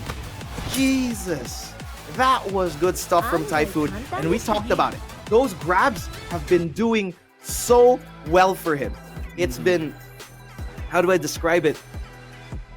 It just paid off so much. Every Hurricanrana, every single stab, and every time he throws Rising Moon, it's been well placed, and Endrax wasn't ready for it. Yeah, it just shows that, Typhoon was able to adjust on the spot. He did have a bit of a phase where he was trying to look for the right character, but, it was the character that got you this far. It was Kunimitsu. And can I just say, Rafiki, 2 Kunimitsus winning grand finals so far in the Challenger Series and in the Academy Series. Kunimitsu's a problem. Kunimitsu's gonna be a big problem, but of course, we're gonna see more of. We're definitely gonna see more of Typhoon with the way he played. Yeah, there's a lot of that, and congratulations to both these players as they really fought it out so hard, tooth and nail. I was so close to just throwing my chair off this room. Yeah, so let's check out the highlights here. I'm pretty sure most of the highlights are going to be G-Corp Helipad, night and day. But man, what an amazing set these guys played. Excellent stuff, and it's safe to say that, they've gained a lot of followers and a lot of fans, and they've gained the attention of the franchise players. So here we see the first, before the reset, just total dominance from Typhoon so far. And this is we could actually be seeing the reset point, because this is the character that got him so much success, which is Kunimitsu. Yep, and just because it lost once, he had to change it up to Yoshimitsu, but the answer was always there. It was always the Kuni. It was always the one that gave him so much success. It's crazy. And you know what? I think it's about time that Typhoon gets a bit of the spotlight here, because, man, he's been grinding it out in terms of the community, and he's always constantly present when it comes to top 8 in community games. So shout outs to Typhoon. His hard work is paying off here, and he does have the spotlight. But also, do show your love and support to Endrax, ladies and gentlemen, because he wowed every single person here in the Nationals. Big stuff from Endrax, really. Like, one of the cleanest Bryans we've seen so far. And honestly, the reset, the big props, it's honestly deserved. All the love in the world needs to be given to this guy, because he's given such great entertainment for everyone involved. But at the end of the day, at the end of this tournament alone, Typhoon ended up being the better player. Yeah, man. Typhoon, put some respect in his name as well, because he is a bona fide just player here in the Nationals. And I'm sure a lot of teams are, as I mentioned with Raf, like, they're adjusting their notes in the war room as they're discussing who are they going to have with them in the Pro League. And you just see the handiwork from Endrax. This is like the time when Endrax reset it, and Typhoon had to lock in with Kunimitsu for him to gain the success. Here was a 1-1, and my goodness, Typhoon on this character is just complete dominance. Oh no, it was just it was either a small hitbox. It wasn't a sidewall. It was either a small hitbox, or it was just a frame too late. A single frame too late. And once again, this is what happens. It's a game of inches, right? Yeah, true. And it also, it's really, what pro players pay attention to is how you pick yourself up from those unfortunate situations there. And Endrax just showing a lot of heart, a lot of tenacity, and a lot of just mastery of this character, Brian Fury. But man, Typhoon was so on point with this last sequence here. Gets another grab. I think he got so much success off those grabs. I'm not sure if he caught. Not a single one was broken. Exactly. Not a single one was broken. It was such a guessing game. Absolutely beautiful play there from Typhoon. And there at the end of the brackets, you could see these runs have been paying off so well. Typhoon had his day, and Endrax was so close to taking him out. But in the end, fact of the matter is, Typhoon is your Academy Series champion. Beautiful stuff, and my gosh, what a road we got to this point here. I'm sure, congratulations still to everyone that qualified to the top 8. And congratulations to the top 4 to qualify for the draft series. You guys are, this is the start of their journey, right? They can't rest on their laurels just yet. The fact that you made it to the top 4 doesn't mean that it's time to rest. No, this is the start of the journey, and you have to prepare for that draft series. So I'm sure we'll see more of Typhoon, Endrax, Tomoriru, and Jik as the weeks go on. Big stuff from them, and this is gonna be the end of the tournament, but it's not gonna be the end of the show. But for now, we're gonna go on a short break, ladies and gentlemen. I've been Young Rafiki. Here with me is Poch Spice. We'll be right back. Hey guys, welcome to the poll of the Nationals Tekken 7 Academy Series. Ako po si Mika Fabella, joined by Kid. I'm joined by Young Rafiki and Poch Spice. I got confused. Look at that. So I have to believe it, right? I have to believe it. That's definitely. I'm Kid for today. And of course, yes, you're Kid for today. So we have Poch there cosplaying. I'm 6 feet. And we have joining a winner of the Nationals Tekken 7 Academy Series. We have Typhoon just for today. Typhoon, congratulations and welcome to the Nationals post show. So Typhoon, how are you feeling now that you are the winner of the Tekken 7 Academy Series? It feels nice having a win under my belt finally after all these years. So yeah, little bit of self-validation. That definitely has to feel good. And we just like to address that Young Rafiki and Typhoon are separate people. I know that a lot of people were confused, and this is your proof right here. I was in Tekken first, so he's the one copying me. He's the one copying me. That's why he's young. Grabe, He's tinatawag pang copy. Kaya nga young Typhoon. That's why. Kaya may young pala. Kaya may young pala. Okay. Okay. That's clear. That's clear. Let's clear out. We got that out of the way. So Typhoon, what was the most challenging thing about the Academy series?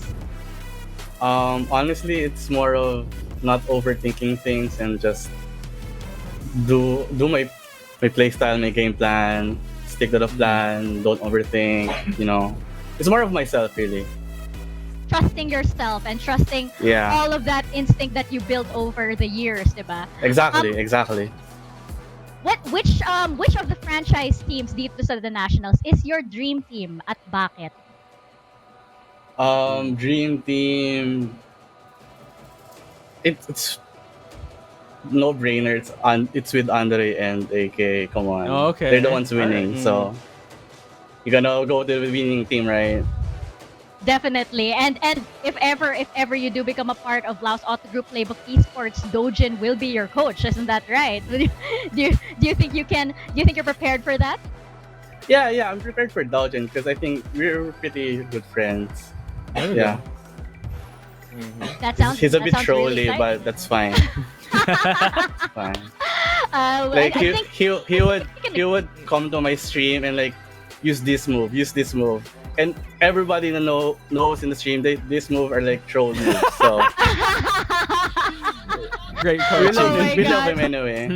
We love him anyway. Yeah. Of course, you Dojin, we love you. And I'm sure that the casters over here have their own questions for you. Let's start with your clone, Young Rafiki. So you talked about game plans, right? So was there an individual game plan on every single player that you faced, or ano lang? Was it basically a basic game plan at a general blanket, and then you adjust on the fly? Because what I noticed with Endrax, you were always playing the keep out game really well, and I was thinking, did you have this prep since the very beginning? For general game plan, it's only against Akechi, aka Noelittle. Okay. He's literally the best warang, so I really loved last night first off. And for the rest, it's more of character matchups, really. If it's a Brian, facing mo yung back one and stuff. Yeah. Really good stuff from you, and honestly, congratulations, by the way. But Poch, I know you have a few questions too. Yeah, Typhoon, congrats first on your win. Take us back to the moment where Endrax reset it. How were you able to mentally reset yourself and get the win in the end? I was literally debating if I should pull out a Claudio. Oh, really? Yeah, yeah. I was like, okay, okay. Mhm. This shit is not working. I gotta do something here. I'm giving him too much space in my face, so Mhm. like I You gotta can't. close that. Well, Fakuram is nerfed. I can't use that. So Mhm. it was Claudio. I was thinking Okay. Claudio or Alright. Mishima, and then it just ended up. Wait, Kunin. can't break the throw. I'll just throw. Okay. Mhm. That's Okay, it. I mean, like you said, yeah, it's just you inside your head, and you were able to persevere with the mental fortitude. Awesome stuff. Thank you. Well, you definitely made the right decision now that you are here. Last but the shout outs that you might want to give to friends or family or fans that might be watching. Great shout out to my girlfriend Asahina for the continued support, and especially also to Champo for lending me a controller. Let's see the controller. Oh, There we go. That's the I've winning heard a lot controller. about Okay, this. There you this- go. this controller actually won him a flight to Evo Japan for Dragon Ball. Yo, keep that So controller. there's a lot of history in this controller, and There I'm we very go. grateful. Yeah. Boom. Powerful Oh stuff. wow! Oh wow! Yeah. So I bet some of that good mojo transferred Yeah, over to you today. a lot of championships have been won by this controller right here. Yeah, there we go. There we go. Put Academy Series as one of them too. Exactly. Oh yeah, it's like a good time to maybe would be winners of the Academy Series next. Who knows? Typhoon, Yeah. thank you so much for joining us and congratulations once again on your win. We will see you in the draft series and we are looking forward to that. Thank you. Thank you. All right, guys. Poch, Rafiki, I really want to get into that battle against Endrax over there. Why do you think that Typhoon was so successful in that match and actually in this whole batch, in this whole afternoon? What makes him stand out? Let's start with you, Poch. I think it's the veteran experience. You know, he's tried, true, and tested in the tournament scene. He's always, in the top 8 or just in the top of the list, taking out known names, and that showed here. He was able to have that mental fortitude, even though the things didn't go his way. That's not the end of the story. It's his ability for him to be able to bounce back and find the solution in his head. Even though he did admit that he was questioning his characters, he went back to old reliable Kunimitsu. Mm-hmm. And I like find it just to so add interesting.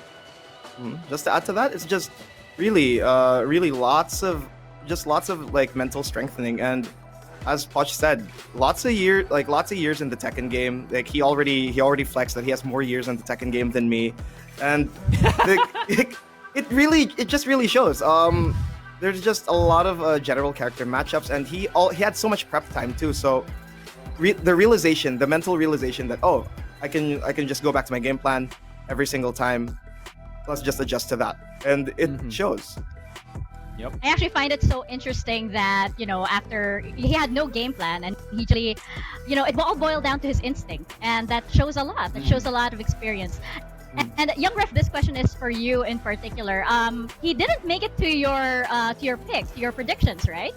And not to put you on the spot or anything, my dude, but what surprised you about, and what were the reasons why he didn't make it to your predictions list, and what came out this afternoon that kind of change your mind? To be perfectly honest, it's basically because of the fact that the top 8 was full of killers. Not the top 8. The entire pool of the Academy series was full of killers. These are incredibly proficient players. The fact of the matter is, 2 of my picks already ended up in top 8, and Typhoon could have easily fallen into that, but I chose to put my bets into those players more. But once again, anything could have happened, and Typhoon showed why. That's true, and it also goes to show how important who you're going up against is. Your batch or who you're running against also matters, because you could be the best player in the world, but when you're up against somebody who doesn't, who might not be, who might be your weakness or something, well, that Right. there's only so much that you can do. And let's talk about the other qualifiers for this afternoon. We have Endrax, of course, a favorite of a lot of us here on the desk. But you know what? We feel. I think do you guys feel that there's a lot that he can improve, even though he made a very strong showing this afternoon? Watch, what are the things that you think he needs to work on going into the draft series? Well, we already know that he's very proficient with the Brian Fury. So I think what Typhoon showed is, the Kuni matchup and those grabs, as he mentioned, that's what got him most of the success. So especially if he's going to be heading to the draft series with Kuni Cat, another known Kunimitsu, yeah, he's definitely going to have to improve on that aspect. But he's not starting from square one. He does have some experience and he does have some names under his belt, and he can come into the draft series confident. Really interesting. Ren Rafiki, do you have anything to add? Honestly, nothing else to add. Like Poch said everything there. It's honestly Endrax. Like we can't just put the spotlight on Endrax. We gotta put the spotlight on Jik, on Tomoriru. Like both of these players are also incredibly sharp. And it was honestly just a game of inches between all of them. And there's so much for them to just sharpen from there on out, because there's still 4 more players for the Challenger Series coming up too. Precisely. That's right. How do you guys think these players will fare against those who qualified from the challengers? Let's start with young Rafiki this time. I don't know, man. I'm just too biased towards Don Argus. Like I'm just gonna I'm just gonna put it out there. Don Argus might just tear everyone apart, but that's my personal bias.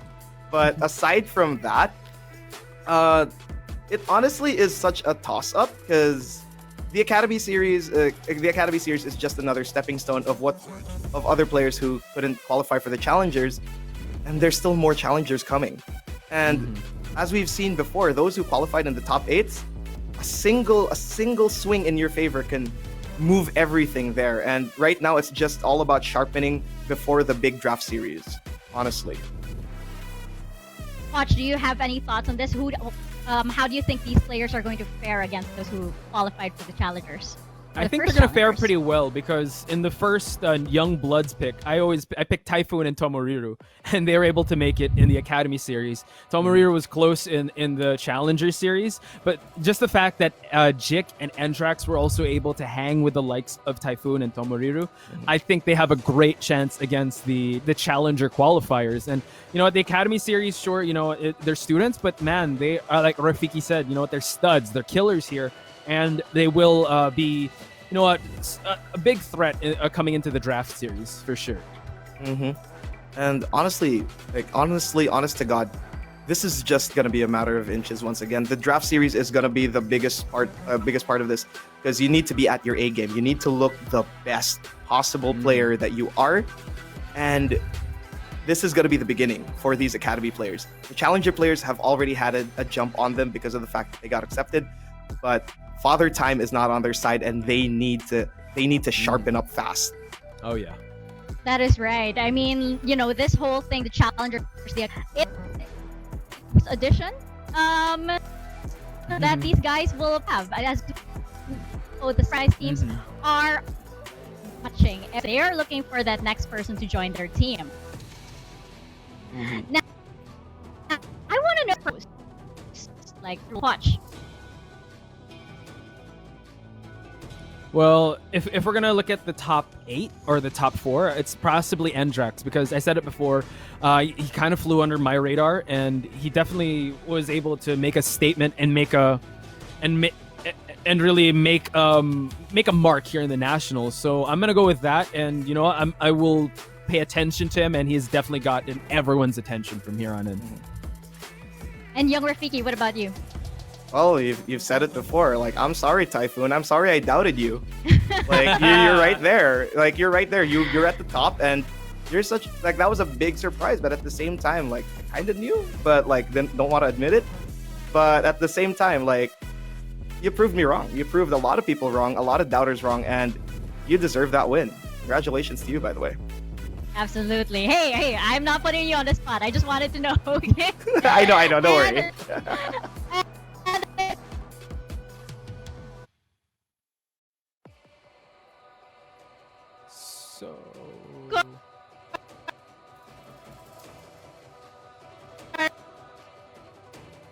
So yeah, we're hearing Mika. Yeah, I think we gotta go to the comment of the day. I believe that was what you said, Mika.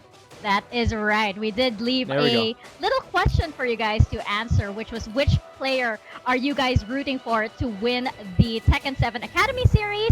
And the comment of the day is from Joshua Dapitan. I root for Jake because of his solid defense with the side steps and ducks, also with his pangkabuhayang hell sweep when he goes mishmashing with Devil Jin. Very fundamentally solid and cheesy and trolly at the same time. Pangkabuhayan hell sweeps. I love that term. Joshua Dapitan, thank you so much for that. I think that's a term that our casters may be using in the future, and we'll be sure to give a shout out to you when we do. And guys, you know what? We're not done just yet. You guys can still register for the second Challenger Series because we go again. If you want to see yourself on here, or if one of our players over the weekend has inspired you, do register for the second Challenger Series. Just scan the code right over there on your screens to sign up. And who knows, we might be seeing you over here. We might be interviewing you over here. And once we get into the Pro League, it might be you up on that stage. So good luck, guys. Good luck to all of our future competitors in the Challenger Series, of course. And you know what? You can catch the Winter Nationals Season 3 Tekken 7 Challenger and Academy Series to be competing to become the next generation of esports in the Nationals Pro League live on One Sports and One Sports Plus this coming May 2021. And guys, you know what? That wraps up the Nationals Tekken 7 Academy Series. Congratulations again, our top young Rafiki. Poch Spice, do you guys have any, last words, last reactions sort of to what happened this weekend? Poch, let's start with you.